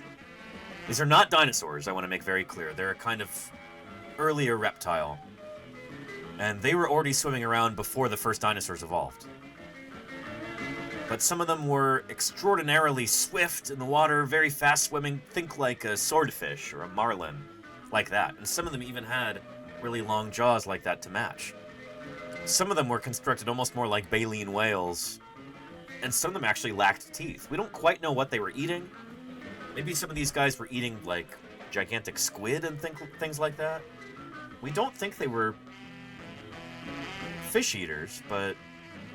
Or we don't think that they were, krill eaters, filter feeders. Probably eating fish, squid. Some of them were definitely eating other marine reptiles, including other ichthyosaurs. We know that they gave birth to live young, because we actually have fossils of them literally, like, almost in the process of giving birth. Which is really, really cool. Anyway, ichthyosaurs, incredible animals. Here, I'll find you a quick clip from Walking with Dinosaurs.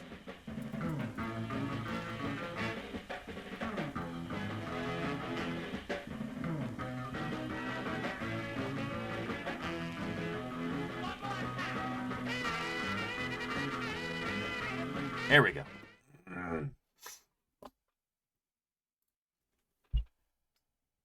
This is from 1999. Beautiful special effects, but I'm trying to show you this so you can better appreciate what these animals were like in life.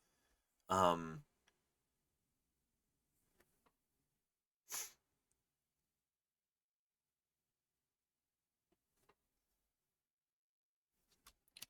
Plates Before Date says, what makes them reptiles and not mammals?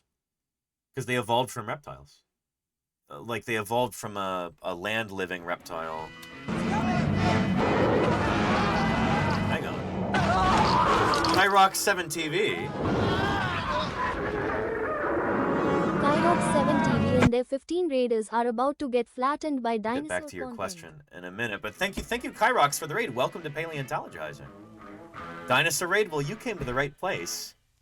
Lucky Pink Puppy, Outlaw King, Autograph Zero, Kill a Pickle Pirate Panda, and Ma Brand, how are you doing? Autograph Zero, thank you for the follow. This is when it really fits. Welcome to Paleontologizing, everybody. We're about to talk about a new scientific paper that just came out about ichthyosaurs. I mean, every bone that we find tells us something about how the world was 80 million years ago, which is pretty. And Kill a Pickle, thank you for the follow. How was your stream, Kyrox? I hope it was really good. Dinosaurs came in all shapes and sizes. Gumball Kid, thank you for the follow. Welcome. Here, let me play a quick little channel trailer to introduce you to what we're all about here. My name's Danny. I work mostly on dinosaurs. I'm a paleontologist. This will help explain what this channel's all about. My name is Danny Anduza. I'm a dinosaur paleontologist, and this is Paleontologizing.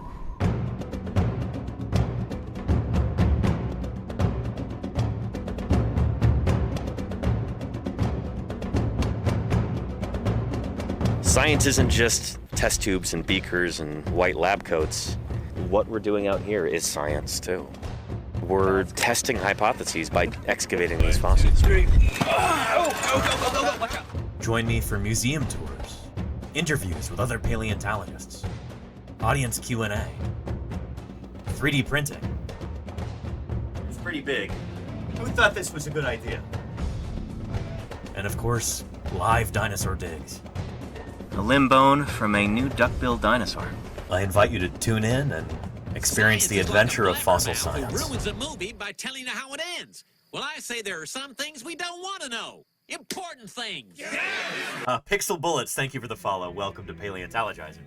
Yeah. And Gumball Kid, thank you for the kind words. I'm glad you're here. Welcome, welcome. Anyhow.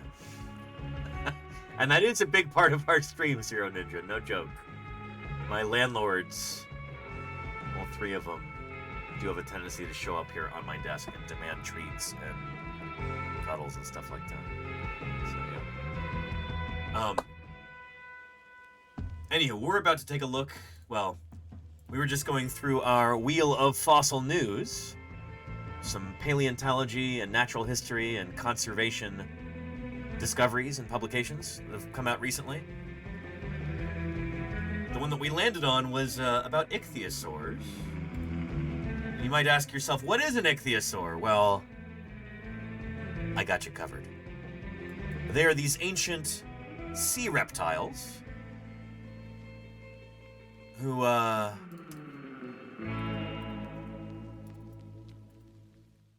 they're actually older than the dinosaurs. There we go. Ichthyosaurs, sometimes called sea dragons. This is one of the groups of marine reptiles that lived during the Mesozoic. During the age of dinosaurs, but these guys actually predate the dinosaurs. They evolved before dinosaurs did. Dinosaurs came in all shapes and sizes. And Plumzo, thank you for the follow. Welcome, welcome. And are they icky? Asks Zero Ninja. You might say so. No, it's funny. There's a kind of beer called Icky IPA from Great Basin Brewing Company in Nevada, and it is ichthyosaur themed beer. It is themed after ichthyosaurs. And the people who own the brewery, the people whose brainchild this is, they have actually helped fund and support ichthyosaur fieldwork and research.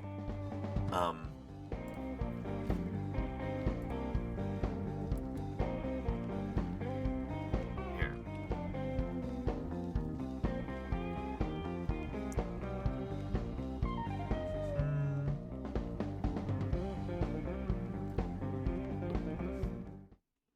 Apologies to anybody who's subscribed. You're going to see an ad here, but it's relevant to what we're talking about.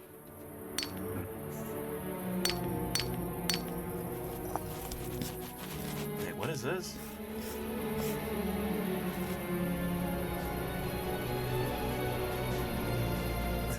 Dramatic reenactment, I guess.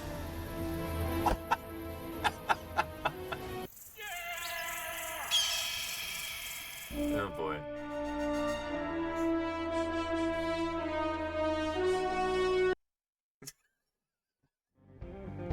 This is legit because they have actually supported fossil science in Nevada. It's cool stuff.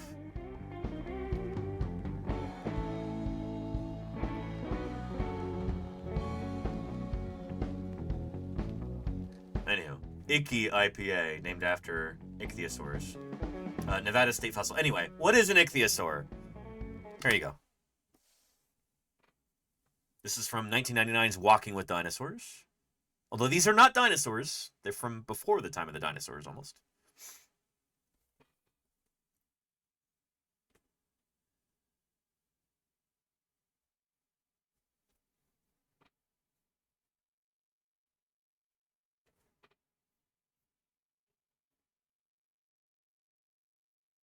Yep.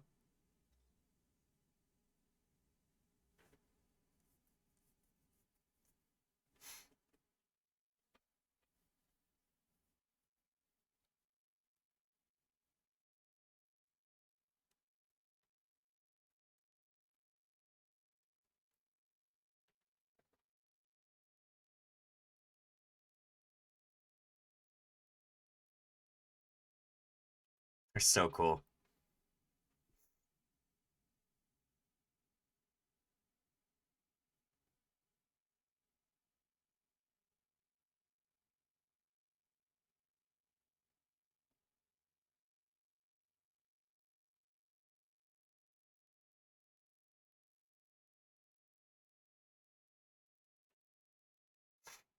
Yeah, anyway, ichthyosaurs, really, really cool critters. And the reason why we know that they gave live birth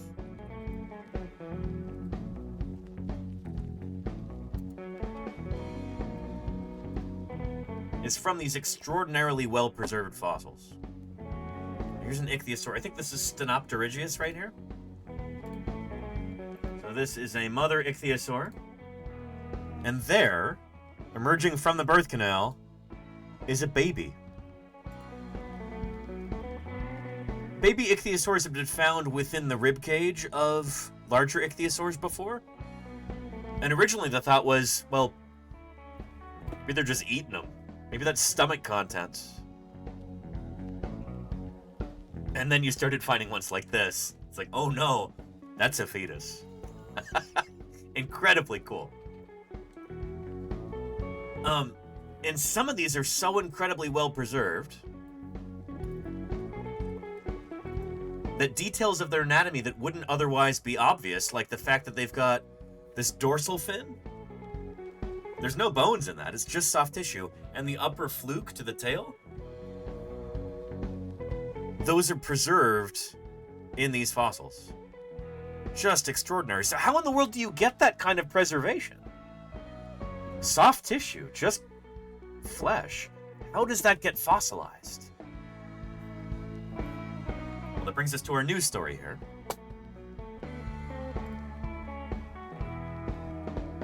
This kind of preservation has been studied in depth now. Headline is, scientists uncover the secret behind perfectly 3D preserved sea reptile fossils. Pretty extraordinary. Scientists at Curtin University have solved a long-standing mystery about how some of the world's best preserved fossils formed in ancient oxygen-free ocean floor settings.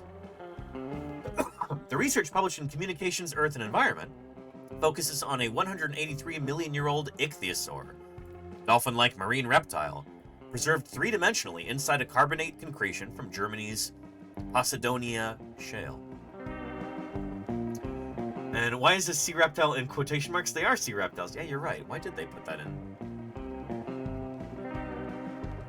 No need for any kind of weird punctuation here. It must have been like the editor of the website. For years, scientists believed these fossils were preserved simply because the seafloor had no oxygen, which slows decay. If there's no oxygen for bacteria and other detritivores like that to eat, then you're gonna rot a lot more slowly, you know? However, recent discoveries from around the world show signs of oxidation, a process that typically requires oxygen. Lead author Andrew Gian, PhD researcher at Curtin, said the team at Western Australian Organic and Isotope Geochemistry Center, in collaboration with Kiel University, set out to understand how this was possible. We wanted to know why fossils from oxygen-free seas still showed signs of chemical oxidation, and how that helped preserve them so well, Gian said. Marine paleontological sites around the world, so that's, paleontological sites, fossil sites that were once at the bottom of the ocean, like the Posidonia shale, have produced fossils with unexpected mineral makeup and geochemical signal that is very different to their surrounding sediment. The researchers found out that after the ichthyosaur died, it sank to the anoxic seafloor, where there's no oxygen, where an assemblage of anaerobic sulfur-cycling microbes colonized the decaying remains. As these microbes broke down the fatty tissues, the microbes triggered chemical reactions that caused different minerals to form inside the bones. One mineral, barite, formed deep within the bones and could only develop under oxidizing conditions. Meanwhile, calcium carbonate formed around the bones, creating a rock-hard shell around those bones. This process strengthened the skeleton before it would be crushed under sediment loading. So in order to get these things as fossils, they need to be buried. So you've got all of these bits of silt and sediment that settle down on the seafloor, and eventually it covers this thing up, it buries it, and then everything gets kind of squashed flat. John said the bones held the answer all along. Why didn't these ones get squashed flat? These microbes acted like tiny builders even as they consumed the ichthyosaur's fats and tissues. They filled the bones with minerals before the skeleton itself could collapse. Really cool stuff. They've got a video about this Let's take a look. I love when there's a video press. Ichthyosaur is a group of ancient marine reptiles. They weren't dinosaurs, although they lived at the same time. Yep. They would look like a... When I said that they lived before the dinosaurs, what I mean is that ichthyosaurs, they show up before dinosaurs do in the fossil record. I'll show you. Go to our chronostratigraphic chart here. So we are here today, 0 million years ago. Dinosaurs, except for birds, went extinct 66 million years ago at the end of the Cretaceous period. Dinosaurs first evolved probably here, like at the very end of the middle Triassic period, about 240 million years ago, give or take. Ichthyosaurs show up earlier than this, maybe like 10 million years earlier. Something like 250 million years ago, something like that. And ichthyosaurs evolved from land-living ancestors, something that would have been kind of lizardy looking. We don't know exactly what the ichthyosaur ancestor would have looked like, but things like Hupasuchians kind of offer a clue.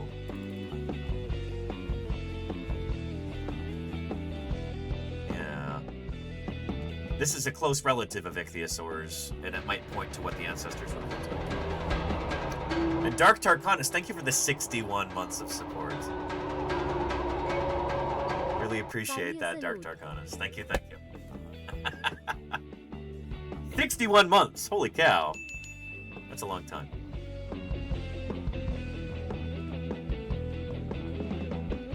Anyhow. So ichthyosaurs show up a little bit before the dinosaurs do. Oh, and then ichthyosaurs go extinct. I think like at the end of the Cenomanian, right about there. So before the dinosaurs do, except for birds. Ichthyosaurs, they've been declining since the end of the Jurassic, and then I think by the end of the Cenomanian, they disappear from the fossil record. Anyhow. An ichthyosaur is a group of ancient marine reptiles. They weren't dinosaurs, although they lived at the same time. They would look like a shark. The sample of my PhD focus has been a ichthyosaur from southwest Germany. It is early Jurassic in age, comes from a very famous fossil formation called the Posidonia. Whoa. I want to emphasize this. This looks like the base of the tail. You're looking at a cross section right here. It's like the animal was on the table and you just went. You cut it with a lightsaber, you know? That's bonkers. So this is a vertebra right here. You're looking at a cross-section of the vertebra. That's nuts. That's crazy. I didn't realize they had a specimen like this. It's bonkers, Benny. It really is, yeah. Early Jurassic in age, comes from a very famous fossil formation called the Posidonia shale. My research was mainly focused on trying to reconstruct the organic and inorganic composition of the fossil and concretion in 3 dimensions. A major highlight of this research is really the discovery of the role of microbial communities within anoxic marine conditions. This ichthyosaur famously lived during a pretty major global warming and oceanic anoxic event. And it was traditionally thought that it was just the lack of oxygen and lack of scavenging that preserved these ichthyosaurs. But our research demonstrates is that microbial degradation that was focused around these ichthyosaurs, that was actually key to their exceptional preservation. So the bones and the soft tissues within it, they were consumed by the microbes, and those microbes actually produce a different array of minerals that actually stabilized the skeleton and preserved its 3D structure. The mineral composition that we find in these fossils, they are unique to the fossils only. So barite, the mineral barium sulfate, that has only ever been found within fossils from black shale formations. I think our study has provided one of the most comprehensive explanations to how those minerals form within ichthyosaur bones from these anoxic environments. The environmental circumstances that produce these fossils, they are present today, but they're not as widespread, but they may be re-emerging as the climate warms up, as the oceans also warm up, it might create the circumstances at the seafloor that actually create these fossils, and that's something that we do need to be wary of. Very, very cool. Here's a link to that video right there. Very, very cool.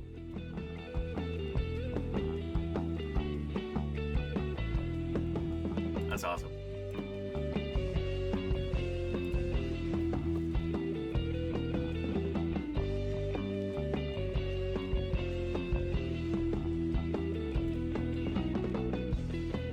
It's not just the regional environment around the organism that matters, but what happens at the level of microbes and the chemistry and microbiome inside of the decaying material that determine how a fossil forms. I love that we're kind of coming full circle with the stream today. We were talking about fossilization earlier because of a question that some folks had. And I said that there's lots of different kinds of fossilization, lots of different ways that you can preserve something as a fossil. This, I think, illustrates that beautifully. That really specific circumstances where you get these kinds of microbes that are thriving on a carcass, they can help preserve that. And it's going to be very different from how a fossil forms in a terrestrial environment, in a river or a lake or a pond, or even under a sand dune or something like that. There's lots and lots of different ways to make a fossil. Super cool. Super cool. This research also helps scientists better understand how life functioned in extreme environments in Earth's past. These same processes might help guide how we look for signs of life in ancient rocks and even on other planets, Professor Gray said. Very cool stuff. Here's a link to that press release.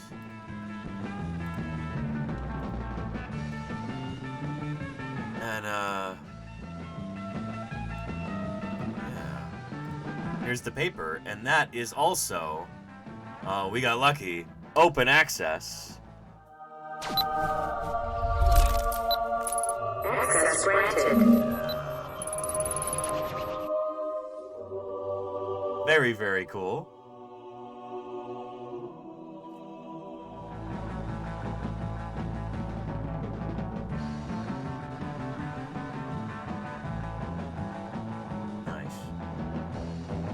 Lovely figure here. Okay. This is what I was looking for when I pulled up the paper. Kind of surprised this wasn't in the press release. This is really well done. Holy cow. Yeah, so when we were looking at this image right here... Oh, it is in the press release. Okay. Hang on, there was that. Nick,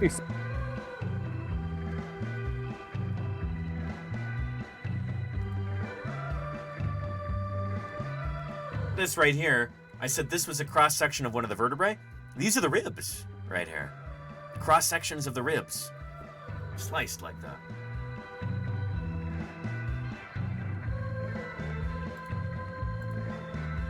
Yeah. Ribs. Vertebra. More ribs.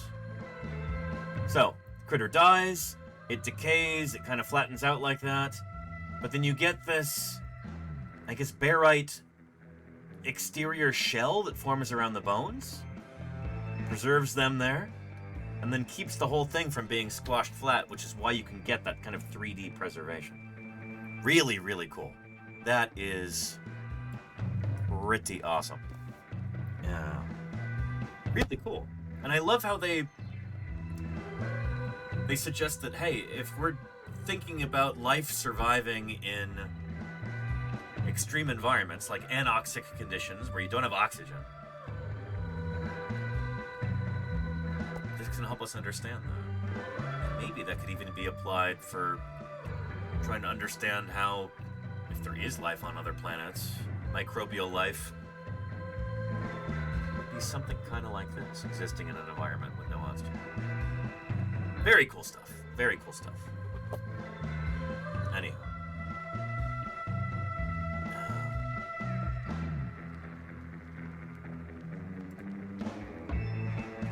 Again, here is a link to that press release there if you want to learn more. And I had a question about marine reptiles in the chat. Let me go back to that.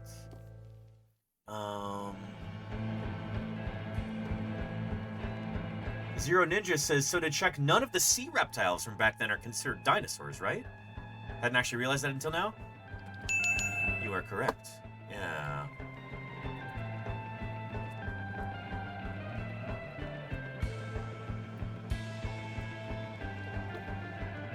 So, out of all these different critters here that lived during the age of dinosaurs, these different marine reptiles, ocean reptiles, giant ichthyosaurs, and not so giant ichthyosaurs, plesiosaurs, both long-necked and short-necked, mosasaurs, and marine crocs, and placodonts, and nothosaurs.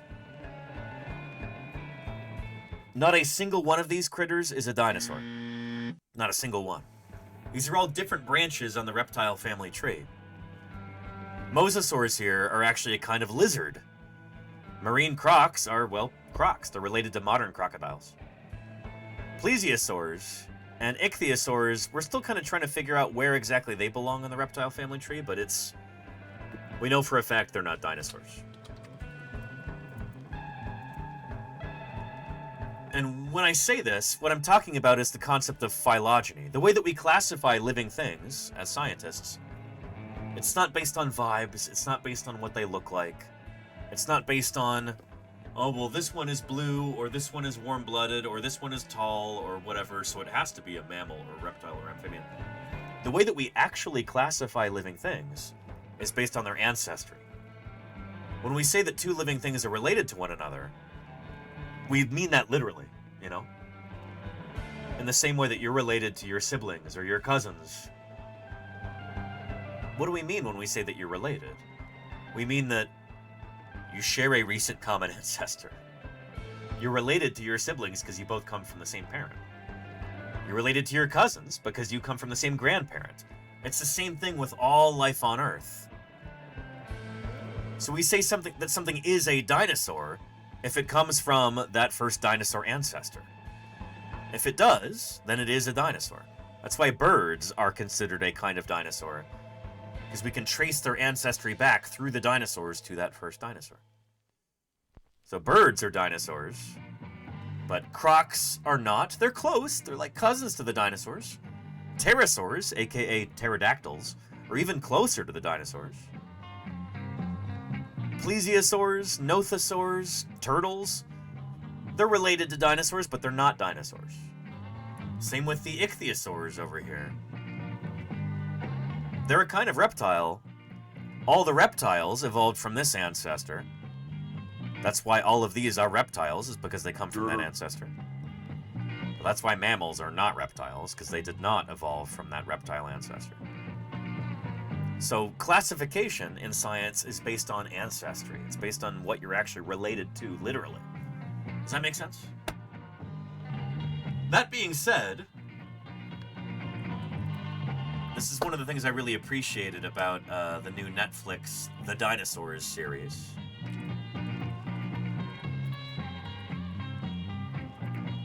Is they did feature a marine dinosaur. Check it out.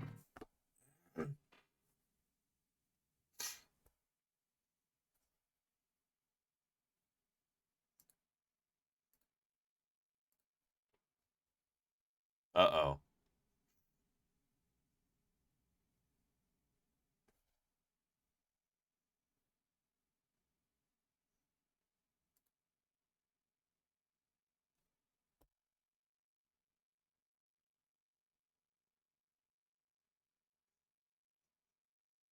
It's a bird.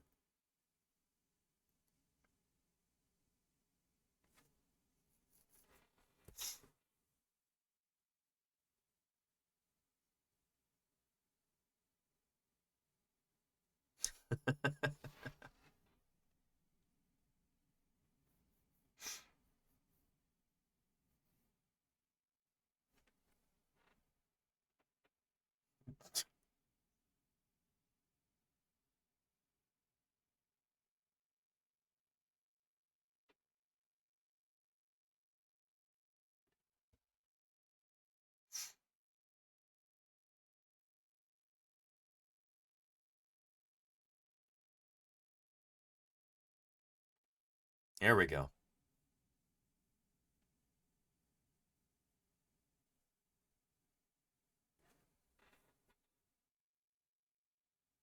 Yep.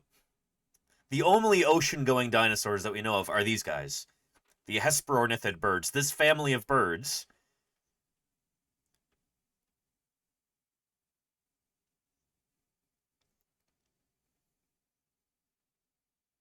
Yep.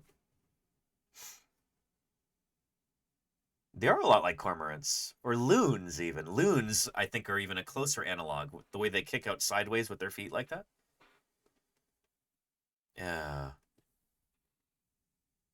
Yeah. Really cool critters. Here's a link to that. Netflix is The Dinosaurs. It's pretty good. Yeah. And do we know they were aquatic based on finding ocean fossils? Exactly, Zero Ninja, yeah. So they're found in ocean sediments. So, alongside,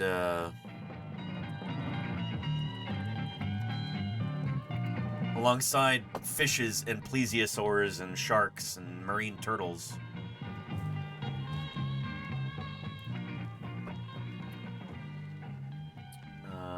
That'll work. Yeah. So giant marine turtles like Archelon, giant sharks like Cretoxyrhina, plesiosaurs, both short-necked and long-necked, giant tarpon-like fishes, giant mosasaurs, and where's Hesperornis here? Shoot.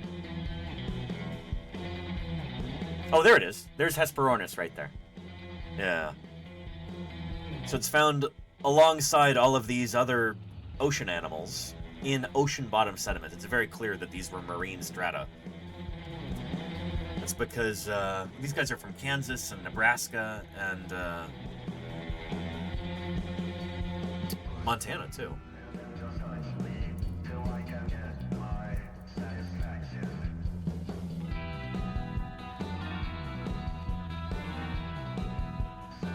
Come on.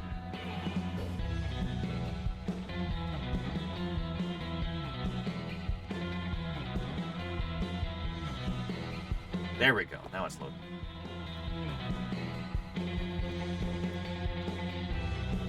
$90 million years ago, sea levels were very, very high for a number of reasons. One thing, it's a period of like intense global warming at the time, so there's not a whole lot of ice anywhere on the Earth. So sea levels were high. That, and also you had things interesting happening geologically. So sea levels were really high at the time.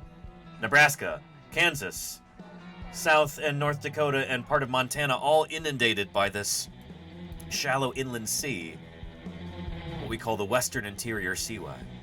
I have this on our wall today too. It's kind of hard to see, but there's a map of North America there, cut in two, like you see here, bisected by this shallow tropical seaway. This was the heyday of the Hesperornithid birds.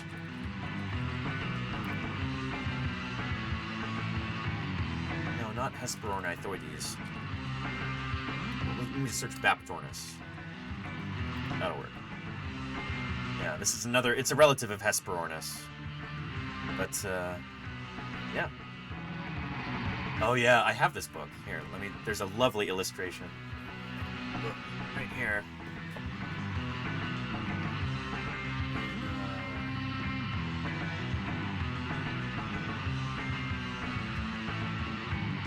Where is that book? Illustrated by Raoul Martin. National Geographic Book of Dinosaurs. There it is. Yeah. He's got a really nice Baptornis here.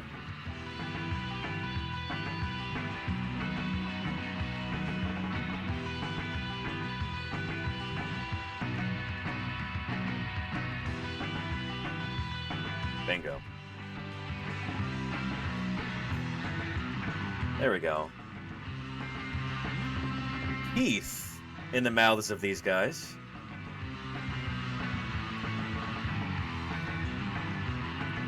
Yeah. Really cool skeleton. Pretty neat. So the only ocean dinosaurs were birds.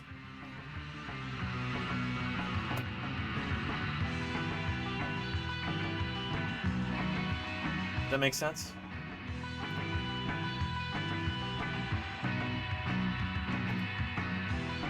Critters like Baptornis and Hesperornis. Yeah. Zero Ninja says, isn't having beaks and teeth cheating? Well, I mean, think about it. If you're a bird and you evolve from, like all birds do, they're from the dinosaur clade. Their ancestors had teeth. At some point, you would imagine that there would be kind of an in-between. And with critters like Hesperornis, there is. They're maybe kind of in the process of losing their teeth. Maybe? You see, in the upper jaw, they've lost the teeth in the front. But yeah. Pretty cool. And conversely, now the only ocean-going birds are dinosaurs. Well, all birds are dinosaurs, Dread Pirate Robert. But yeah, I see what you did there. Yeah. Cool critters, these guys. But they were very controversial back in the day.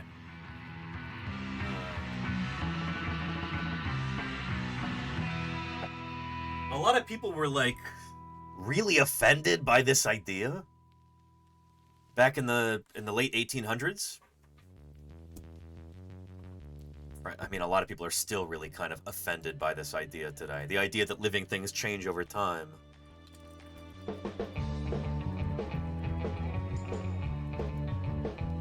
Unfortunately, we're,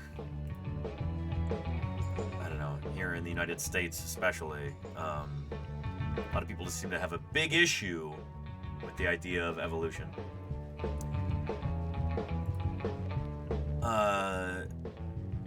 This is... I'll play the trailer here real quick, and then we'll jump into the clip from this documentary. But let me set up this clip with this trailer.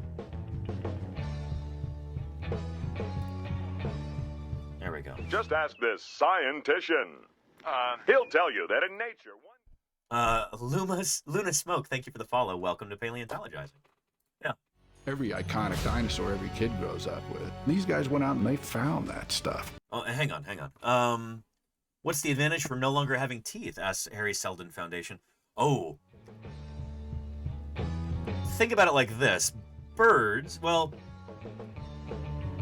during the age of dinosaurs, there were a bunch of different lineages of birds, and most of them had teeth.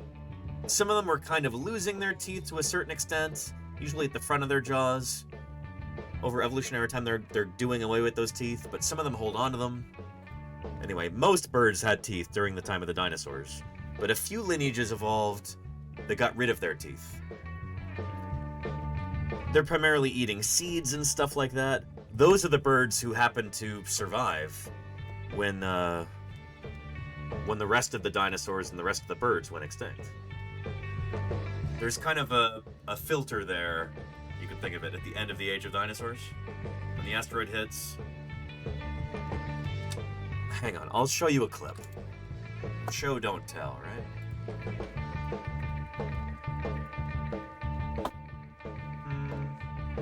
When Birds Had Teeth is the name of the video. One of these lineages was the...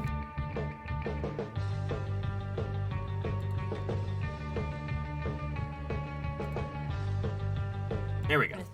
Their fossils are still very rare, but in the past couple of decades, paleontologists have found bones of the very earliest members of this group. One of the best known is a 68-million-year-old duck relative from Antarctica called Vagavus. And its remains show us that even by the late Cretaceous, it was already well adapted to swimming and diving. So today, we finally have enough fossils of different kinds of birds to know that about 66 million years ago, there were So this is at the very end of the age of dinosaurs. At this point, what kind of birds do we have? both toothed birds and toothless birds from many different groups, and generally, they were all doing just fine. Until the Cretaceous period ended in extinction. There were many causes behind the extinction event that killed off the non-avian dinosaurs.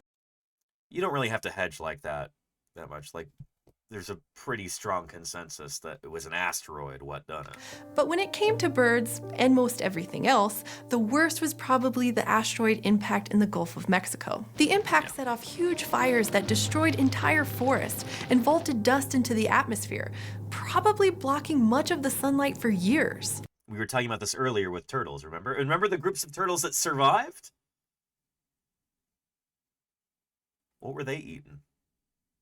For birds, their odds of survival might have come down to a number of factors, including how big they were, where they lived, and what they ate. For example, if you lived in trees like most opposite birds did, you were in the worst possible place in the aftermath of the impact. Not only was your habitat suddenly gone, but if you ate plants, it would be weeks or months before any new growth would be available. And if you ate meat, there was almost nothing around to hunt. But if you were smaller and lived on the forest floor, there's a chance you could have found shelter.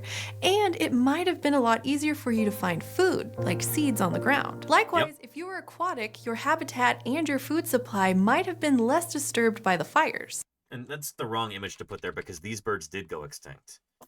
The hesperornithid birds, they disappear. As do the pterosaurs, who were not birds nor dinosaurs. Yeah. So out of what may have been thousands of species of dinosaurs living at the end of the Cretaceous, only 3 groups of neornithines had that perfect survivor's combination of being small, ground-dwelling or aquatic, and seed-eating. So there you go. The birds that were eating seeds are the ones who didn't have teeth, we think. And if seed eating is what allowed them to survive, then you can see why none of the toothed birds made it through that great filter, that extinction event like that. But why would you get rid of your teeth in the first place? Like, why did the toothless birds do that in the first place? A lot of it might come down to... Does she talk about that here? Oh, maybe, here. Meanwhile, experts were also making some important discoveries about the ornithurans too.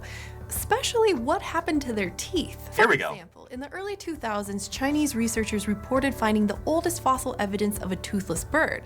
They named it Confucius ornis, and it lived 130 million years ago, way back in the early Cretaceous. And the strangest thing was, Confucius ornis was neither an enantiornithine or an ornithuran. It turned out that toothlessness was a convergent trait that showed up in lots of different groups at different times. So that means a bunch of different groups of birds independently evolved to have no teeth. They each independently got rid of their teeth through evolution. Some opposite birds didn't have teeth, and some early ornithurans didn't either. So where did their teeth go? Well, for a long time, scientists thought that birds lost their teeth to make their bodies lighter.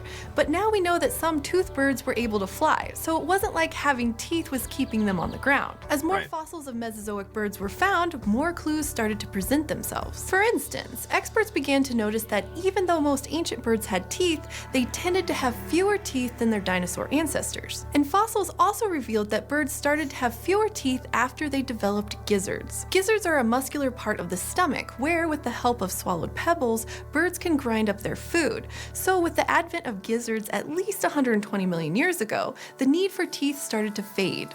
And as birds' teeth changed, so did their beaks. Most opposite birds retain teeth at the very front of their mouths. But in the ornithurans, that same area became covered in keratinous beak tissue, while they kept their teeth that were further back in the jaw. Now, some experts think that replacing teeth with beak tissue may have had something to do with making it easier to eat certain foods, like seeds. Yeah, but theory proposed in 2018 suggests that beaks may have been more advantageous for baby birds. Teeth take a long time to grow in developing embryos, but if you shorten that step or cut it out altogether, then eggs can hatch earlier, and the shorter a bird's incubation time is, the less vulnerable its young will be to predators. Does that make sense? It's like if you can survive a lot better by spending less time in the egg, eggs are helpless, you know? They're just sitting there in the nest. Anybody can come up and just eat them. There's so many different animals that love to eat eggs whenever they get the chance. Because it's just this little protein-packed snack like that. Just waiting to be gobbled up. So if you're a bird and you take forever to develop in your egg, it's more likely that you're going to die. It's more likely that you won't survive to adulthood You won't pass on your genes. Maybe your species will even go extinct. If you can speed up that process, cut a few corners here and there so that the embryo is done faster, then that could provide a huge advantage. And teeth are one of these things that they're complex, they're metabolically expensive. If you could just get rid of them and not have to worry about it anymore, that could proffer you a huge advantage. And that's what some of these bird lineages did. Multiple times, like I said, different bird lineages independently got rid of their teeth through evolution. They lowered production cost and time, basically. There you go, Yara. Beautifully put. Yeah. So that's maybe the kind of underlying logic behind getting rid of your teeth. If that makes sense. So yeah. And there you go, Turtle Busty. Sure. Yeah. Anyway. But this idea of birds with teeth, this was a revelation back in the late 1800s. Back when the idea of evolution was still really controversial. Unfortunately, it's still really controversial here in the United States among non-scientists, politicians, religious leaders. They're terrified of this idea in many cases. Which brings us to this clip here. Let me set this up with this little trailer. Every iconic dinosaur every kid grows up with. These guys went out and they found that stuff. The feud that fueled the foremost fossil hunt in history. They began as friends. Then things unraveled in quite a spectacular way. What followed was this 3-decade-long war. The notion that you could turn dinosaurs into scandal is pretty new. Dinosaur Wars on American Experience. Excellent documentary.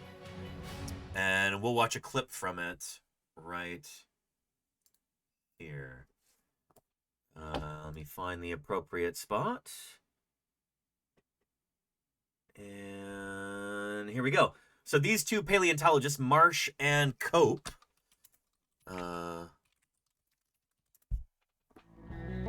these two guys had this fierce rivalry.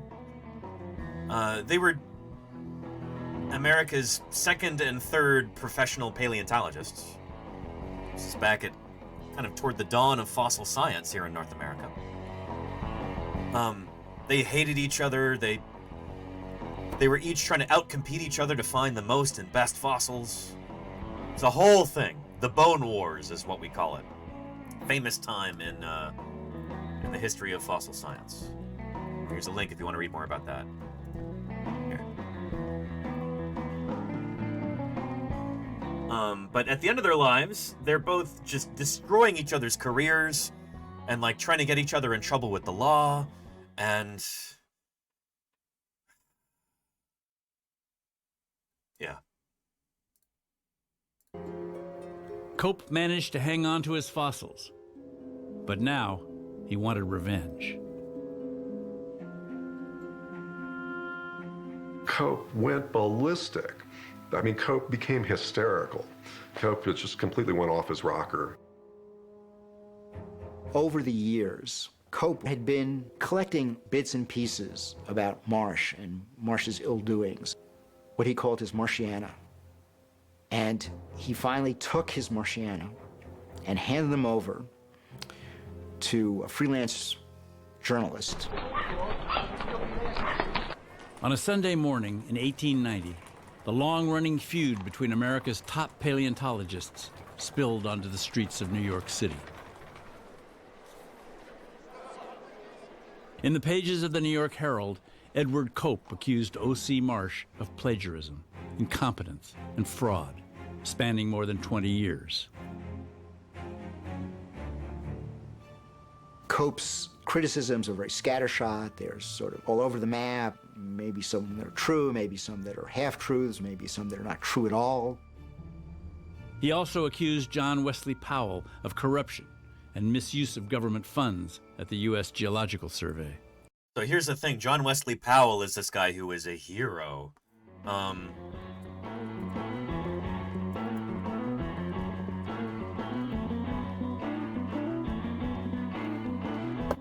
the one-armed geologist and explorer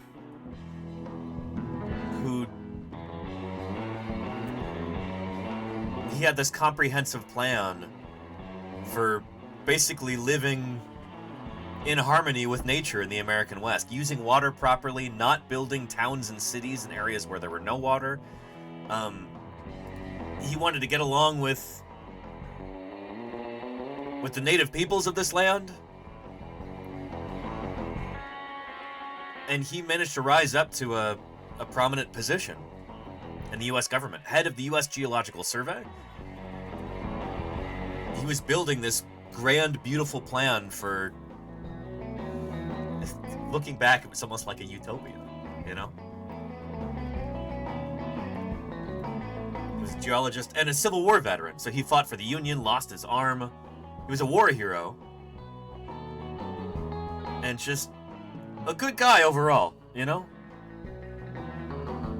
He got embroiled in this scandal. He got pulled into this. Newspaper true at all. Map, maybe some that are true, maybe some that are half-truths, maybe some that are not true at all.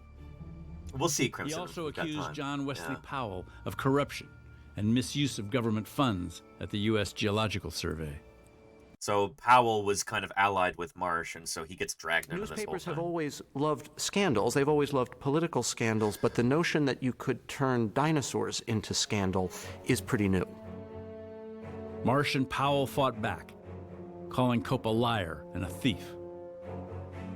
The public war of words dragged on for 3 weeks until the Herald ran out of material. But the scandal left O.C. Marsh in a vulnerable position. Yep. In Washington, Cope's allegations of corruption at the survey caught the attention of politicians eager to slash federal support for the institution. Sound familiar? Oh boy. Under Powell, the USGS had grown into an exceptionally powerful agency, one that united science and government in unprecedented ways. Again, like, I think about this today, and it's like, holy cow, that sounds beautiful. Having government decisions, government policies being built on facts and science? Like, it sounds too good to be true, almost. And,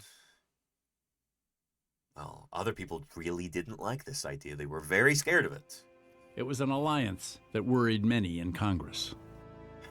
Some of the congressmen were aghast to think that the federal government of the United States of America was paying more for science than any other nation in the world. That sounds like a dream, right? They took aim at the Department of Paleontology, headed by Marsh. There was a U.S. Department of Paleontology at the time, by the way. Imagine that, you know? Who had spent government money collecting fossils and publishing expensive books. One of the pieces Here we go. Here's where the bird teeth comes in. of work that came to the attention of Congress was a book entitled Odontornithes, and that means birds with teeth. Yep. Like Hesperornis and Ichthyornis. It was among Marsh's greatest scientific achievements, some of the best fossil evidence of evolution. There's Hesperornis there. But to his critics, it was evidence of something else, a waste of taxpayers' money. There was one congressman, Hillary Herbert, from Alabama, who This guy's a real piece of work. just never saw any good in this science stuff. And Herbert, on the floor, holds up this book. What are we doing? Financing books about birds with teeth. Using birds with teeth as a rallying cry, Herbert turned Congress against Powell. So, Hillary Herbert here, just, brief, Hillary Herbert, former Secretary of the Navy, under Grover Cleveland. He was a Confederate guy. Confederate Army, second lieutenant.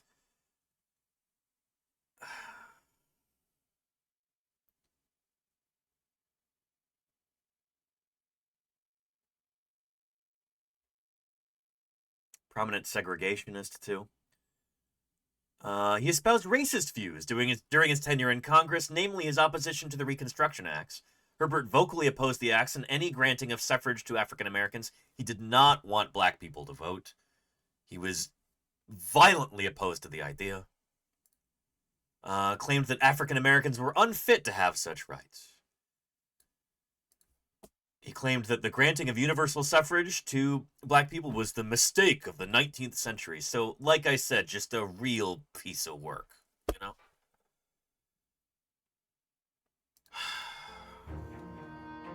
Lawmakers cut Powell's budget in half.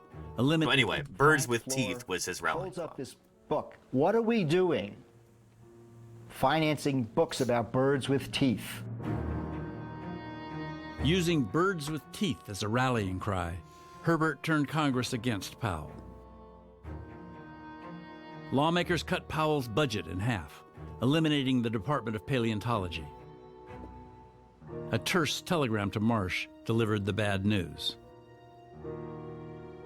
He immediately lost all of his survey funding and staff. Anywho, again, this is just... If there's a message to be learned, a lesson to be learned from this, a message to be taken from this event in history, it's the... There are people in positions of power, like this guy, back then and today, who are vehemently opposed to the idea of science. They don't want us to understand the natural world and our place in it. And they're certainly terrified of the idea of evolution, for one thing. The whole Birds with Teeth rallying cry was also like... that was a way of trying to say, oh, this fossil stuff is ridiculous, it's a waste of money, it's all fake. Who could ever think of something as crazy as birds with teeth? Evolution, too. Nonsense, is what he was trying to say. What he did say. It's the same sort of thing that we're seeing today. With the Trump administration slashing federal science budgets, slashing environmental protections, just... It's a reminder of why I do what I do here on Twitch, you know? Trying to get people excited about science, trying to teach them about natural history, about the wonders of life on Earth and its long and incredible history. This sort of thing, it's so important to understand. You deserve to have an understanding and an appreciation of this kind of thing. There's a lot of folks in positions of power who don't want you to have that. Oh, anyway. Holy cow, it's almost 6:30. We gotta wrap things up here. It's time to conclude our broadcast for the day. Start our wrap-up procedure. I really appreciate you being here, everybody. Let's put a Deinonychus skull under our credits for today. And find somebody to raid into. Maybe somebody else doing some science right now. Who else is on? Let's see. Oh, it's Wednesday night. So Reiko is probably going to be on. Excellent. Yeah.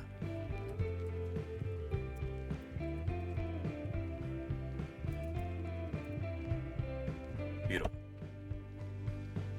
Thank you to everybody who's showing up in our credits, from new followers and raiders, the people who help get these viewer numbers up. I know our numbers were definitely lowered today, maybe because of people who were watching that space launch. Fair enough. Thank you to everybody who showed up anyway to learn about natural history, and thank you to the subscribers, the resubscribers, the gifters, and the cheers, the people who keep these streams going through their financial support. I could not do this without you. And I appreciate it very deeply. Thanks for keeping me here on the air and making this kind of science outreach possible. Likewise to the moderators who are coming up swiftly here. Mods, you do a fantastic job of keeping this a safe and welcoming community for everybody. I from things like monitoring the chat to answering questions when I can't get to them because I'm talking about something else. You were the beating heart of this community, mods, and I appreciate you more than you know. Anyway, we're going to go right into Rhacodactylus, who is a fellow scientist, cognitive scientist, studies philosophy of science, all these cool things. We'll go see what he's up to. And I hope to see you again tomorrow, everybody.